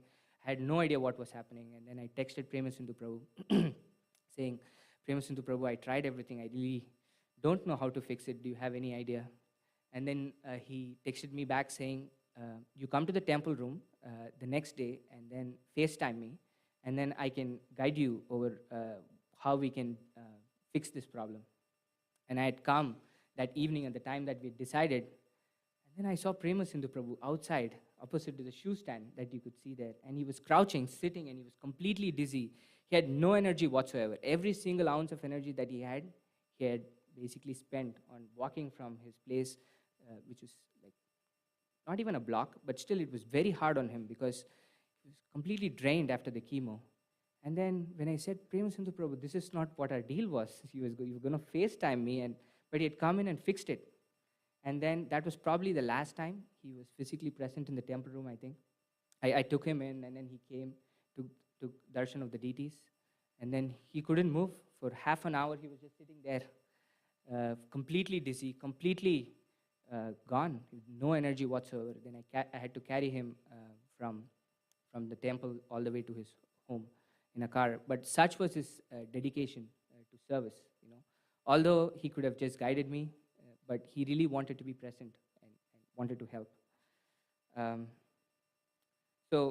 I had fixed a time, so I've read all this. So such was your dedication and sincerity in your service toward our beloved Shri Radha Kalachandji and the devotees. And to finish off, Lord Brahma says to Krishna in the Srimad Bhagavatam, my dear Lord, one who earnestly waits for you to bestow your costless mercy upon him, all the while patiently suffering the reactions of his past misdeeds, and offering you respectful obeisances with his heart, words, and body, is surely eligible for liberation, for it has become his rightful claim. This is what I think of Prema Sindhu Prabhu. This is what he was doing, completely going through. I'm sure at the end of this miserable experience is the warm embrace of Kalachandji waiting for you. Our deity here is called Kalachandji. I will really miss your association, Prabhu. I hope and pray that I may have a fraction of your love for Shri Radha Kalachandji and the devotees, and get to meet you again and serve Srila Prabhupada along with you. Thank you so much for all of you for coming for this wonderful program. Thank you. Now I request another member from his fencing community who would like to come and speak.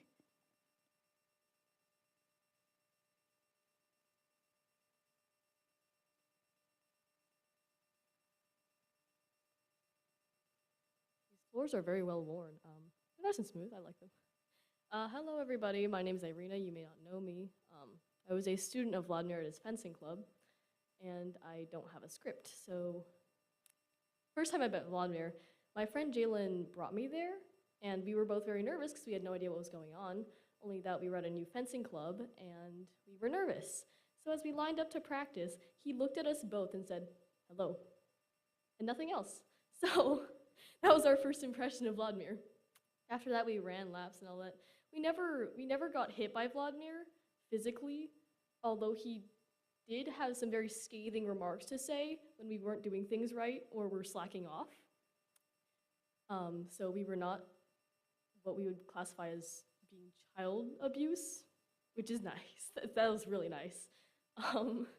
Clearly he became more lenient and open and relaxed as the years went on. During quarantine, he actually seemed to improve. And I took a lot of private lessons from him at the time because it was the only thing that we could do. And I remember I didn't know a lot about him. So I made it my personal mission to get to know him better. I launched an investigation of Vladimir. The first thing I asked him was, "What is your favorite animal?" He answered, "It's a cat. I like cats better than dogs." And I said, "Why?" And he said, "I like them because they're quiet." Okay, so he's a cat person. After that, I asked, "Why are you vegetarian?" And keep in mind, this was like over the course of multiple private lessons. This whole thing took me about 1.5 years to complete. I didn't get a lot out of him, I'll be honest. He said, "Oh, I'm a vegetarian because, well, think about it. Cats and dogs and like pigs, you eat pigs, but you don't eat a cat. So I thought, what's the difference between cats and, animals are to be eaten?" And he said, "There's no difference. You shouldn't be eating animals. That's mean." So clearly I never got as far as Darcy in terms of religion, but he did explain to me his vegetarianism. And he went biking on Saturdays and Sundays. He forgot to wear sunscreen for whatever reason, so the back of his neck was sunburnt, and I told him to wear sunscreen. That sticks out to me for whatever reason. He also had a wooden necklace. I don't know if any of y'all know about the wooden necklace, but I don't really. He told me that a friend carved it for him, which is not very specific. If anybody knows about the wooden necklace, please feel free to tell me after this, because I'm curious and I want to know more. That's about it. Yeah, Vladimir was a great man. He was very patient and kind. He sometimes yelled at us, but it was for a good cause, I think. I'll miss him, honestly, a lot. I'll miss him a lot. Bye-bye.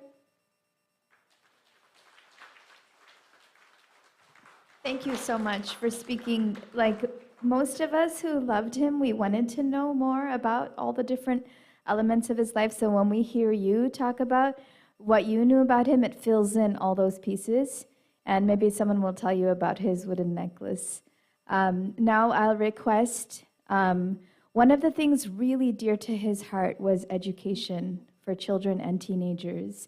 And he supported TKG Academy, our school, one of our longest standing supporters. And he loved the kids, loved the kids. The kids would be singing here, and even like a 10-year-old, and I have a recording from one of the children of our community that I'll play in a bit, he would literally edit the 10-year-old singing and post it online as something to be glorified and shared. And so now I request the principal of TKG Academy, Mother Niti Kishore, to please come and speak.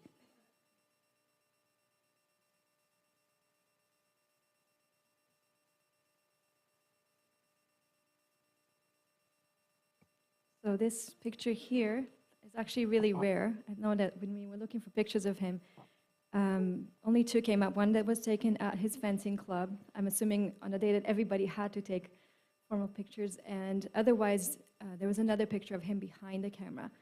Most of the time he'll be the face behind the camera, and very, very, very rarely you would find, I think this is probably the only one, where you can actually see his face not behind the camera. So whoever took this was like a really rare moment. And not only here at the temple, but also at the school, he will be the one who would take our annual pictures. So that means pictures of the whole school, every class, every individual student, every individual teacher. So of course we have a small school, but if you can ever imagine getting kids who are ages 3 and up to sit still to take pictures, we call it as like herding cows.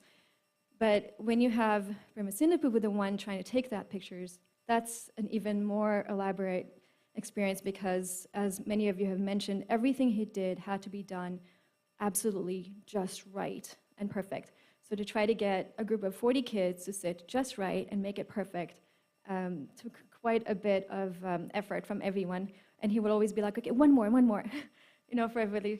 It wasn't, he will look at it and it was just like something about it wasn't how he wanted it. And it was always be like, one more, one more.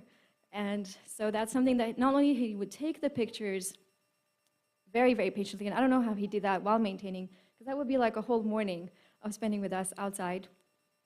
So not only he would take the pictures, for many years he would also go and, of course, edit them, as Gopi mentioned, and he would also print them. And that means he would print the full school times the number of kids that are in the school, or actually he would count all the people that are in the pictures, including all the teachers, and make that picture enough for everyone, and then the class pictures, however many times, how many people are in that picture, and then all the individual pictures for all the students and all the teachers. And that he would do just on his own. He will go and do that at his own expense.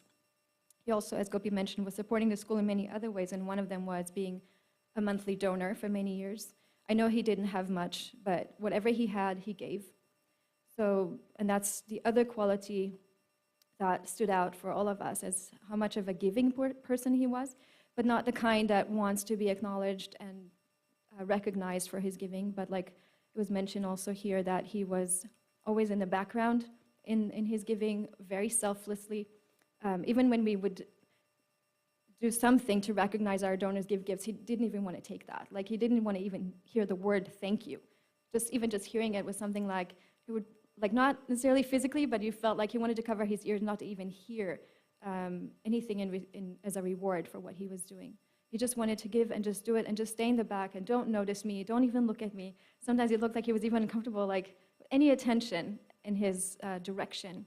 So those two things that I personally feel like we can learn is his giving selflessly, and whatever he did to do with full attention. Like someone said, even 100% is not good enough. Like if you really want to do something, you give it like 150% or more. Everything you have and more than what you think you have. And I think that's the theme here with his fencing students, that giving everything that you think you have was also not good enough. Like you have to go above and beyond, stretch your limits, and that's how you attain perfection in whatever it is that you choose to do. And this is what our process is also encouraging us.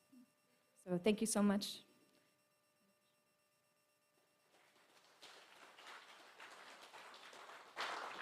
Thank you. Now I request someone from his fencing community, a student, a parent.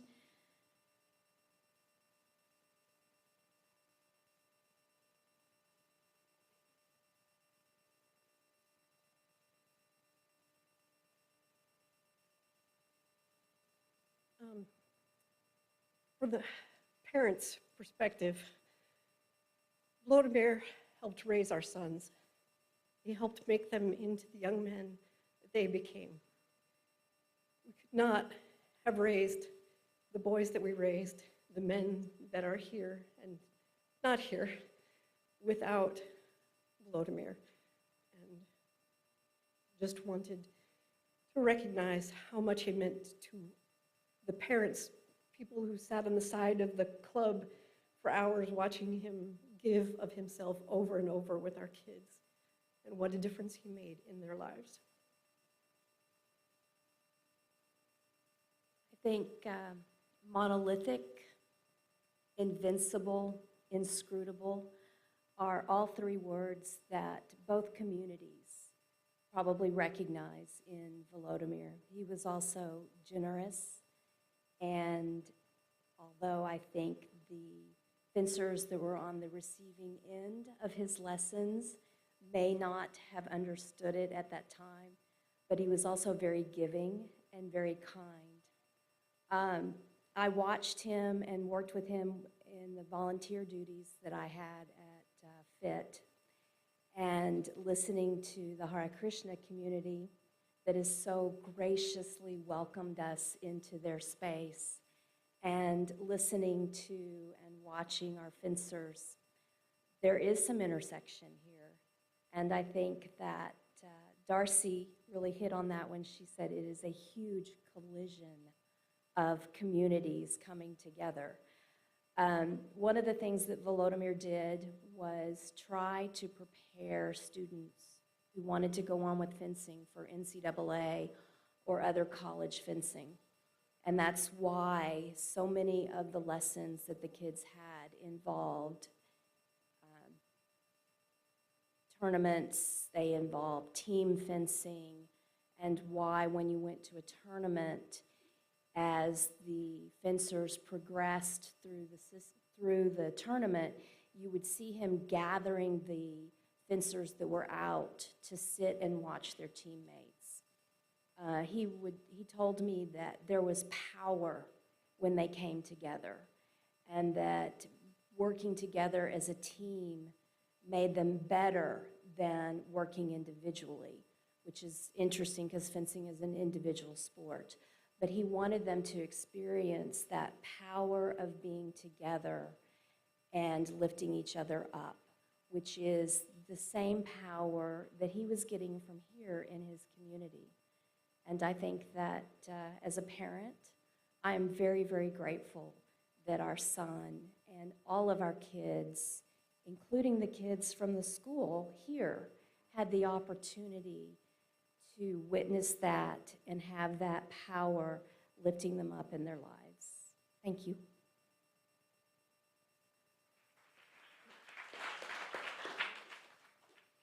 My name is Kimbo Rushing. This is my son, Bryson. Bryson started fencing when he was 6. On the very first day, I walked into the Fencing Institute of Texas. I could not take my eyes off of him. I'm a physical educator myself. I'd never seen any of the things that he was doing with children. I went back, I spent a lot of time there. So much so I'd almost fall asleep on the, well, I did fall asleep on the couch a lot. But I was always fascinated with him and how much he loved all of the children, every single one of them. And I'm really going to miss him. So.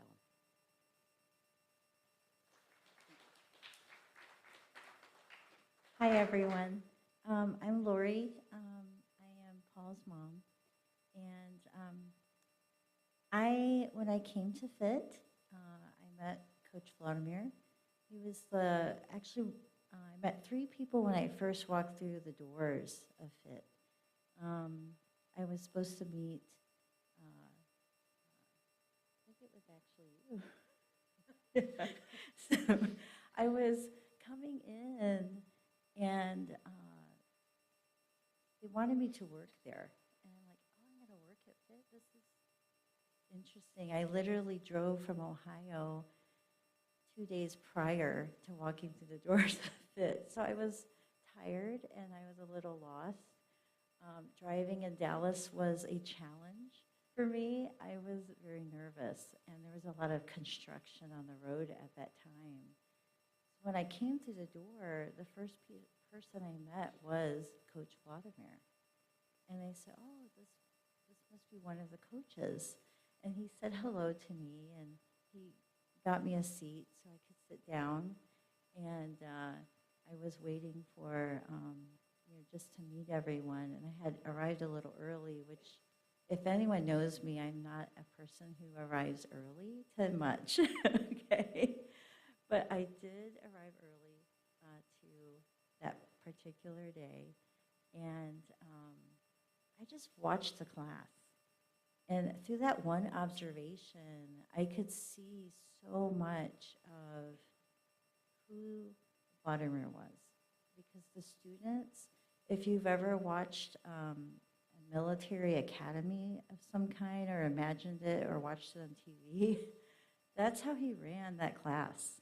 I said, wow, this class is so organized. Everything, the students are lined up.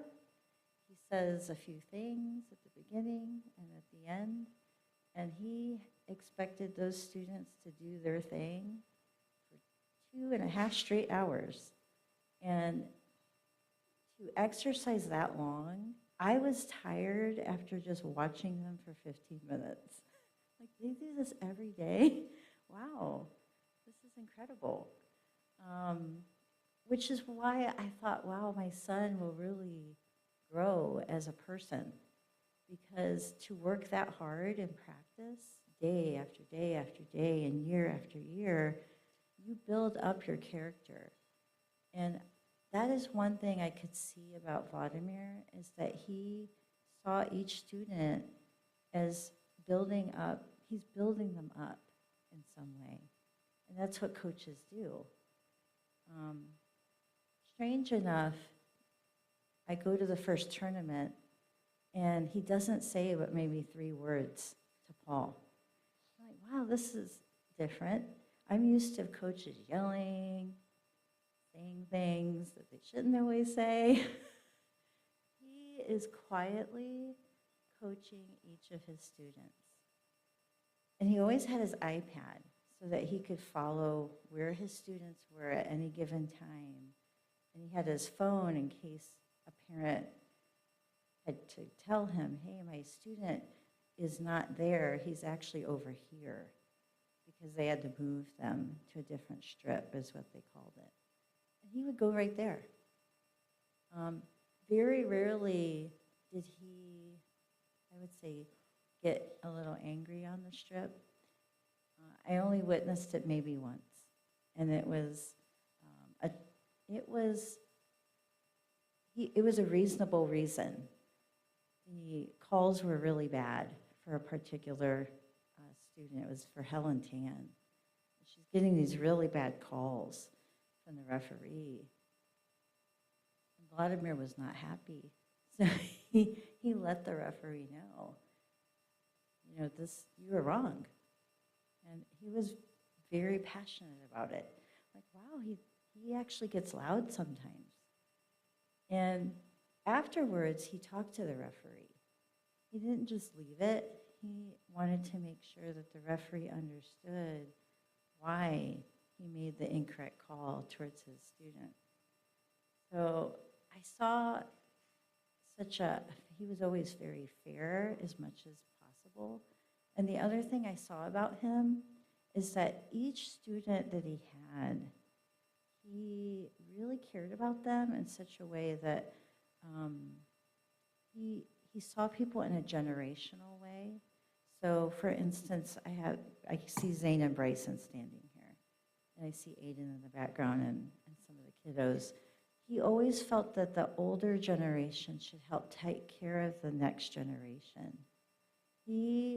One time, one student is trying to help the other students fencing at the tournament. He said, go ahead, I want you to coach them. So he had that student coach because he saw that his student that he had trained could make the proper decision-making for a national tournament.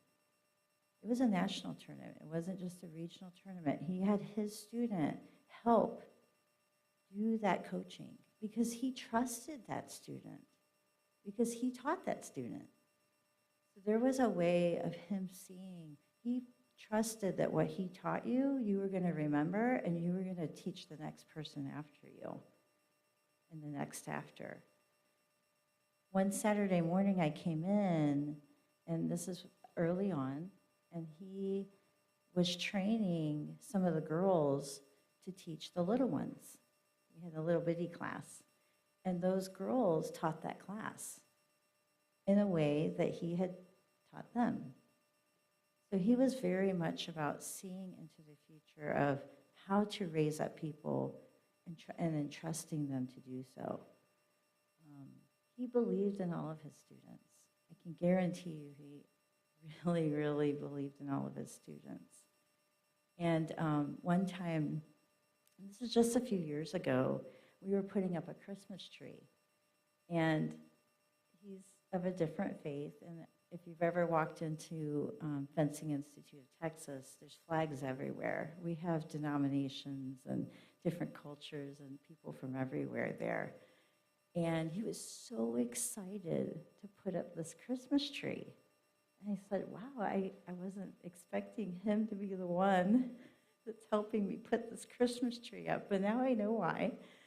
And he made sure after class that each student put an ornament on that tree. And I said, why did you do that? And he said, because we are family. That really touched my heart that day, because I could see that he saw his students as family, and he saw their parents as family. So to him, that fencing community is like a family. That really, I think, is something that I'll always take away from him, is that.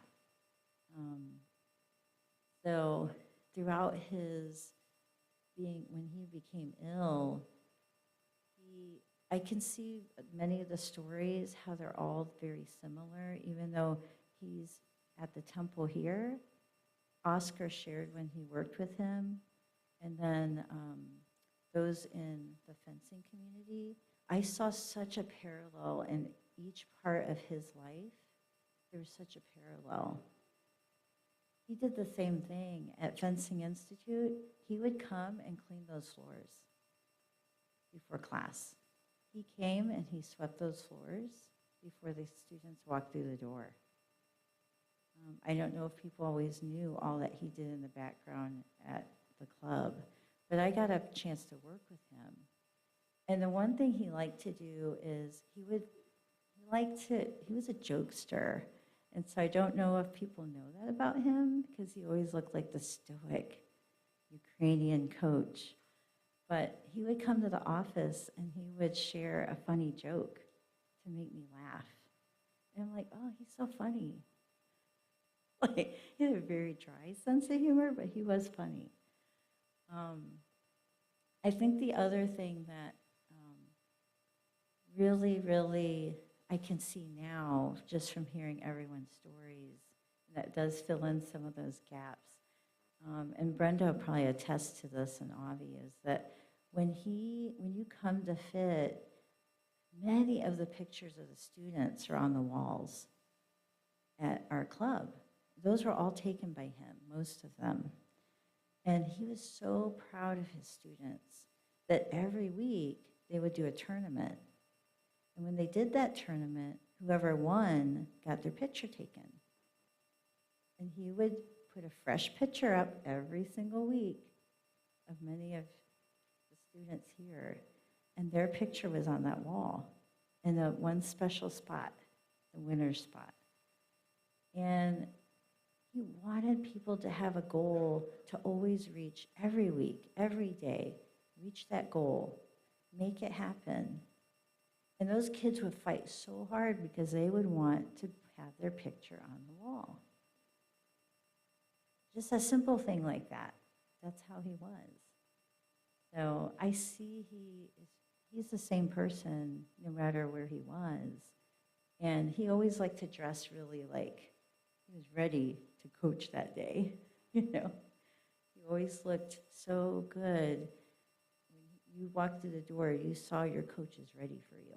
He's ready to fence. He's ready for you to fence. I don't think he missed a single day since I had worked there for 6 years.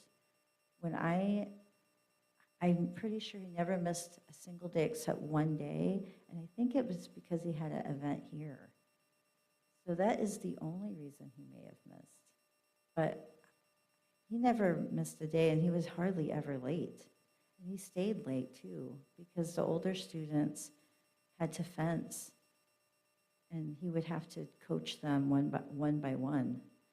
So he was a great man.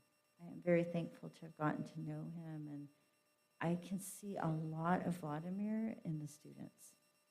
They love to share those stories, and ask any student here that went to one of his fencing camps, and I'm sure you'll get a very cool story out of it, because he ran those camps hard, and those kids worked so hard that they could barely walk the after camp. It was that vigorous. But he would work them from morning till night, and they would fence most of the day at those camps. But they cherished those hard-working camps. I can tell you, every student who went to one of those camps, they have some good memories out of it, because they built up so many good relationships with each other. They definitely bonded through struggle. So thank you. We love each one of you, and we really will miss Vladimir.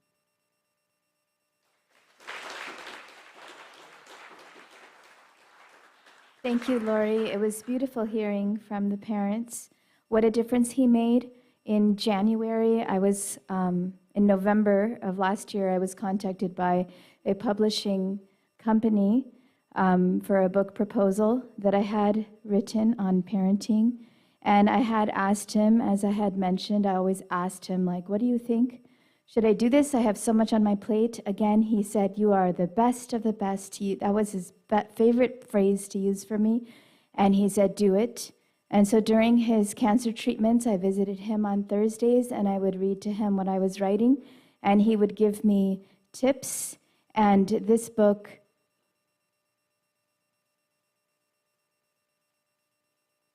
Leadership Parenting, was sponsored by him. It was a sizable chunk of change in its publication, and he was really adamant that he did not want me to put his name at the back of it in acknowledgement. So it's just interesting to hear from all of you.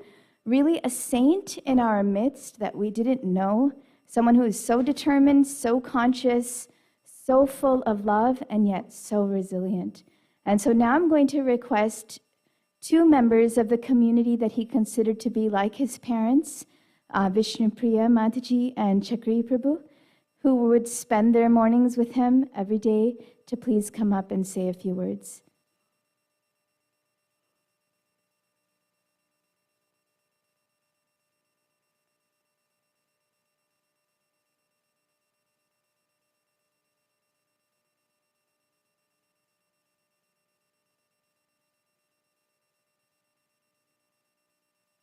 Well, it's really an honor to be here with all of Prema Sindhu's friends and followers.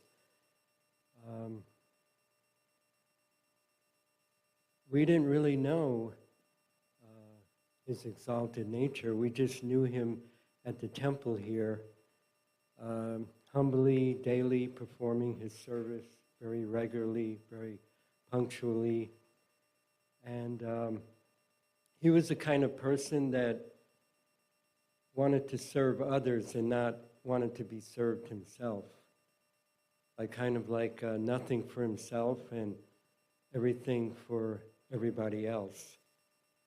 So just hearing all the different homages, it's really increased my appreciation for him and love for him so much. He was so humble. I mean, we knew that he was a fencing teacher, and that's all we knew. That's all I knew. I didn't know the level of his teaching, that he was teaching Olympic contenders like that. And just hearing all these different homages about his work ethic and his dedication is just so inspiring to me in my life, both materially and spiritually. Yeah, someone mentioned about the FM broadcasts. He always made sure that our temple services were broadcast not only on the internet, but on the FM radio as well, which had about a 2-mile radius, so all our members could hear our services when they were at home. And ever since he's gone, somehow that FM radio has fallen in disrepair. So hopefully now in his memory we can get that started again. Yeah, someone wrote a book, I think it's called 7 Habits of Highly Successful People by Stephen Covey. And he tells a story of what would it be like if you're hearing people speak at your funeral. What would they be saying about you? So hearing all these homages for Prema Sindhu, you know, it's like, well, what would you want people to be saying about you at the end of your life? So hearing all these homages is making me realize that he had a very glorious life, a very successful life, and did many, many accomplishments in his life. So it's just wonderful to hear all these homages, and greatly increasing my appreciation for him and his love for him, and helping me understand what's really important in life. Thank you very much.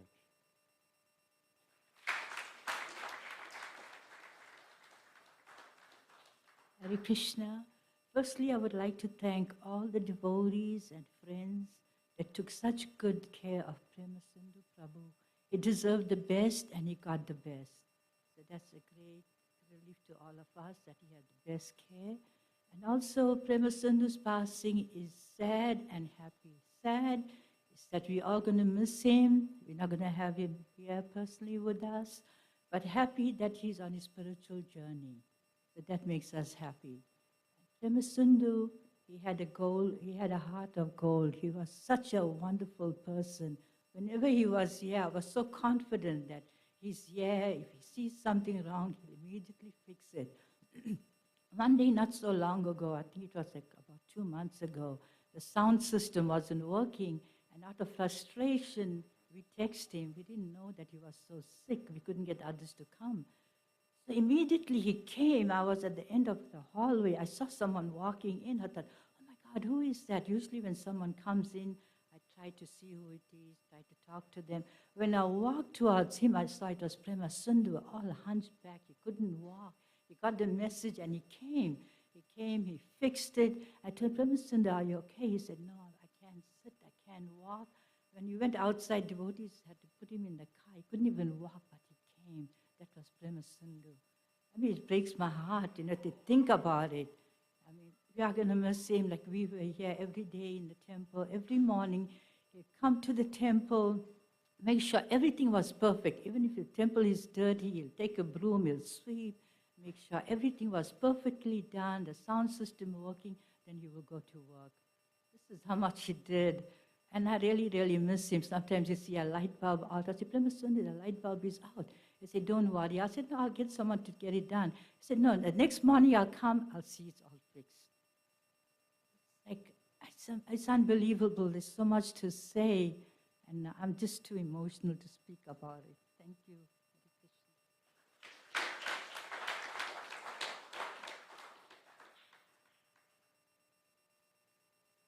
Yes, Avi, come on up.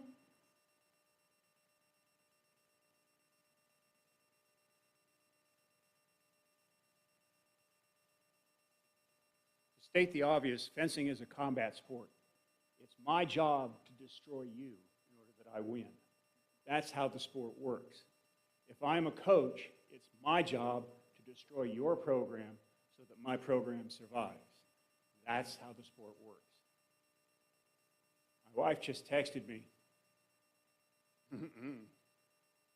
We have approximately 200 coaches who are going to miss Vladimir. Told us so on the internet. They realize what he did for the sport, what he did for their programs, what he did for our kids, and they want us to know that they're going to miss him as much as you will. Thank you.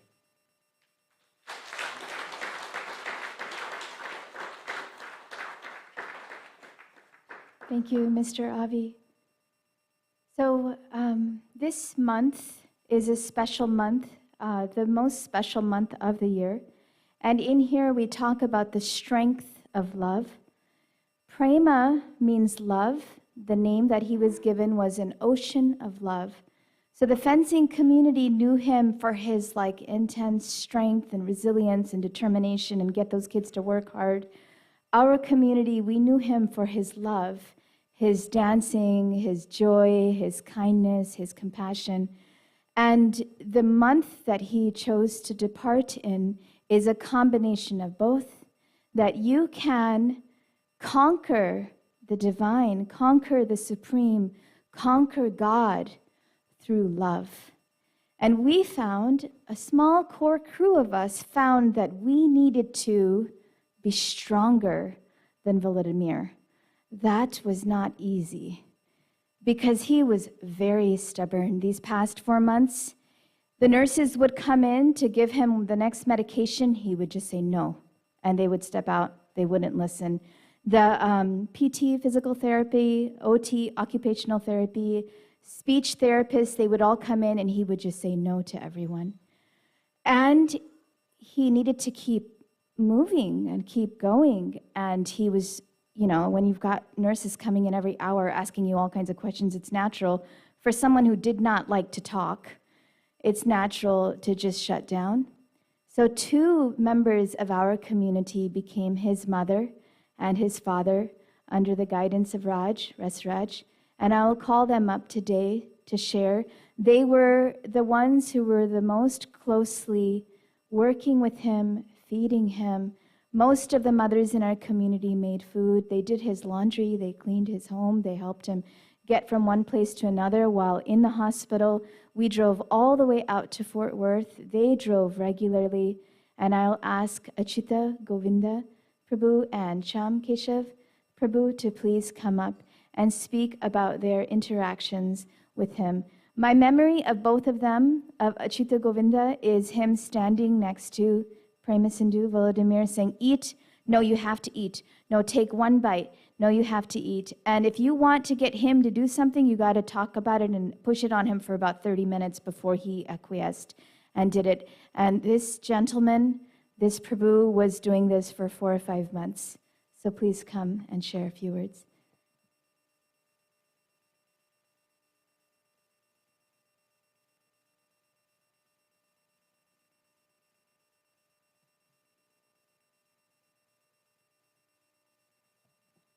Hare Krishna.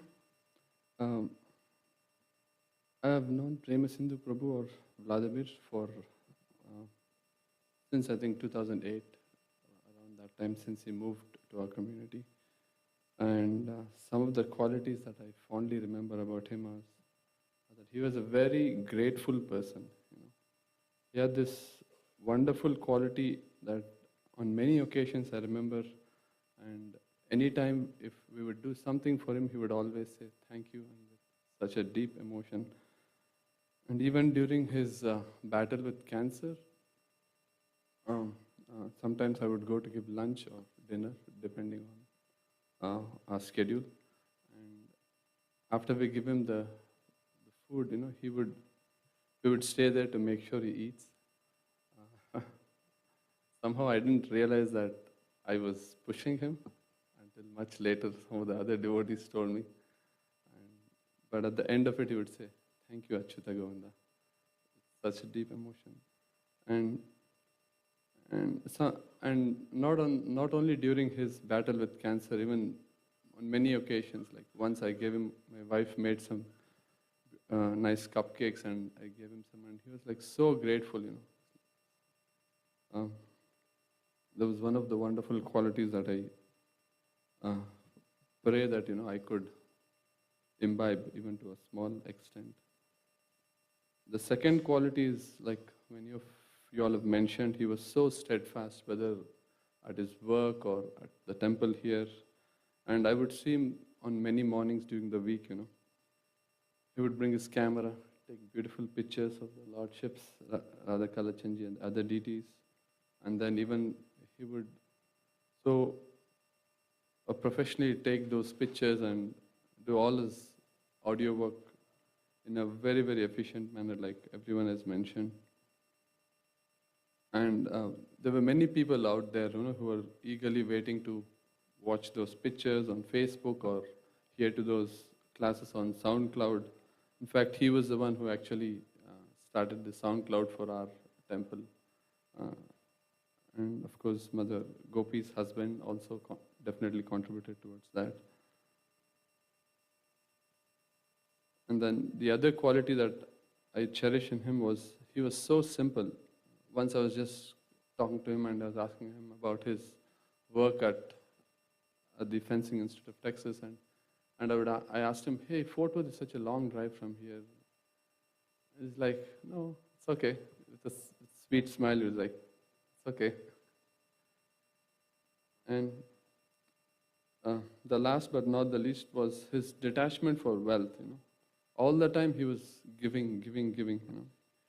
He supported the temple, he supported TKJ Academy and so many other members of Kalachandji's community. And in the end, you know, he did not have much wealth. He did not keep much for himself.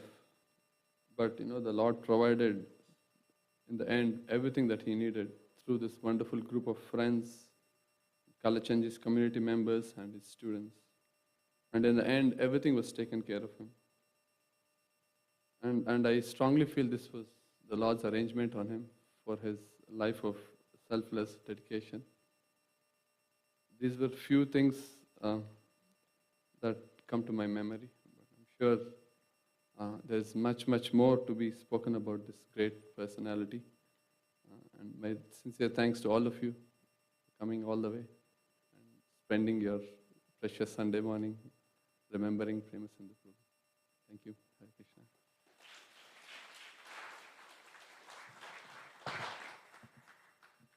Sham, who is coming up right now, is with him very personally, serving him to the very end.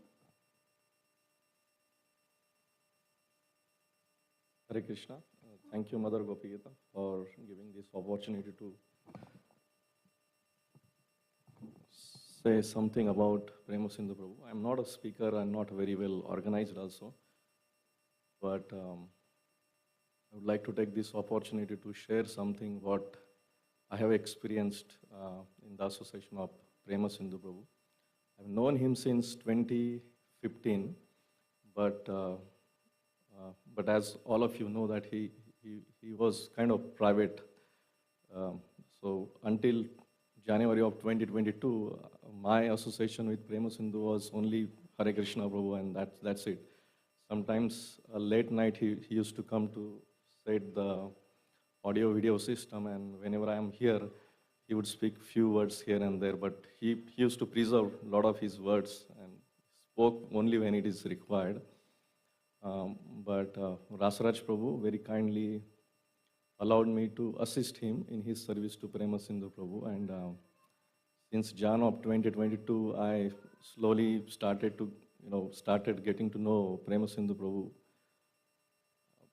And in our spiritual path, the practice of Krishna consciousness, we basically talk about several developing qualities like simplicity, humility, no duplicity, punctuality, attention to detail. And I could feel in these past 10 months how he had perfected all these qualities.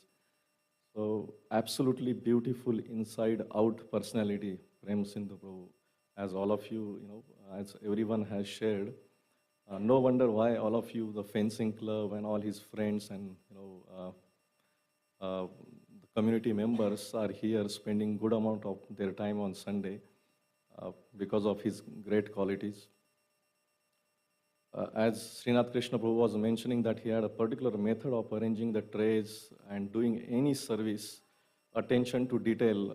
I personally have never had this kind of quality, but now after looking at Premasindhu Prabhu, I'm really looking forward to imbibe that quality, that how to pay attention and how to really give heart to what you are doing. While he was on the cancer treatment, he could hardly move his hands, but every single day he still continued his service of uploading lectures on SoundCloud. Whenever I used to go in the lunch time to spend some time with him, he used to mostly doing that service. Okay, I'm arranging this. He used to check out the live feed on the YouTube, how the camera is set, whether it is set properly or not. And then he used to say, Sham Keshav, can you go first thing? Don't spend time with me. Go the temple, fix the camera. It's not, he had a particular way that all the paintings and then at the top you see, we call, the great devotee of the Lord, his name is Garud. So he had a particular way that the angle has to be in a particular way that Srila Prabhupada should see, should be shown on that way, and then Garudji and then all the paintings. And then I used to give him a call from here, so while arranging a camera, and then he would say, move up, move right, move left. And I was not good at that, and he used to get frustrated with me. So Sham Keshava, you don't even know this basic. So, but he never gave up on me. Every time again he would say, okay, I want you to do this. So even in LTAC facility, when he was here in LTAC facility, that time even his health was even more terrible situation. At that time also, he was looking online, making sure that camera is all set. He used to ask me to contact Srinath Krishna Prabhu and Rasraj Prabhu.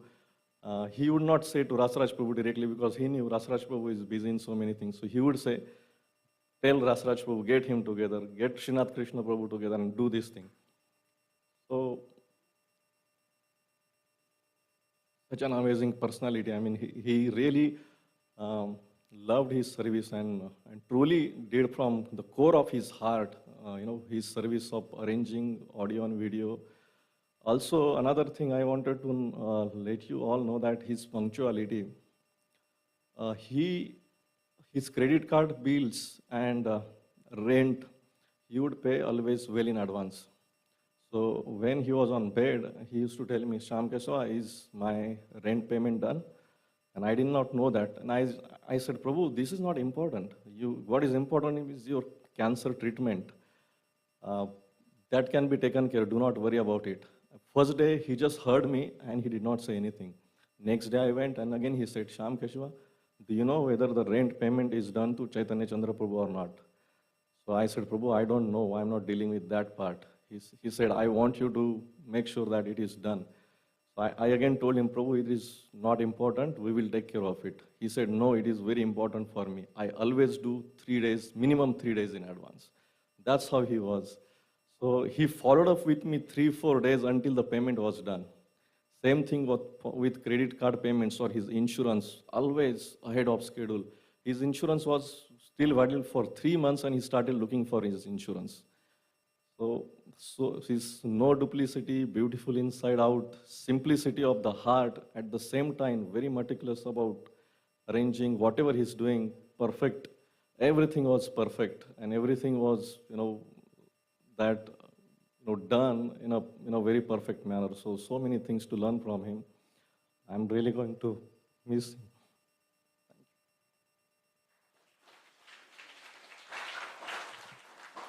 Thank you, Shyam Keshav Prabhu. So now we're coming to the end of the program. We have a few more of you who have requested to speak from the Hare Krishna community. I just wanted to check from our fencing families, were there any of you who wished to speak? Please come. Vitali, did you want to? Okay.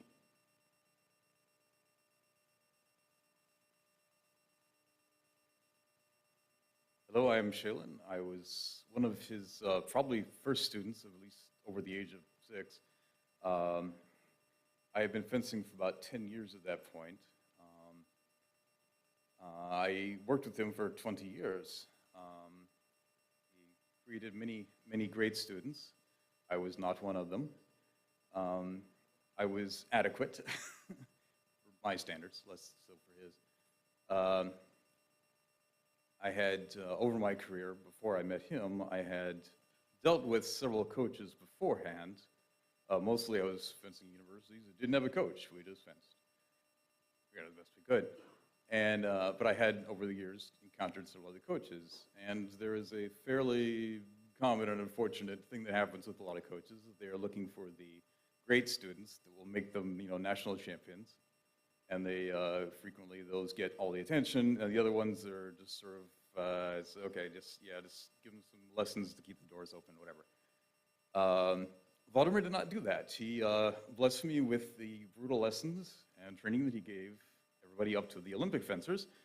So that's always meant very much to me. And while I was never, wildly successful, I still honestly, probably people could attest, I don't actually know how to fence. I just could do it. But I was able to, I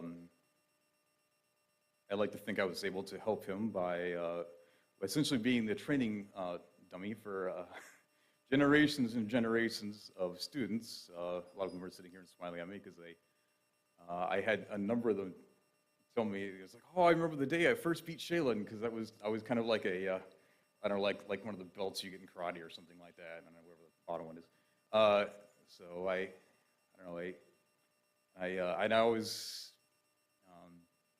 I kind of understood, coming from the upper Midwest, I understand the silent, I'm never going to tell you how I feel, you're just going to have to assume. But because of that, I knew that because he did work me that hard, and that he did care about me that much, and that's something that can't be replaced.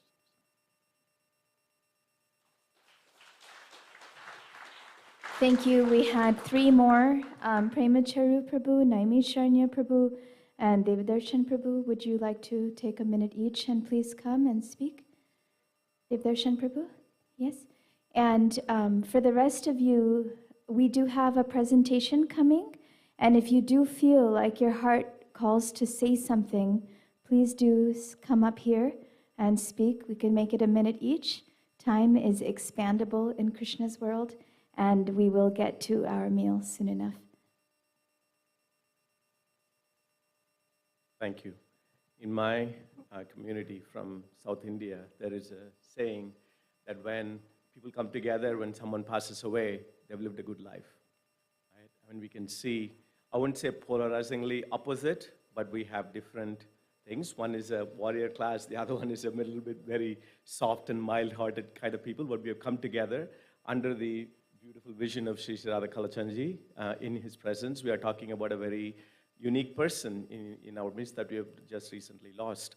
So in end of September, around last couple of weeks of September, I spent some time with him at the life care facility. I used to go once a week for a few days, for a few times. And he was eating well, he was recovering, and he had big plans.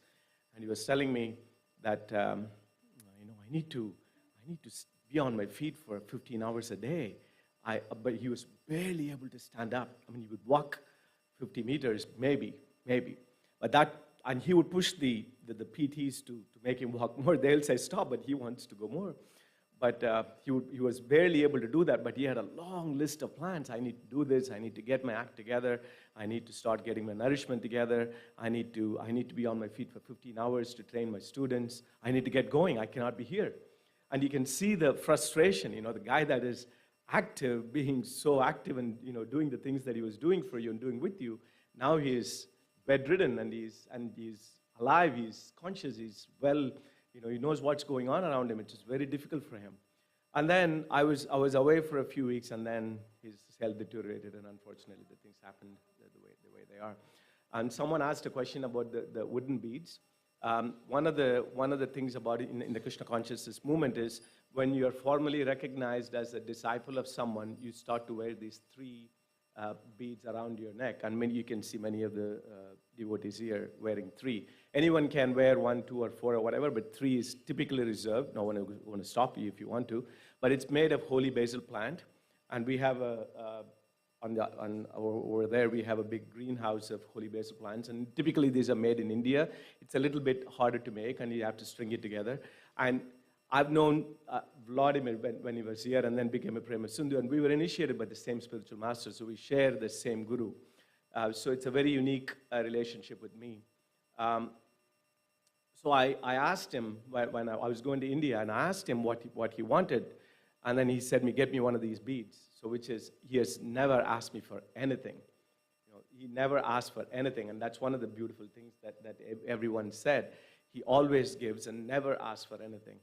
So one time I told him, many of the people here have the high-resolution pictures that he takes. And so he gave me a few in a USB drive many, many years ago. And I told him, I don't like the way you touch up the pictures. We can see you can see some strings going up, holding the halos in place. And I told him, I don't like the way you touch up the pictures. I wanted the original picture. So I'm not giving you.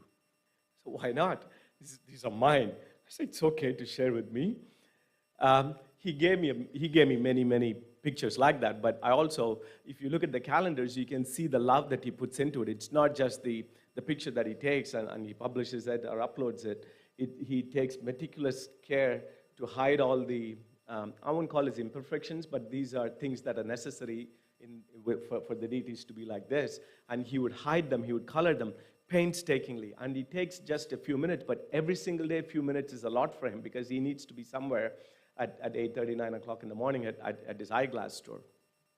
So once, our spiritual master, the spiritual person that we share as our spiritual master, he would do these retreats every year around the Memorial Day weekend. It started around 2010, and then we were having these retreats in Austin, and many of the senior leaders within the movement would come, and then my wife was organizing the transportation of folks that are flying into Dallas, because Dallas is a much bigger airport, at least then it was, than Austin, and many of the spiritual leaders would come to Dallas, and then they need to be transported to Austin.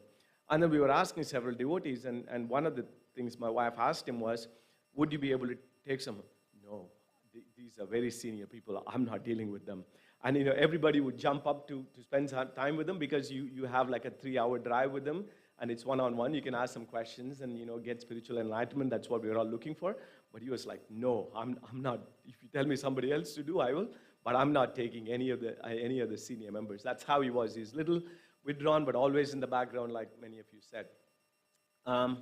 So while we were there in Austin on the second year that we had the function festival in Austin, he was doing a lot of photography and things like that. My spiritual master wears spectacles, and his spectacle was broken. And so he won't talk to anybody. He was, I was the only conduit for him to talk to others. So they were trying to fix it, but it cannot be fixed at a local store because it needed some special care, special professional care. So, I spoke to my secretary and told her that Prema Sindhu can fix it. He works at a glass store, and he can fix it for you. But he had to take it to Dallas. That means driving, it's all the way south end of Austin. So driving 4 hours and back 4 hours. And he says, I'll do it in the same day. So he came here, got the glasses, get it fixed, brought it home. Nobody even knew that he did it. That's how he was. So I'll miss him a lot. He's very simple, very caring, very kind person. Everyone spoke about all those things. I really pray that, and thank you for coming. I really pray that you will come back again and be with us at a more congenial time. Thank you. Thank you. I think the kids can start coming up here. Kiddos, thank you so much for waiting. The children are waiting. Let's have Naimi Shranya Prabhu, Dharma Prabhu, or Premacharu Prabhu. And if it's okay, I'm just going to set a timer too.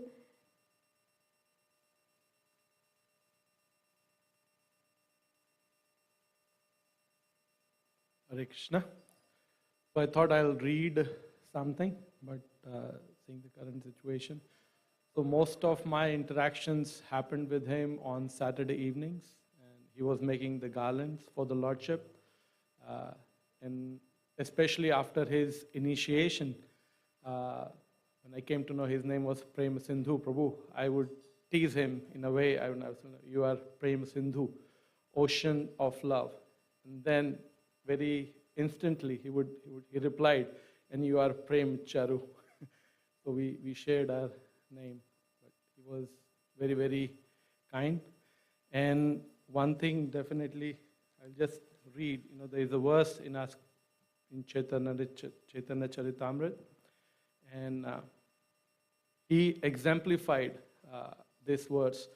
And our faith increases in the scriptures when we see people living those by words which are mentioned in the scriptures. It says, Pragada premera ei swabhavachar nija dukha vigna adi na kare vichar. This is the natural result of intense love of Godhead. Devotee does not consider personal inconveniences or impediments. In all circumstances, he wants to serve the Supreme Personality of Godhead. And he has left for us his legacy, the legacy of love, which we can aspire and try to take something out of that. And he really perfected in this verse as well. So thank you, Prem Sindhu Prabhu. Hare Krishna.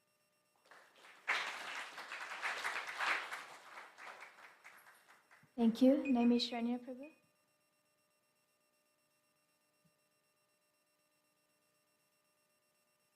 Hare Krishna. So prema means love and Sindhu means an ocean. He was definitely an ocean of love towards me. So I used to see Premasindhu Prabhu in the mornings at 4:30, and he was really quiet and humble. When I saw him so quiet and humble, that was what drew me towards him. I used to do service on the altar, and right when the curtains open up, we show the mirror to the deities. And that's when Premasindhu Prabhu used to have his camera ready. And I would wait for him to take his picture, and he would say, "Go, go." And it happened 2-3 times. And then after that, he spoke to me and he said, "He's the boss. You do what you need to do, and then I'll work around you." So that really touched my heart. It taught me, that's what his service was. So on Saturdays, I used to dress Gornitai, and those are the deities on the left, far left, and sometimes we didn't have garlands for them. And that's when, I would ask Premasindhu Prabhu that, "Prabhu, can you please make garlands?" And he would immediately stop whatever he was doing and, quickly make garlands. I used to be a fencer in Ohio for my school. And when he got to know that I was a fencer, he asked me one day, like, "Show me your pose." So I showed him my pose. And then he was like, "No, Prabhu, you're too much body. Fix it." So we had, we used to speak a lot about fencing as well. So I'm going to miss Premasindhu Prabhu a lot. Hare Krishna.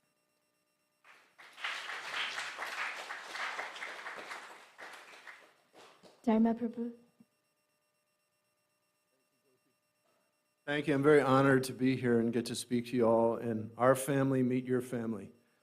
Premasindhu obviously loved all of you very much. You loved him, and we loved him here too. And he had the life with us, and so families coming together, it's a natural, wonderful thing. I wanted to let you guys know that the topmost human being in the world is called a Vaishnava. A Vaishnava. What is the topmost human being in the world? What does that mean? It means someone who loves God. And they love God so purely that they love everyone else too, because they see God in everyone. Premasindhu Prabhu was a Vaishnava. And that comes out after someone leaves their body, and we all talk about him. We go, "Wow, isn't it incredible? Look what he did." We had no idea his relationship with all of you and what he did and how the spiritual person he was, the Vaishnava, his love of God, was a part of his life, not just at the temple, but with all of you. And that's a very, very rare personality. Even amongst Hare Krishnas, even amongst topmost Christians, it's very rare to find somebody that actually has pure love of God. He had that. His name was Premasindhu. We've heard that, right? Ocean is Sindhu, Prema is love. But Prema is not just love. Prema is a special word for love of God. When you have love of God, because love is not a big enough word when you love God purely. You see how beautiful Krishna is. This is Kalachenji. This is one of his Archa Vigraha, his deity form. But someone like Srila Prabhupada, he had pure love for Krishna. When you follow, you can develop this pure love. And so my hat's off to him for achieving the perfection of human life. Premasindhu became a Vaishnava. So we're going to miss him. It was such a nice opportunity to have you all here. Beautiful feast is coming. Thank you. Hare Krishna.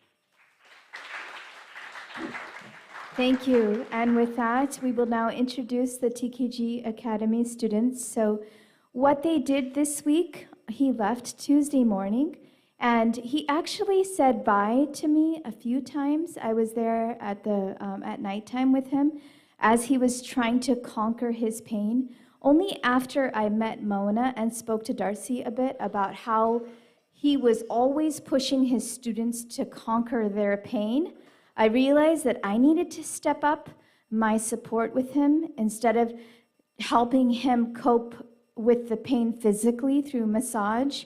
I needed to work with his mindset and ask him to step into the spiritual realm through meditation to get to that happy place. Our philosophy teaches us after the pain comes bliss, like a runner's high.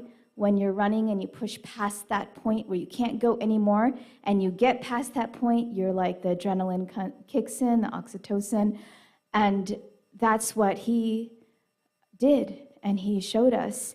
And the day he left, I came that night, and I was there like 8 or whatever, and sat with him and a few others. And I gave him the description of the festival that was occurring. I said, this is a really special day. Avi told me later it was also All Saints' Day. And I gave him the whole description of the festival and said, they're going to need a lot of trays. And I know that you were really particular about all the trays. In the spiritual kingdom, they're going to need so many flower trays and pearl trays and for all the worship that's happening for this festival. And if there's any day to go, today's the day to go, because he had actually communicated that he wanted to leave the Friday before, but he was still at the hospital. And so he had also told us he wants to go home. So we made it somehow in the ambulance. It was so intense.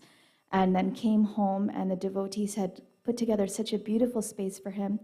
I sat with him and gave him the whole description at 12:30, and then sat down, and we had the singing and the transcendental sound in the background, and his breathing changed. And without getting into too many details, about 5 minutes after I described the journey that is described in our scriptures, I don't have an idea of this journey. It's all beyond me. It's all stuff we have learned but not seen. I was filled with incredible amounts of goosebumps and internal wonder, and he very peacefully breathed his last breath. And on that day, it's a whole story which we can tell you about, but the girls in the village of Vrindavan, they decide to go join the boys in their festivities.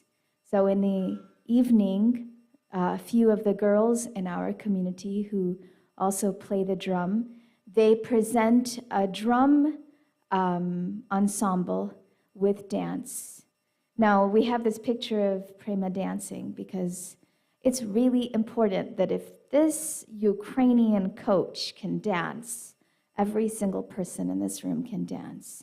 So I am going to request all of us to dance when the girls are done with their drum presentation. And I will ask the girls to get you by the hands and ask you to dance in the dance of love. And so without further ado, we present TKG Academy Mridanga presentation.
Krishna, Krishna.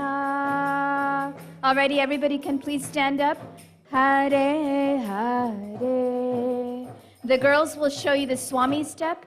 Hare Rama, Hare Rama. It's side to side. Rama, Rama, Hare, Hare. And if you want to recite it, the words are back there. And let's fill this room with the sound of the mantra. So a little louder, please. Krishna, Hare, Hare.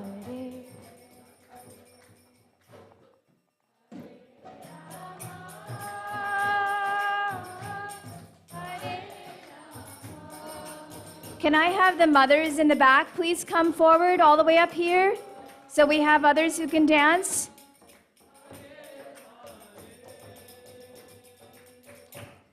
Hare Krishna, Hare Krishna. Pearl, can you please come up? Devi Radha, Krishna Krishna, Hare Hare. Hare Rama, Hare Rama, Rama Rama, Hare Hare. Krishna, Hare Krishna, Krishna Krishna, Hare Hare, Hare Rama, Hare Rama, Rama Rama, Hare Hare. Hare Krishna, Hare Krishna, Krishna Krishna, Hare Hare, Hare Rama, Hare Rama, Rama Rama, Hare Hare. Everybody, Hare Krishna, Hare Krishna, Krishna Krishna, Hare Hare, Hare Rama, Hare Rama.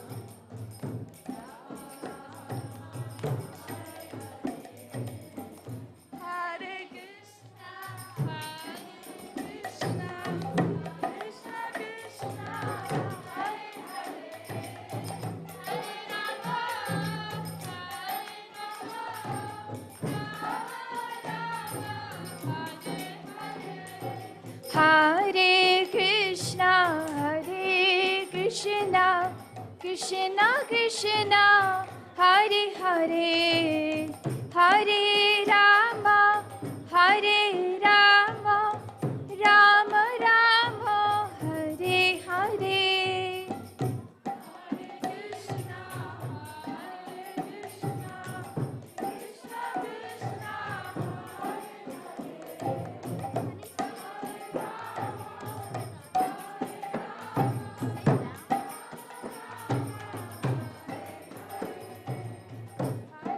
Krishna, Hare Krishna, Krishna Krishna, Hare Hare, Hare Rama, Hare Rama, Rama Rama, Hare Hare.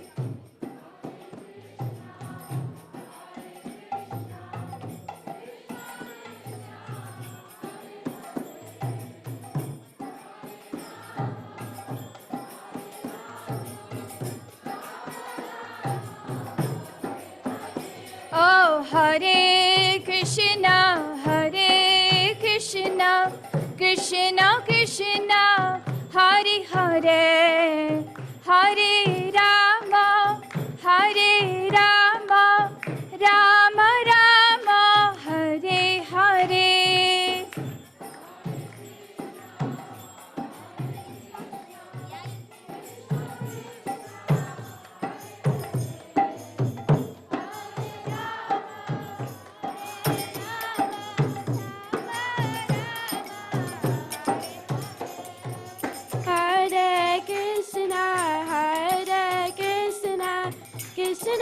Krishna, Hare Hare, Hare Rama, Hare Rama.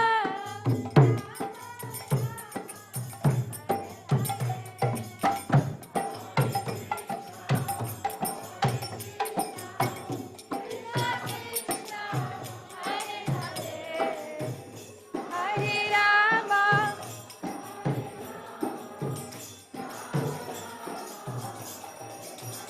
Hare Krishna,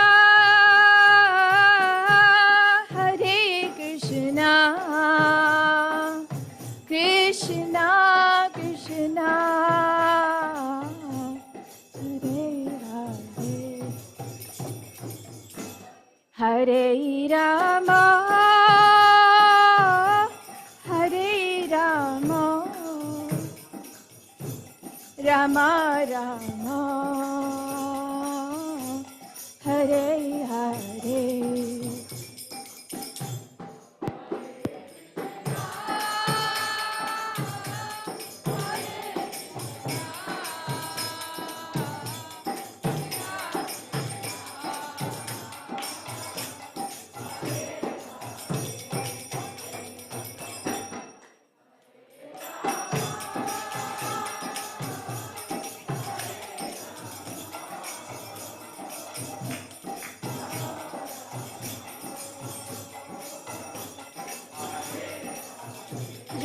Jaya Prabhupada, Prabhupada, Prabhupada, Jai Prabhupada.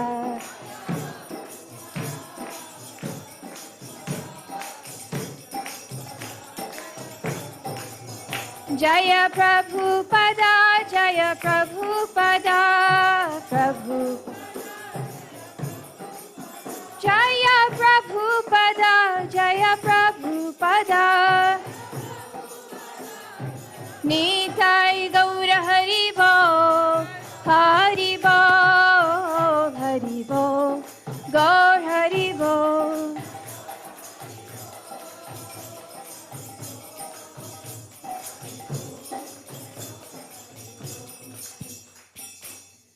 Now we take our full body, we bow down to the ground, and with our two hands to the sides of our ears, we pay our humble obeisances and respects to the Supreme Personality of Godhead, Radha Kalachandji, and to their dear most devotee, Prema Sindhu Das Vladimir. Vaishnav Thakur ki.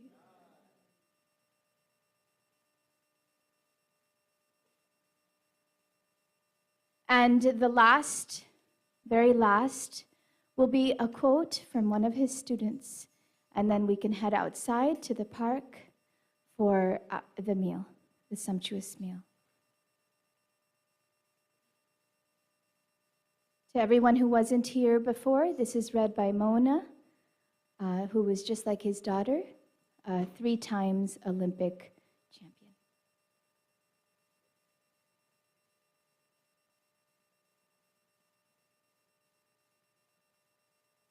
Not necessarily a quote I have on hand, but from all the speeches, we learned that Vladimir was humble, generous, dependable. He had all of the great virtues, as everyone said. So I'm hoping that we can all take these qualities that he had and instill them in ourselves and bring love to everyone around us. If there's one thing I've learned today is that with both communities coming together is to love each other, love all. And this life is short. And thank you so much for letting us be here with all of you. Thank you for opening your doors to us. We really appreciate it. And letting us learn this other side of Vladimir Prema Sindhu. Thank you. Thank you, Hare Krishna. Prema Sindhu Prabhu ki. So for those who are here for the memorial, we have prepared a meal for you. If you knew him personally, please head to the park on this side of the campus. All right. Thank you. Hare Krishna.